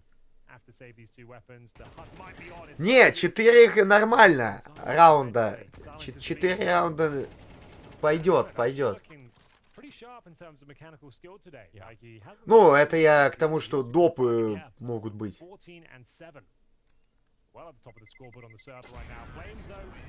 Ну, я на допы 3900 поставил-то. Коэффициент 6. Ну, посмотрим. Иногда Анубис подъебывает, казалось бы. Так, там пауза. Блять, опять Тускар сдох. Уебище. Уебище косматая, блядь. And the quality of players to bring this through. It's really nice to see. Like, I don't really expect anything else out of a team or an organization like Vitality, but on the mental side, it's just it's kind of cool to see. Because they were under some pressure at the beginning. Да вы помогите, Рыбе, помогите, блядь! Бля, ну рачье, ну ясно все, блядь. В какой-то пизде начали драться, просто зачем? Понятно. This is once again looking a bit grim, perhaps.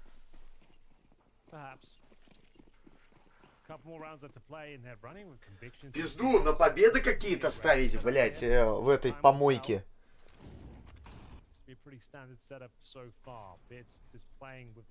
Ну нахуй. Блять, и опять вивер.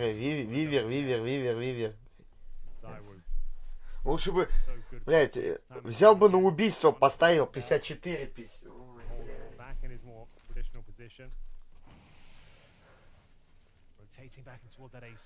Пизду. They really are running the same default over and over. You can tell the bomb is kind of dropped in the same position. I think the only really big variable here is whether or not they go towards that dark through middle, or if they just stay away from it. At the time, they're not really getting close to it. Under a minute now. It looks like they might try to fake the... Oh, maybe not. I was going to say fake the A-bomb side and run back through middle, but Spink's going to find a kill on Imma over on that side. Freebie. Yeah. Imma exposed. Wasn't aware of it. Look at the rotation it's cost. Right. As they get ready to walk in towards the A side. 7, 8, 8, 4, 8, 4. Вот 8-4. Hell of a play up. 8-4. Holds towards the bricks. It's a position that's commonly molotoved. As you can see, he'll have to sit back and wait here. Smoke down towards heaven. Bomb to be planted almost certainly. And what a plant it is, Anders. Right in the open at the back of the fishtail. 5 on 4. One more round to go. Do you fancy this one? Do you want to go for it? They're hoping the T's maybe leap into the crosshair. But yeah, I think you need to call this one off. That's so sick. All of it set up by that one kill by Spinks over on the other side. A little bit of a panic on Na'Vi as they thought, that's it, they're going to come for us when they rotated. Because they did have, I believe, 3 people towards the A-bomb side. So they actually were in the right position. But they got sold on that kill. And that was enough.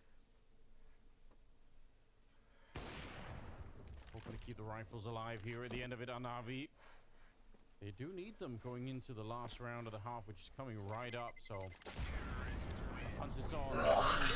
So good, Anders. They're 3-0 up. Yeah. It's all come tumbling down. Blink and you miss it. But it's all down to that man on your screen right there. Zywoo's had a hell of a performance in this recovery. Like I said, just slightly overexposed. Бля, тут все киллы бы зашли, сука, и время, блядь, и киллы.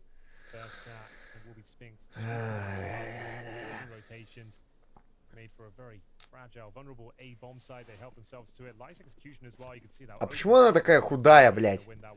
1 vs 5. Никакой помощи не было. Ульт от макаки. Вы посмотрите, какой ульт, блядь, от хуесоса. Господи. Господи, какой же ульт у днаря, блядь.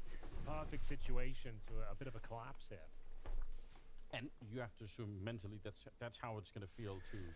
Yeah, you've gone from those dizzying heights of like the elation of winning. It's like, well, we might actually pull this one off. We're doing well on the CT side. Ordering the champagne. The champagne was already open.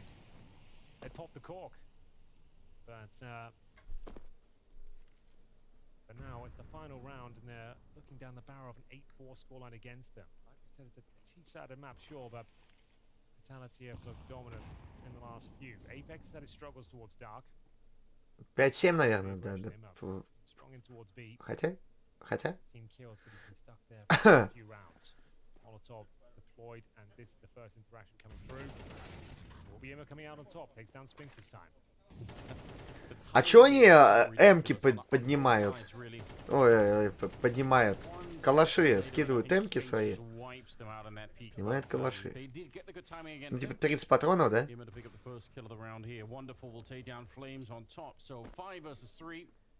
Bomb making its way towards the A-bomb side. They're just pushing it all in on this one. Do they have any other choice? Oh no! They stack up on top of each other. That could have been a real nightmare. Bit is going to take down Mezzi, but there was a chance that they both get wiped out on that one. Final round of the half, and it all ends here. 4 versus 2. Zywoo and Apex with their backs to the wall. JL applying that pressure. The king of Counter-Strike, Zywoo. I don't think he can hold on, and after a very, very strong start, it's not... Ебать, ну все. Пидоры, блядь, подохли. О, тут, блядь. Минус тундра ебаная. Сука, ссаные пидорасы, блядь.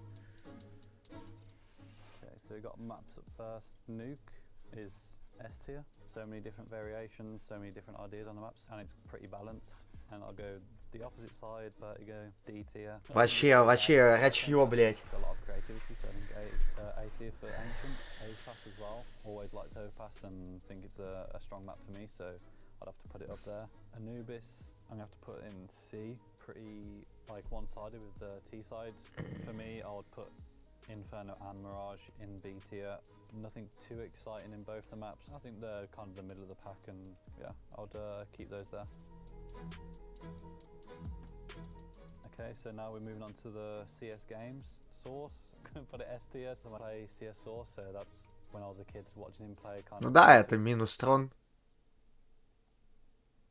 bit as well, and it was so fun. I think even in like previous teams would try to play CS:GO like the zombie mode. I think just in Source. Додики, бля, ебаные. It was just like whole nother level to what we have in CS like now. CSGO, I'm gonna put A tier as well. If I put it any lower, then I'll have to question what. Не, я ебал, короче, на победы ставить хуесосов всяких. Пизду, блядь. Нахуй, нельзя этим заниматься. Probably get a bit of hate from everyone, so I'll keep it there. Condition 0, D tier. There's no words for Condition 0, but then CS2, I'm gonna put it in A tier for now. Got a lot of stuff to fix, but I think the potential on CS2 is like a lot bigger than what CSGO was in terms of like the mechanics and how the game's updated, and yeah, I think it's gonna be by far the best game they've brought out.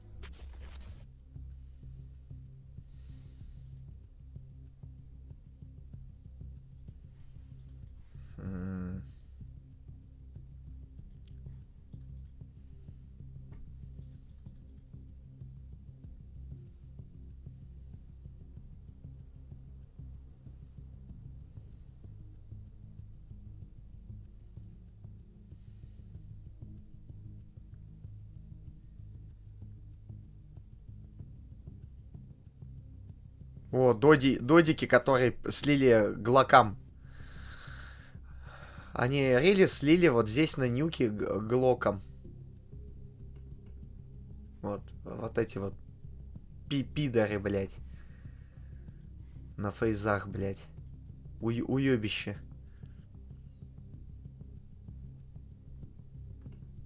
Конченые дебилы, блядь. Ой, блядь, уёбки.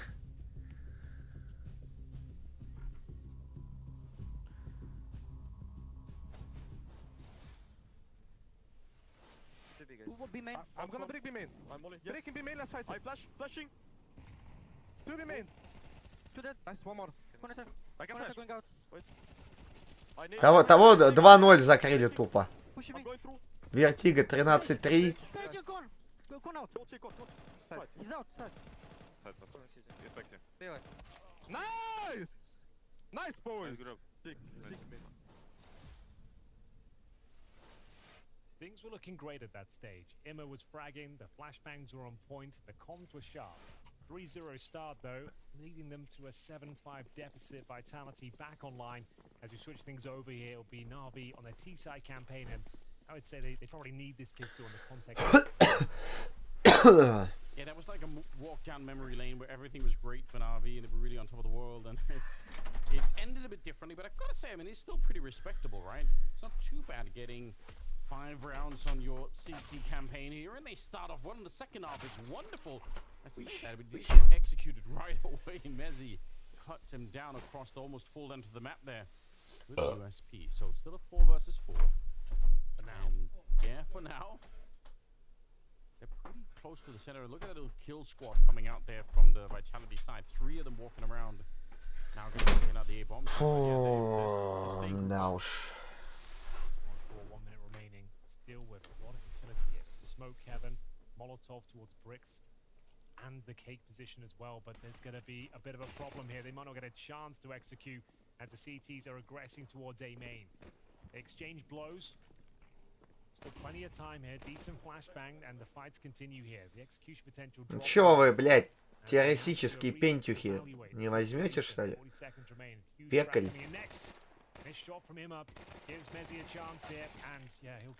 Ну, был бы на помощи кто-нибудь. Flash around the corner there, Mezzi.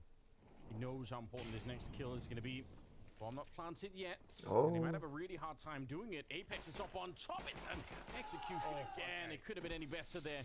He does get the bomb planted at the very least, but they'll buy next round. Like, all things considered, not the end of the world. If they'd got no plan there, it would have been a bit of a disaster. But yeah. The fact they get the plan, Galil's can come out in the follow-up round. They'll be force buying for sure. There's no doubt in my mind. So you're still fist bumpy. You're still believing at this point. Lovely opening kill here from Wonderful. Mezzi, though, gave him a taste of his own medicine. At this stage, this one is trading out kills, and there was no chance to execute. They wanted to deploy everything they had in towards the A side, but Apex closing things down with the P2000. But bomb planted. So not all is lost. If anything, you might even give them a slight edge with the Galils, and they're not buying. So that is a strain. You don't see that every day, Anders.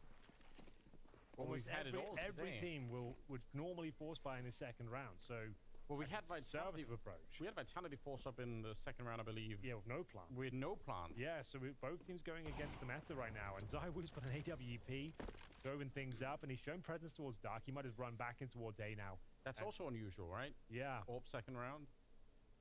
We'll take it. He's got himself a helmet as well. I don't know what to say. I can't Да, один remember the last эксплорус time I've seen this, остался. especially in CS2. I feel like И он it's самый been старый, блядь. the default. Ему Yeah. трое суток. Well, I guess we'll see if it's gonna pay off or not. They have enough rounds, I suppose, Navi, that they're not immediately gonna get wiped out.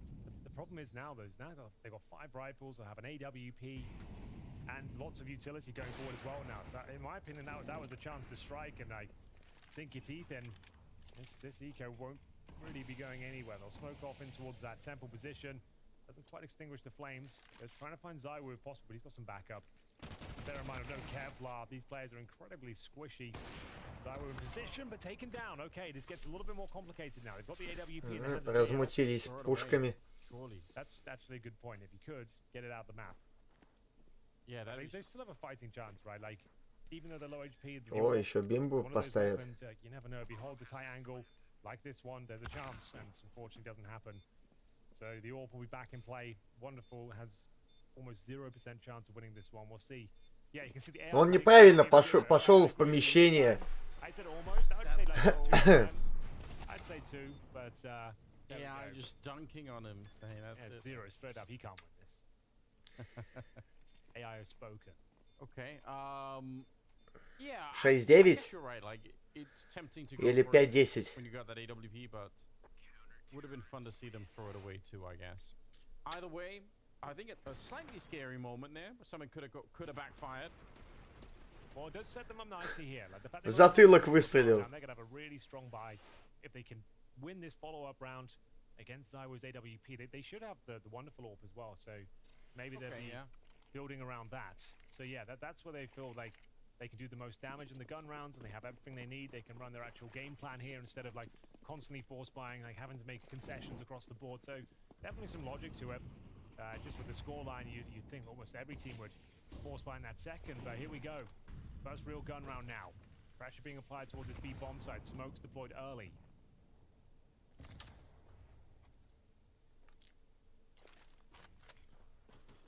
And more smoke being thrown in from the CT side to try and slow them down.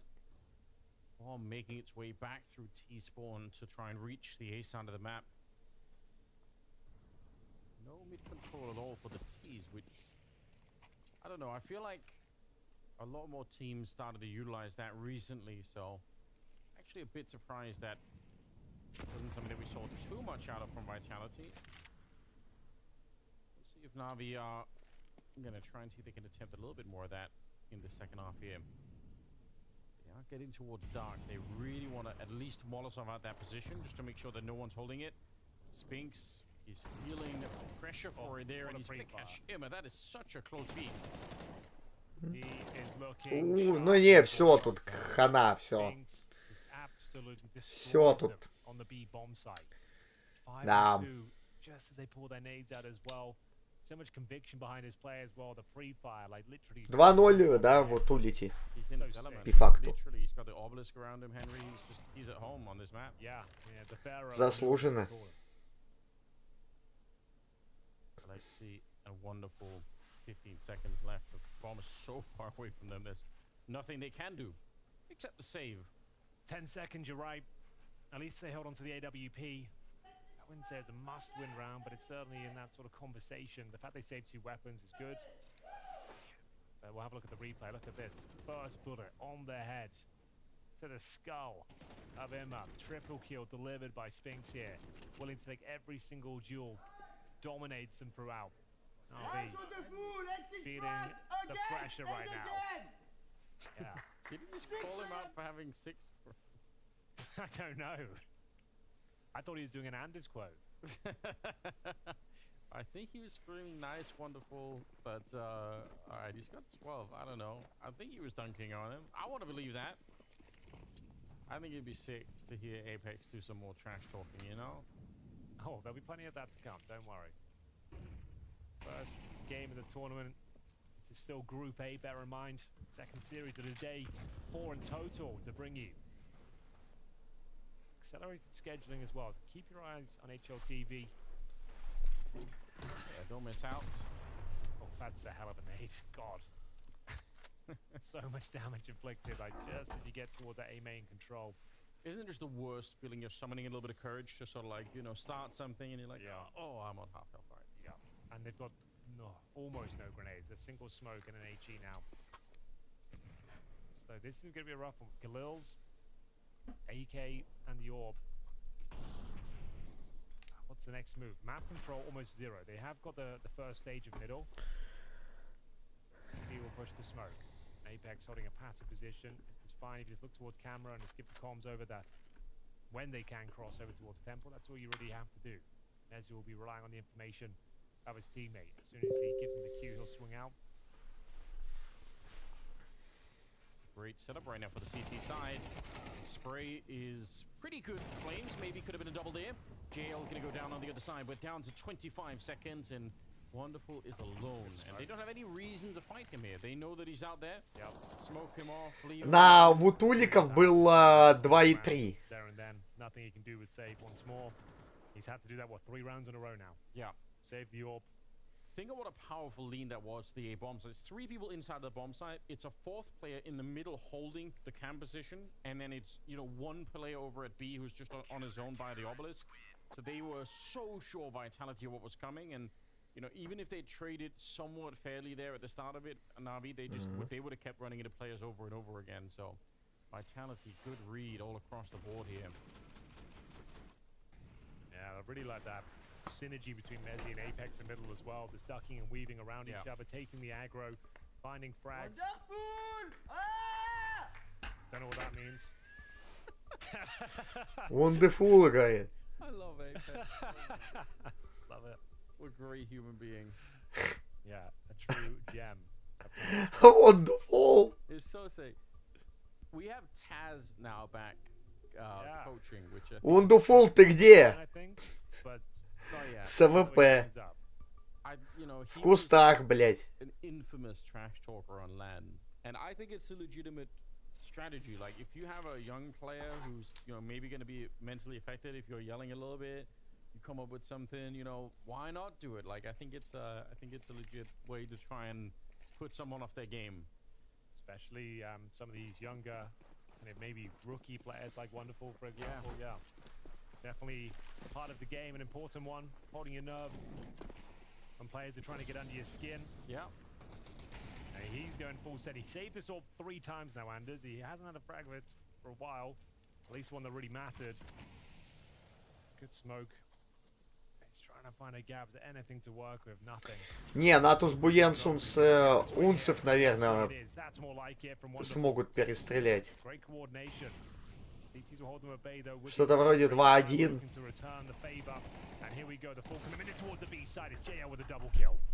That's huge. 2 versus 4. Apex might have riled up Wonderful a little bit too much. He certainly got the opening on this one. He's going to go down to Flames, though. Grenade bouncing right in there. Not enough to kill JL, but could have been interesting. He spots it out. He gets the leg. Как это можно было въебать? Somehow we're back into a 2 versus 2. Setting up the Molotov, but nobody's in that corner. Нет. I think they're going to be fine on this one, Navi. That bomb is so far ticked already, and it's going to be very, very hard to get this defuse in the way that this is going. But they're going straight for it. Some shots through. Still being defused. No one's checking it. Oh, my God. He just held it ice cold the whole way through. That's so sad. They're considering, like, the context that's for map. Рачье, блядь. One surely sacrificed one for push through the smoke. Like, the bomb's so close anyway. And they just let him I guess they didn't hear it. They just assumed I wish it the wasn't audience happening. could see the pain in your eyes, Henry. Yeah, that's like, it's just sad, isn't it? It feels like they're getting close to winning these rounds now, but they really are running out of time. And just as Zimmer realizes he could be defusing.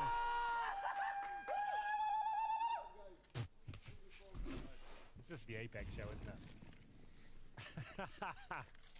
Yeah, just imagine, Henry, you're at the battlefield, and that's the sound you hear in the horizon. It's intimidating. Hear that coming over the hill? you're gonna want to pack up your stuff, like you know, like. Oh yeah.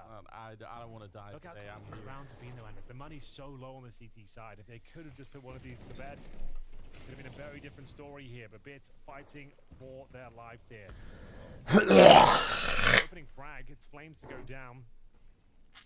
One of his best showing thus far. 6 and 14. Might not matter though if they can close things out right here, right now. Their opponent's picked 12-5. One more would do it. That was a 2-on-4 in the last round. Yeah, that kind of signals the end for me. They can't close that round out. Yeah. Ну чё, доп и гол. I'm feeling a little jet lag myself, but I must say, Apex really saved my day. Like this is woke you up. Yeah, this is everything that I really wanted. You know. Oh, thankfully I've been here for like 2 weeks. I've got no excuse. That's true. That's true. Well, it's early still. Sideways getting a good shot in. Всё, 5-13. Блядь, ну вы даёте, блядь. Maybe Alexi can though. Hold on. No one has any idea that he's in the backlines. Not the cleanest shot, but it's going to be a very important kill. Back to a 2-on-2. 25 seconds remaining though. Apex rotating through. Wonderful with the dark control. Needs to plant the bomb though if possible. 2 players. They know exactly where both players are now. Huge frag from Alexi B. It's down to Apex. Орех идет, Орех стреляет. Злой Орех.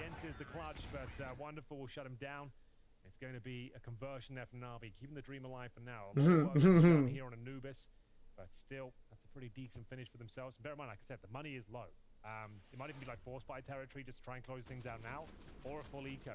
Both options are viable, I suppose. But good trading potential. Alexi B, as I mentioned, good backstab here. They had no idea it was coming through, and he was the most impactful player of the round. To be honest with you, wanted to find that final kill. Yes, Come on, nice boys. They know the money's wrecked. And as you can see, it is the force buy. So pistols, a couple of rifles, and a novel play here. Bit of a gimmick. It's exactly what they need to overcome this sort of round. Yeah, you're right. You know, you're so close to victory. All you need is one little trick, and maybe that'll do it. Натус Буенсун сейчас за допы тупо сражается, блядь. I feel like not that long ago, that was where the meta was shifting in on this particular map on the T side, where people would try and take the middle with 3 or 4 players, even if they just. Резно 150 залетает. Ну, блядь, в фульзах я не сомневаюсь, а вот G2 может въебать. Могут 1-2 слить какой-нибудь, бля. He's only got the 5-7. There's no way he's finding a frag here, surely. Good flash, good damage. Not the finish he was looking for, though. Bit will take him down. The firepower of the AK-47. They might just have to hold on to their rifles here. I don't think it's worth it. Yeah, Apex, I think he's made the call. Lock them in, contain them in the bomb side, try and find some exits. 12-7. Yeah. Take a break, hang out in CT spawn, you know, enjoy the water, or as they call it, south of the water. Таких столько. Нет, не вывезу. Obscure memes, Henry, don't worry about it. Don't. Было и больше, блядь. Yeah, Бывало больше. Na'Vi, I think, kind of in a similar position. Вчера было 200, 160, позавчера 200. But at least, they're hunting for it. Yeah, I was gonna say they know where Emma is. So if they can find another rifle here, yep, they can. They might be onto something. So that's going to be. Oh, did they check? I don't think they checked this. Oh, they do. Bit will be on high alert. An AK and M4 is taken to the next round. The force buy doesn't work out for them, but that's okay. Still plenty of buffer room to go here as Na'Vi start to wake up in the second half now. It all started with the bit frag towards the fountain position, taking out Flames. We only had that 5-7 there, and that was the open bomb side. The round was pretty much over there because he was the only player residing with the bomb site. Could be the tactical timeout. And this is a weird spot now. You've got 2 rifles. You know you can win the round if you invested a bit more, but you should just be taking the eco around here and let the finances build. Что там, коллаж, да? Кольта одна. Засейвленная. Wonderful. He plays with confidence. You can see he's got a lot of conviction behind his play. Yes, well he should. I mean, he's been pretty good in spite of running into some resistance here. He's not been. Эх, минус ебало. A little bit of a boost on top of the obelisk. That would have been a great way to open the round, but Bit forcing his way through, going to be taking down Spinks. It's the right idea, and the bomb is going to get planted right here. Flames looking to have an impact with the USP, but he's not hitting the shots, and Na'Vi are going to be able to claim this round. Почему они не могли, ну, раньше взяться за вот эту вот игру? Он чё, вправо не смотрел? Там же тело было, блядь. Вот этот, кстати, beat on skill. По факту. Overpass next. That's the pick of vitality as well, and that's when RV really will be tested. First map, after a great start, they've won both pistols as well, Anders. You would think they might be able to put this one away, but still a lot of work to do. That's to get us to overtime, and then have to close out there as well. Бля, 4 раунда, ну... Хз. Это 2 эко надо им. 2 бая выбить, блядь.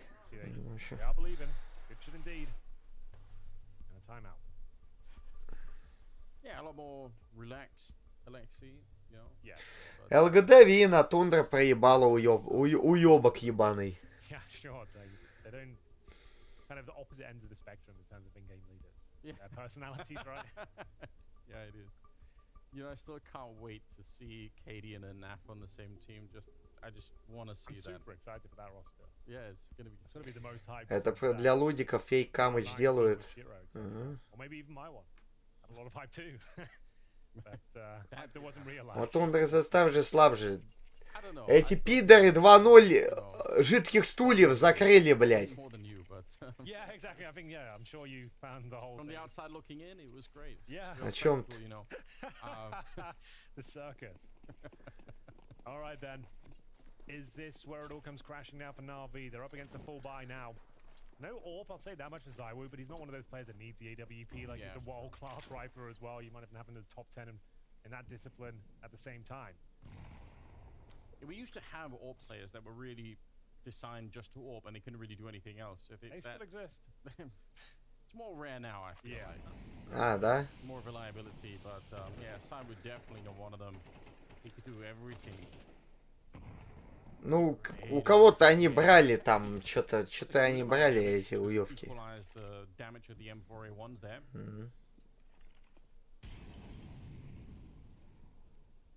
Bombs being brought back. They really didn't like what they saw over at the A-bomb site, so they're going to be regrouping towards the middle. See if they can find an entrance or a pathway towards B instead. Still a lot of grenades on Vitality here. We're under a minute. Туда-сюда, туда-сюда.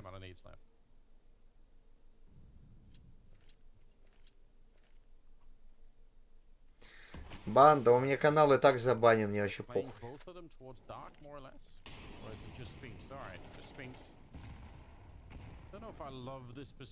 У меня канал мертвый, блядь.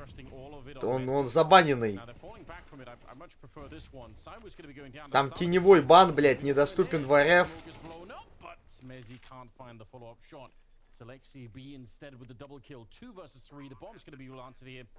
Ну-ка. Смогут? Ну кого, блядь, спину-то ебаную? Ой, блядь. Пиздец, рачье ебаное.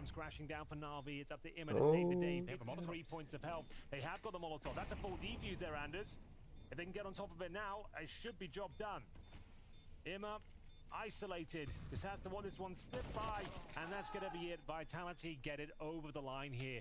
It was a great start for Na'Vi. It was there. Да уж. Вундуфула в попку трахнули. Ну и следующую, да, там овертаймы будут.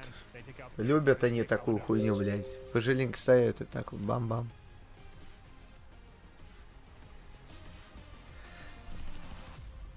Днари, ёпт. Ну ебаные. And unfortunately leave Na'Vi high and dry despite trying to bolster a comeback in those final stages. It's kind of poetic that Apex closes it out in that fashion for Vitality. Yeah, and he had full nades on that last one, that whole retake, even with 30 so seconds left. Apex just had his full belt right there. This is actually just, when we were watching actually the last series before this one, I noticed that Apex was sometimes actually frustrated to see Cloud9 trying retakes without having a full belt of utility. Well, he showed that it really does help because there was no chance for Ima in that last round. Yeah, and it's a shame, as Henry aptly said, Ime was showing up on this particular map, and that's something that you requested as a win condition for Na'Vi, and even when he was, still didn't come through for Na'Vi. A bit of a wasted effort, unfortunately, for Ima. He had some incredible rounds. In fact, I would say that most of the first half rounds for Na'Vi were off of the back of Ima either putting down a multi-frag on his bomb site, sometimes even on round 12 itself getting pretty aggressive with his position. And yeah, 140 AR, this is kind of what I was calling for. I was kind of waiting for some kind of Ima performance for him to show up, but really just the rest of Na'Vi couldn't actually contribute in a meaningful fashion beyond that. And I think that was an issue, we were discussing in the green room, because you were saying, hey, Ime has stepped up, but when you just don't have that, I guess reliable supporting cast around you, of course this is going to be a result of that, right? It can't be put on his shoulders to single-handedly be pushing Na'Vi over the line, particularly when we look at the mid portion of that map as well, because Na'Vi basically fell silent, right? It was Vitality all over. Yeah, totally. The map control, we saw a lot of those multi-frags from Ima. He's back in the bomb site in B. That's not really a winning condition for, or how you really want to play a CT side of Anubis, because if you're back in the bomb site, you're letting them throw the full exec on you. They're letting you, you're giving them all the space that they want, and usually that's why Anubis is just so tenuous as a CT player. So that was kind of Ima going above and beyond in some pretty bad situations, if you ask me. Like, he was being exec'd on, he was being crunched, he just came up with really cool kills. So that's actually, to me, in some ways, a more fundamental issue with how Na'Vi's playing this map. They're not fighting back for space well enough, and you could see a personnel difference, too, when it comes to just micro-engagements between the players. Let's contextualize this as well, because for Na'Vi, it was a 4-1 start to this map, and then what happened in round 6, Maui? Yeah, this is what I'm talking about. This is the personnel difference right here. You see the firepower on display. Apex with the instant headshot onto Wonderful trying to hold the line, and then we see that Vitality, they just slowly encroaching. Ima, he's trying to hold on to the space, but he turns away. ZywOo was able to pick up the kill because of that, recognizes the moment of weakness, but the firepower for Vitality was just way too much to handle, and Na'Vi just didn't have those contingency plans in terms of counter utility or how they needed to set up to play off of each other to mitigate their losses. And some great shots from the side of Vitality, but that also felt very disjointed on the defense too. I love how you bring up the firepower aspect as well, and just I mean, just look how many rounds that Vitality win after this, right? 6 in a row. But yeah, going back to the firepower element, obviously we were focusing on the Na'Vi side of the scoreboard, talking about Ime, but for Vitality, basically everybody other than Flames was stepping up on this map, and that's a real dangerous mix when you've got so many people spread over the map that can be bolstering those numbers. Yeah, you could be nitpicky and say, yeah, sure, Flames should have gotten a couple more kills or whatever, but when everybody's playing that well, that was a team win from Vitality. It wasn't the old win condition of, say, a year ago where it's just the ZywOo hyper carry or everything like that. It was, I would say, actually, Apex, Mezzi, ZywOo, Spinks, I think all 4 of them were very similar in kill count, probably very similar in damage, and I saw kind of moments from all of them, if you really want to consider. Like, we saw that Apex round right there.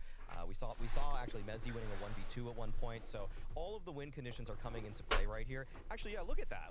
They're only all within 2 kills difference. Right. That's crazy. 15 plus minus 1. Yeah, okay. Great stuff from Vitality. This is the kind of form you want to see them in. Yes.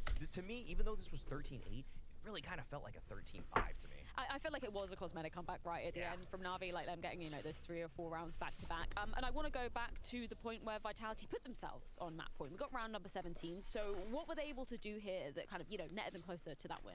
Again, this is the Na'Vi disconnect. This is a 2v4 post plant. Their advantage. They have 4 people right now, and then there's this weird push from Wonderful right there through the smoke. JL's got an op on the bomb site. He's trying to defend, and he doesn't know where he can go. He knows there's one player there, but Apex just shoots him right in the dome. And again, the utility. Look at how much utility Apex has for this retake. There's so many nades he has at his disposal.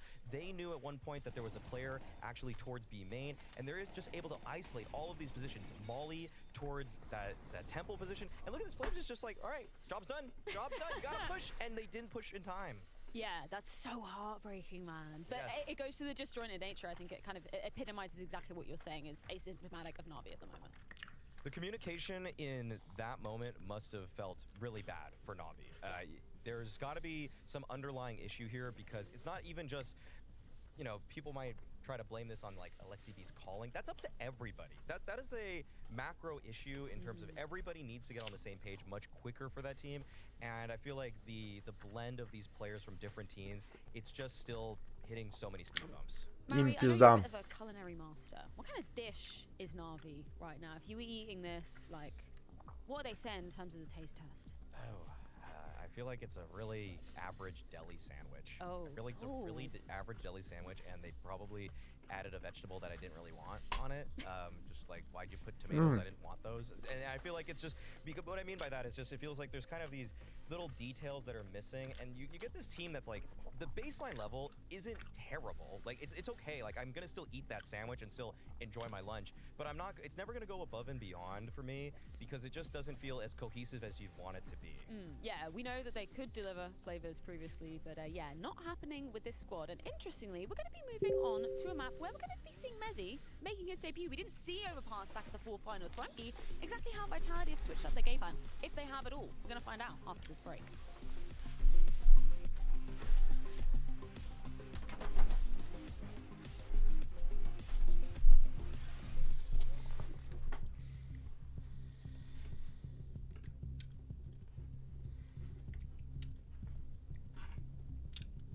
Вот.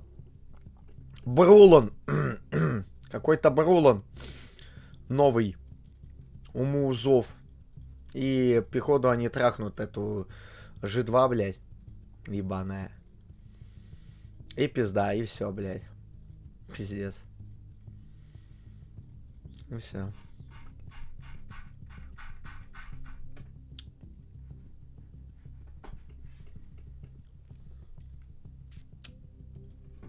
Что-то арабы пишут.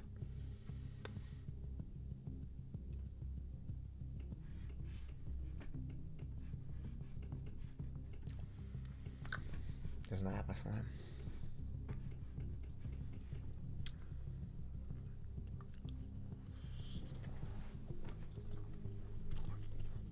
Там нет кушбука никакого. Нельзя продавать. В поддержке говорят, типа, это индивидуальная хуйня, когда ставку можно продать.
Значит, героики будут против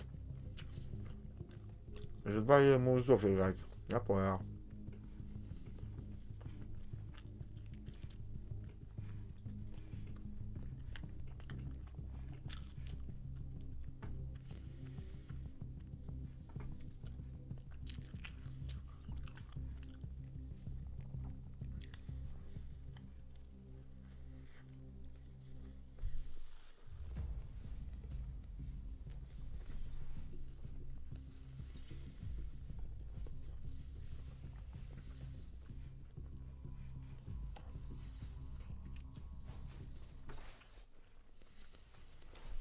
Overpass, the pick of Vitality up next. Now, we had a little bit of a break, and we were obviously standing in front of Vitality. We were trying to pick their brains to see exactly where Mezzy's going to be playing. You have suspicions. They've thrown us off. I don't know. I don't know what to expect. There's been some one-for-one role swaps or just Mezzy taking the spot that Magisk played before. I assumed that he was going to be playing Monster, and Apex half confirmed it. I think he is going to be playing it, but it was kind of an unofficial interview off the record. So I think Mezzy's going to be playing Monster, though. I don't think they're going to switch too much up beyond that. I think that would make sense just looking at Vitality as a unit. Obviously, we've only seen them play it, I think, once in the past 3 months versus FaZe back at Sydney. But before then, this was, a staple map in their map where they were trying to make it work. So I think it would make sense. Бля, у Зуви такое пузо, бля, пиздец. Quite a good strategic system. Right, and I have to highlight one duo in particular. I would say that the Такое пузение. combo towards that A defense, assuming they didn't switch, which I don't think they would. That was too powerful. They joked about it. I think it was a joke when we asked them. They joked and said Flames was going to start off it, okay? So I'm not taking anything that they said at face value. But before, of course, Spinks, Saiwu, dynamic duo towards that A site. Both of the players incredibly independent, could do anything on their own. But also on top of that, even if they paired up, it was just you're not getting into that A bomb site. You're not going to get past them. And so... Бля, чё он операцию надёсно не сделает? Они же пиздец. Он улыбается, меня вот так вот торчит, бля, пиздец. Как немезис. День дьявола. If you're going to add one key ingredient so that maybe we could see the third and final map coming out in this series, what do they need to do on Overpass? Or do you... Покажи свое пузо. Бля. Пачан, у меня образ жизни. Ну. С таким образом жизни люди не живут.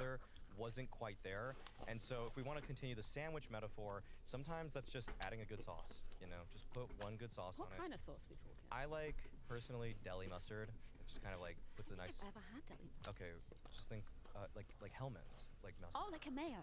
No, like a seedy mustard. A seedy mustard. Okay. Something that just gives it an overall feeling, some cohesion, and brings the flavors together, and gives it a little bit of bite. Okay. And that's what I'm not getting all the time out of Navi. But I will say that if anybody's going to come up to play, I want to see if Ima can repeat that performance he had on Anubis. 2 сосиски в тесте и 2 кусочка пиццы. It is frequently the most impactful position, and if he's going to put up numbers like that, they have a shot. How do you think Wonderful is going to be faring when we're coming into this ground? Where's he going to be having the most impact? Well, I've stated before in the pregame the fact that Wonderful, he's incredibly skilled mechanically. He's going to hit most of his shots when presented them. It's just about finding enough. Сейчас 2-0 будет, да, да. That's where I really feel like Navi are Согал нахуй. The fact that Wonderful is just a little bit more static than Simple, a little bit more. Да вот, я почему думаю, что... Прям. Так, где она там? Вот, видите? Вот это вот. Flipping back to the UK side of things, because I have to. It's been a while since we've had a top UK player. Mezzi on that first map kind of echoed exactly your sentiments coming into this matchup. He isn't a liability, and he was actually posting some pretty decent numbers alongside, 3 other members of Vitality. But it's great to see him not costing Vitality. Он просто, он в сериалах снимается, понимаете? Мунузи в сериалах снимается, блядь. For Majewski. It's just that you knew even if he comes into a system with such a strong core as Vitality has, that he wasn't going to get in the way. He's a player that takes very few resources. Они, блядь, he тут doesn't это. really need to be set up in too Он на many съемках. in order to find his own and to be a contributing member. So if we do see him slotting in kind of position for position for Majisk on this particular map, what did Majisk do on Overpass that you think kind of, worked really well? You hoping Mezzi to replicate that, or kind of bring some of his own flavor and flair? I'll actually bring out a word of caution here, because with what Majisk did for Vitality on this map before, where he was just able to lock down monsters so consistently, I have actually, А ты докажи, что ты не Айгуль. Докажи. A little bit more of a rotator on some of his past teams. He would play some anchor spots, but it's that when he tried taking over Pit from Majisk, for example, we saw some of the weaknesses there where it's just very difficult in these highly mechanically challenging spots where Mezzi is very good if he's presented an opportunity to peak with timing, but if he has to just flat out hold an angle, which is what the monster player has to do, I've noticed that Mezzi isn't quite up to Азуры против Фалконов. Фалконы победят. По факту. Наверное. Ну, если это за выход в пизду какой должны. And it is the pick of Vitality, unfortunately. Looking for another 2-0 here. Scheduling fans going to be on their feet for this one. The accelerated schedule, the prospect of another 2-0. This is looking good. It's unbelievable, Henry. We only had 1 overtime. I know, that's it. Yeah. Good point. Only 1 overtime so far. I'm sure we've got a few more in the tank.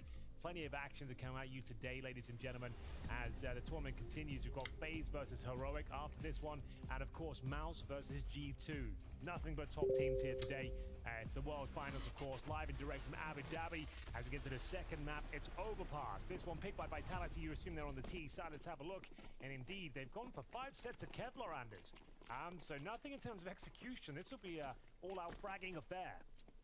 Yeah, I mean, if they can get the Glocks close enough, it makes sense. But, you know, obviously at a distance, they're going to be a little bit of a disadvantage. Wonderful has found himself in a interesting position. Kind of flanking around, but this could be also a problem. They might be really far away from the action.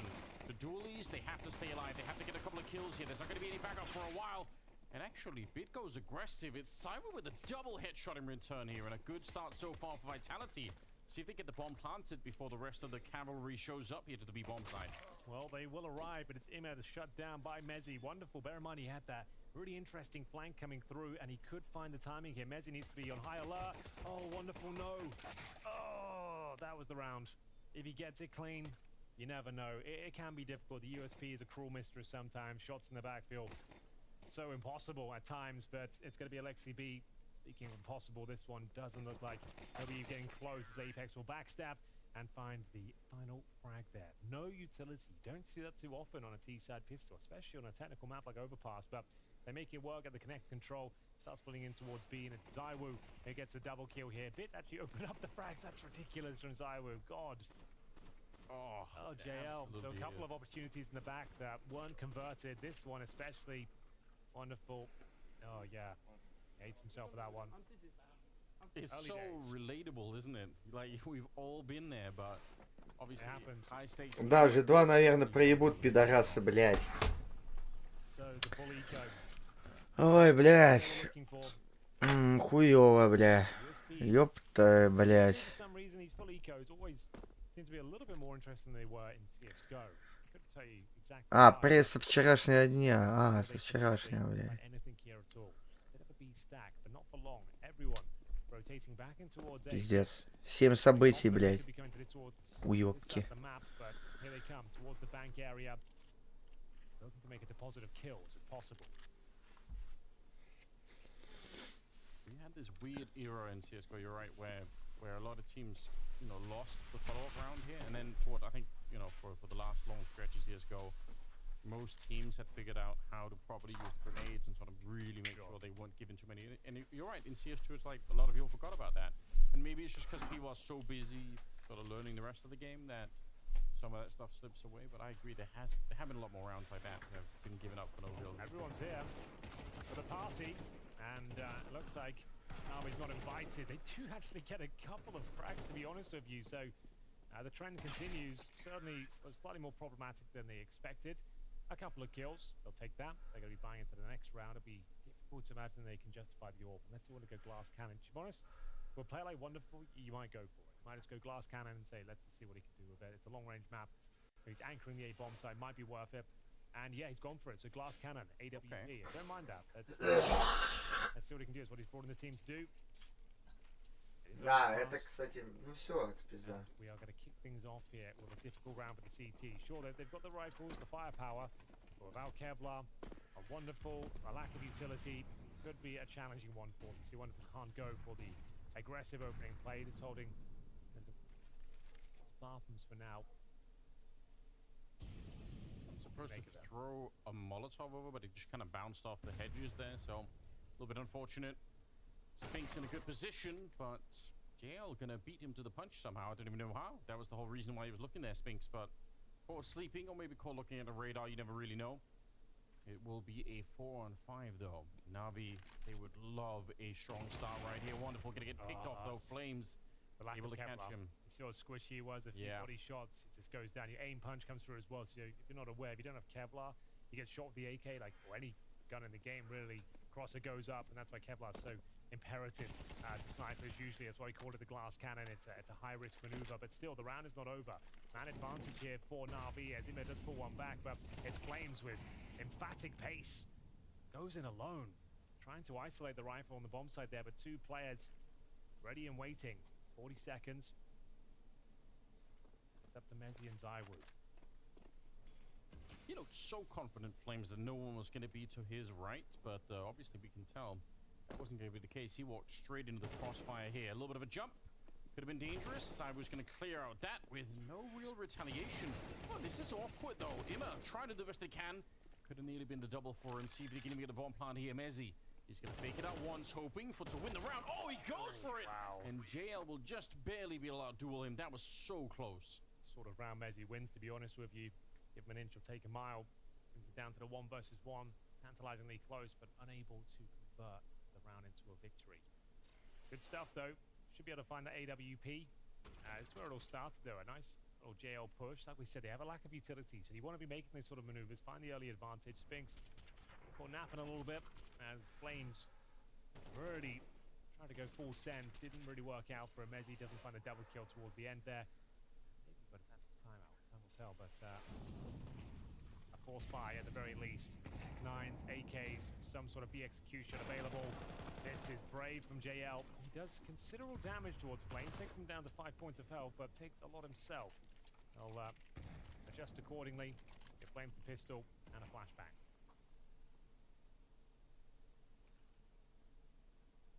They're all on the side. I feel like when you stack up this heavy on the T side, you might as well go for it, because if you hesitate now, you have to go back and clear out the A side of the map, and it's just going to take all day. So that's what they're going to do. Flash is rolling over, trying to catch JL. They're going to get Alexi, and look at how effective this is.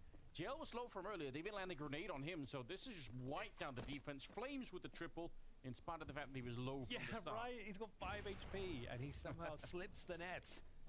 And he's an absolute thorn in their side. 3 kills, a perfect flashbang deployed by Apex. I'd give him the MVP of the round just for that flash alone. They had no chance. They were absolutely buggered, Anders. Let's have a look at this one. Look how blind everyone is. They've got no idea. Flame just snuck through, and he's got himself 3 kills on 5 points of health. That is a rough round. Yeah, Alexi's like, if we can't win that round, like, what chance do we have now? Like, that was the one. That was the one. Oh, no. At least they keep the AWP up, at the very least. Plus, if your Flames running into the side, all you're thinking is, you know, every second I stay alive, I'm creating a path behind my team. Like, I'm not even trying to get the kills. I mean, it'd be great if I can get 1, but he ends up with 3 for just because of the flashbangs. So efficient. That's the force buy, landing in favor of Vitality, their map pick. That's actually so devastating. Going swimmingly, but the AWP is saved and the M4's there. This is tactical timeout territory now, but let's have a look exactly how he got through. How did he take no damage? There were, I don't know, flames, flashes, bullets flying everywhere, but yeah, you got 3, my friend. Not 1, not 2, but 3. Easy. And it's a rough one now. The money is shattered. They're not going to force buy around the AWP. Wonderful is going to have to do his best, some pious impression, and go for that long pick. Aggressive, of course, but they're going to be rushing B. They're boosted. I like the boost, though. You can see it's more defensive than usual. Oh, no. They're going to have to dismount here. Spotted towards short. 5 хп оставалось, да? Ну это тильтуха уже. So far removed, he rushed towards long. Just be saving the AWP in towards T spawn now. Bomb to be planted any second, and a straight up B rush. Nice call from Apex. Like, that was the perfect call considering what they were presenting. The AWP down towards long and a boost watching short. Yeah. Like, it's the only counter that would completely destroy them. Yeah, look at how awkward it is when they realize what's coming and they have to sort of dismantle the boost and like try and sort of run away. It's just, there's no way to set up like a secondary defense at that point in time, so they're just wiped out. Wonderful to try and save the AWP once again, although Saiwu is 1 step away. If he's going the other way, unfortunately, so his instincts betraying him a little bit here, but he could have almost just spun around to get the kill on him. Either way, it is a 4-1 lead for Vitality. This is on the less favored side of Overpass, but on their own map pick. So right now, they're probably feeling pretty great about this. See Spinks just letting out a couple of bullets. Such a great entry. Fantastic work. Save the AWP at least, but this one's starting to get out of hand once again. A couple of 2 zeros on the cards right now. Wonderful. Throughout Anubis, he was saving the AWP a lot. To be fair to him, self-preservation's no problem. He's done it again 3 rounds in a row. That's still the original glass cannon AWP, I believe. Yes. But, we'll see whether he can hold on to it. First shot, doesn't quite connect. Definitely had the right idea, had the timing for it, but off by a pixel, I think. Imma, this is scary. Mezzi crouching around the corner, going to be able to shut him down. Some shots ringing through the smoke. Yeah, just letting him know, if you are there, we're going to take you down. Better reposition, JL. Which you will accordingly. This is another. This is quite simple Counter-Strike right now. I like it. Got that opening frag, group up, contact playing towards A. Grenades being deployed. Smokes down the bomb site here. Wonderful. Playing and the front lines. So awkward to be playing around this gate. It's good for the flick, but still. Mezzi again there on the spot, right position, right time. Come on, Alexi, what have you got for us? Sitting in the smoke. Mezzi vacates the area. Gets the hell out of the danger zone. So it's looking good. 4 versus 3. Alexi knows he has to react. Could find the divider right now, but 40 seconds. They're well aware that he could have been in the smoke, so Mezzi just seeing if he's going to take the bait, but got to give some credit to Alexi as well. He's ice cold. He was for a while. He finally takes a look and gets shot down by Cyru. Now it's a 2 versus 3, but the bomb side is wide open here. They can get the bomb plant. Problem with that kill is they sure JL gets it, but now they know there's a player deep in towards connector. They can assume the A side's open, which it is. Got to go through everything here, making sure that every choke point is covered. The Molotov down towards bank. Smoke on dumpster. Oh god, devastating grenade for bits. Might dissuade him from going to this one. I don't think he fancies it anymore. 5-1 looking incredibly likely here. It's 3 versus 2, and again they have to save. Maximum loss bonus for sure. But it's all come crashing down. Look at the kills here. JL and Emma have 4 and 5 kills, but then the rest of them really aren't doing anything much on that Navi side. That's going to be hard to stop. I mean, Mezzi's up at 7 kills. Flames and Cyber are playing pretty well. They've just got way more of an output on Vitality right now. Yeah, they managed to win just a single round. It was round number 3 after going down 2-0. They took the eco and managed to bring out a decent buy, but overall it's been nothing but Vitality. And you can see Navi starting to fall flat here. The addition of Wonderful hasn't set the server on fire thus far in Overpass. Currently Imma at the top with 5 kills. Alexi B down at 0 and 6. Wonderful 2 and 4. And it's Mezzi who's leading the charge for Vitality. New boy doing great work towards that connector. So good at that AK-47. Pixel perfect precision every single time. 7 and 3. Everyone contributing on the Vitality side. And against a team like Vitality, who are gunning for like Team of the Year, one of the favorites for the tournament. And you're on their map pick, you've already given up yours of Anubis. And the way this is going, I think they probably know like they've got little chance of recovering. They're like very little. Like considering they're on the CT side right now, Alexi B, you have to find a kill. It's in my pickers as well. Needed something from Alexi B. Needed anything. Not the pickums, Henry. Yeah, my precious pickums. It always sucks because when you fall behind on day one, you know, you have to make increasingly more and more desperate choices to try and get back. Being desperate is not a strange scenario to me, Anders, don't worry. We are going to see another partial investment. AK, M4, P9, in-game lead up. A couple of pistols in the mix and bits. I think I've mentioned him so far in Overpass. Is this where he strikes? It's Mezzi continuing to be a beast. Here in Overpass, they'll trade out. Let's find Spinks. These tags. They still have a huge advantage here. Alexi B, you can see they're kind of overworked in some of these positions. Yeah, but get jail activated with the AK. That'd be a way to get back into the round. There we go. Taking out Apex as well. Unfortunately, the rifles, they can't really pick them up at the moment on the CT side, but I think they did. Yeah, Alexi did get one of them. So there is something to work with here. 50 seconds on the clock, and with a 1-man advantage. See if now we can finally announce their entry back into the opening half here, because they really need it at the moment. Alexi taking down Cyber. This has worked out way better than I was expecting. There we go. His first kill. A magnificent one at that. Round's not necessarily over. Flames, one of those players that can do unbelievable things with the AK-47, given a bit of time and space. Problem is, he hasn't got much of the form up. 20 seconds remaining as they make their way towards the A side. Scrambling, I should say, towards the site. And there's only one player there to defend, but can Mr. Wonderful deliver the goods? Seal the deal? 10 seconds remaining. He doesn't have to find his kill, Anders. Doesn't need to put his life on the line. Just stay alive at this stage. That's fine. Bomb goes down. Let the Flames do the heavy lifting here. Mezzi to patrol the extremities. Yeah, good awareness, I agree. Just don't give it up. It's not worth it to die, and then suddenly it's a 2-on-2. You don't have any defuse kits. You're going to need the players here to find out where the rest of Vitality are. Oh, this is getting The bomb, the fact it's really ticking scary. so much already, like this could be very. А, как бомба стоит. Интересно. Good flash. Just need Flames to step up here. Tap the bomb. It's not a commitment though. Oh, might have done enough here. I'm not sure. It's going to be close, but I think they've got the defuse in the bag. They're not celebrating. I don't think they know how close it's going to be. Oh, God! Comes down to the milliseconds at that point. You can see they weren't really smiling after they killed everyone. It wasn't clear. That was on a knife's edge, but they do get the round over the line. It was just a saved AK. JL had to step up. Certainly did. Wonderful. Presenting some good discipline on that A site. Make sure he stayed alive for this 2 versus 1.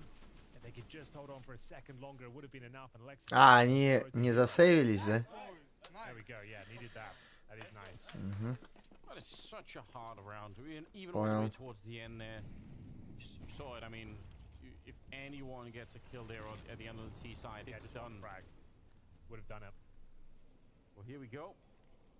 2-5. A lifeline being thrown the way of Na'Vi. One that they absolutely desperately need. And they're not out of the woods yet at all. They need to continue to build on this a lot at the moment here. Falling back from the connector is Na'Vi. They did not want to hang around any longer.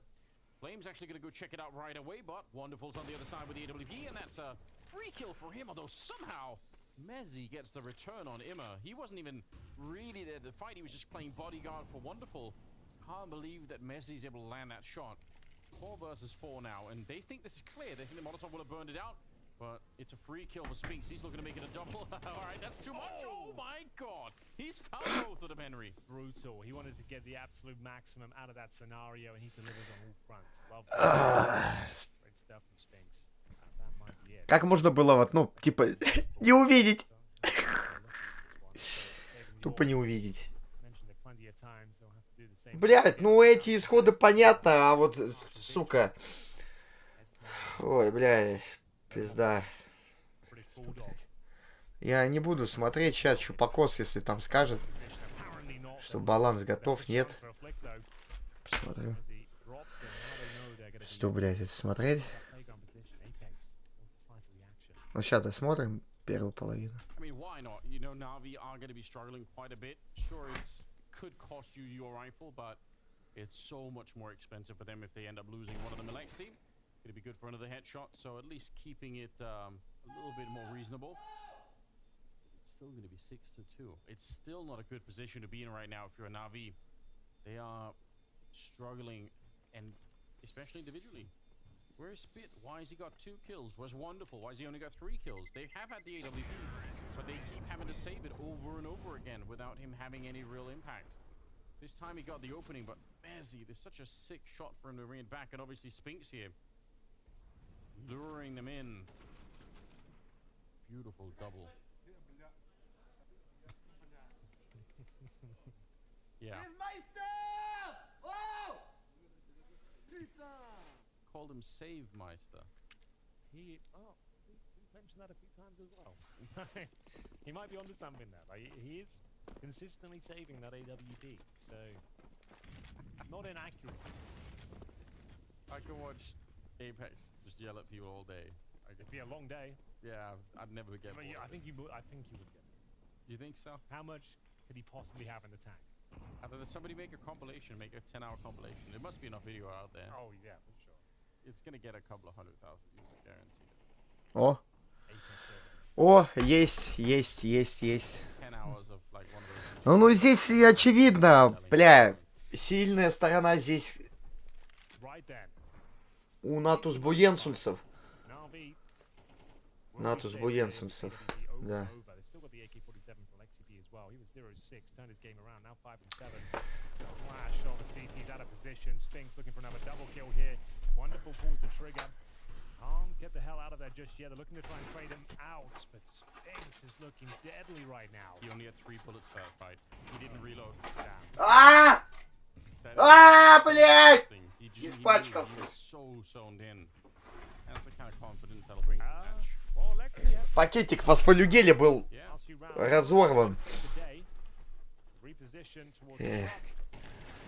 А то мучного я поел. 2 сосиски в тесте и 2 куска пиццы.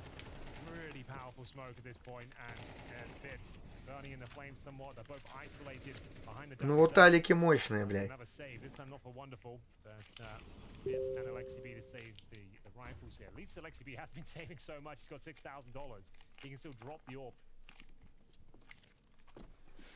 Они, судя по всему, еще и не бухают, понимаете? Они вот взяли какой-то там вот... А, Blast они взяли. Это Blast World, а они брали Blast более легкий. Да.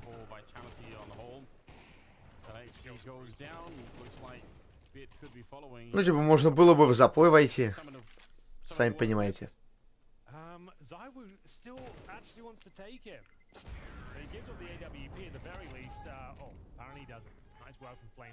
It's worth in the end. Like, he just completely disrupted the finances.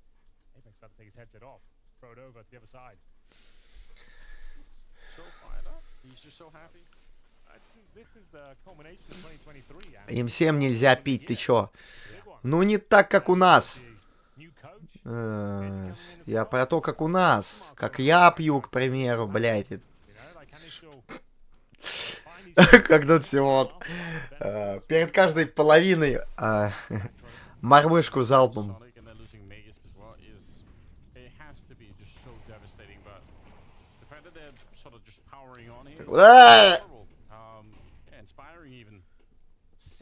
Ну это капец, счет, это пипец разрывной.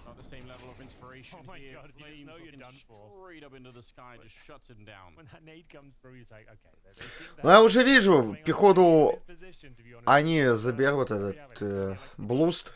Плюс 400, то ли 500 тысяч долларов им там пойдет.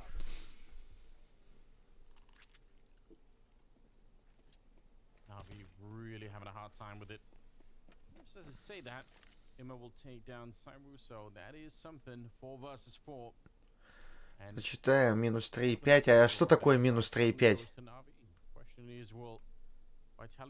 Минус 3,5.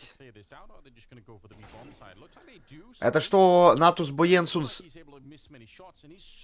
больше 4 не возьмут, что ли, раундов, или как? Или что это? А, 13-9.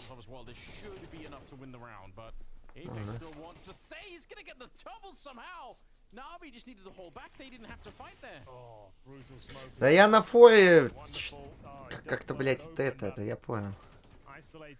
Гуд, гжим.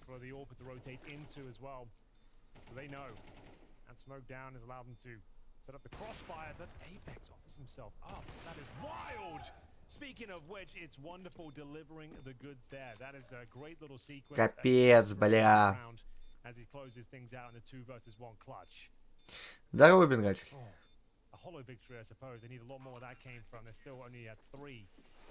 Ну а чё, прикинь, зацепится, да? 7-5?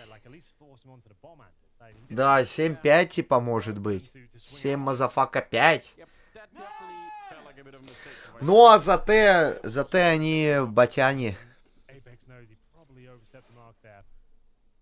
And it's the guy that he's been mocking, some sweet revenge. Yeah, right. I think he was just feeling himself. He got that nice double kill. He wanted to get the hat trick and start hollering again. Yeah, that's how you end up screwing up, isn't it? Every time. 7-3. We're getting close to the end of the half right now. Bit of a boost going on over on that side. Spinks. His first bullet accuracy so far with the has been ridiculous, and he is looking for it, but ну тут Спин сам себя перехитрил.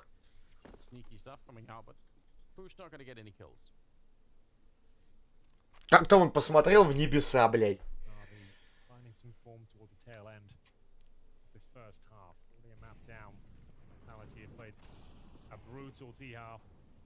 Looking to execute him towards B. Maybe just the contact play right now. It's the monster. What a shot that is. Flames continues to be a nuisance here. JL, decent. Whoa! Interaction. Apex Лево руля, Мизим. Лево руля. Так. Бан.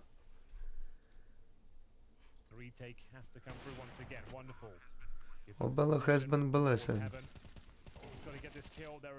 Блять, одна зувия. Ну, я не знаю. Ему сейчас просто СВП вот дадут. Увидел бимбу. Ну все, надо караулить просто, не пикать.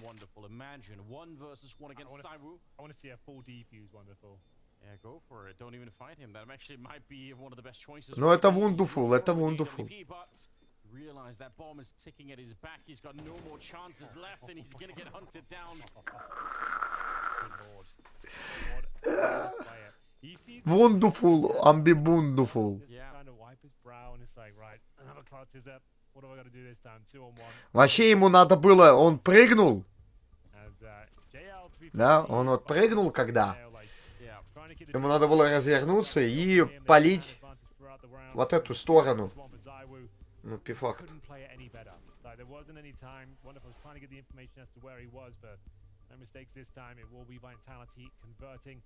And setting themselves up for the final round here. They're going to use their timeout just to kind of maybe calm everything down after a big clutch like that. There's been a couple of high adrenaline situations, so just want to make sure they're nice and calm, understand the economy they're up against as we get prepared for the final round.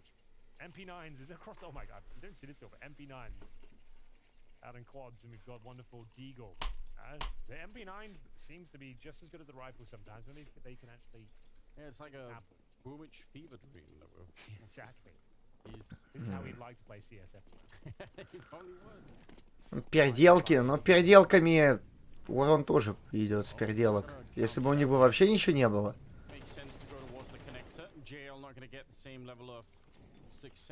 Ну, урон, видите, дали. Я ж не напиздел, минус 14 хп. Control once again, but unlike some of the previous rounds, they actually do have a little bit more control towards the playground. Спин нормально стреляет по киллам. 11. At least they're kind of checking it out here. So we'll make it a bit of extra noise. Always dangerous, but so far so good. Say that. Wonderful. Absolutely take him down. 4 versus 4 now. Wrecked. Nice shot. Final round. One more that came from. Sub 1 minute. Seekon's active. Rightly so. Ooh, it's close. Close as you like. Да, это ББ. And it's a bit who's not really had a great match so far. Not really equipped for the situation either. We found Сука, чьё, бля. Да не, давай сейви пистолетку с пушечкой этой начнешь. T-side campaign, they continue to apply this pressure. It was looking like a competitive game at the start, but slowly but surely, Vitality sink their teeth into Na'Vi, and we finish this first half a 9-3. They set themselves up for 2-0 scoreline.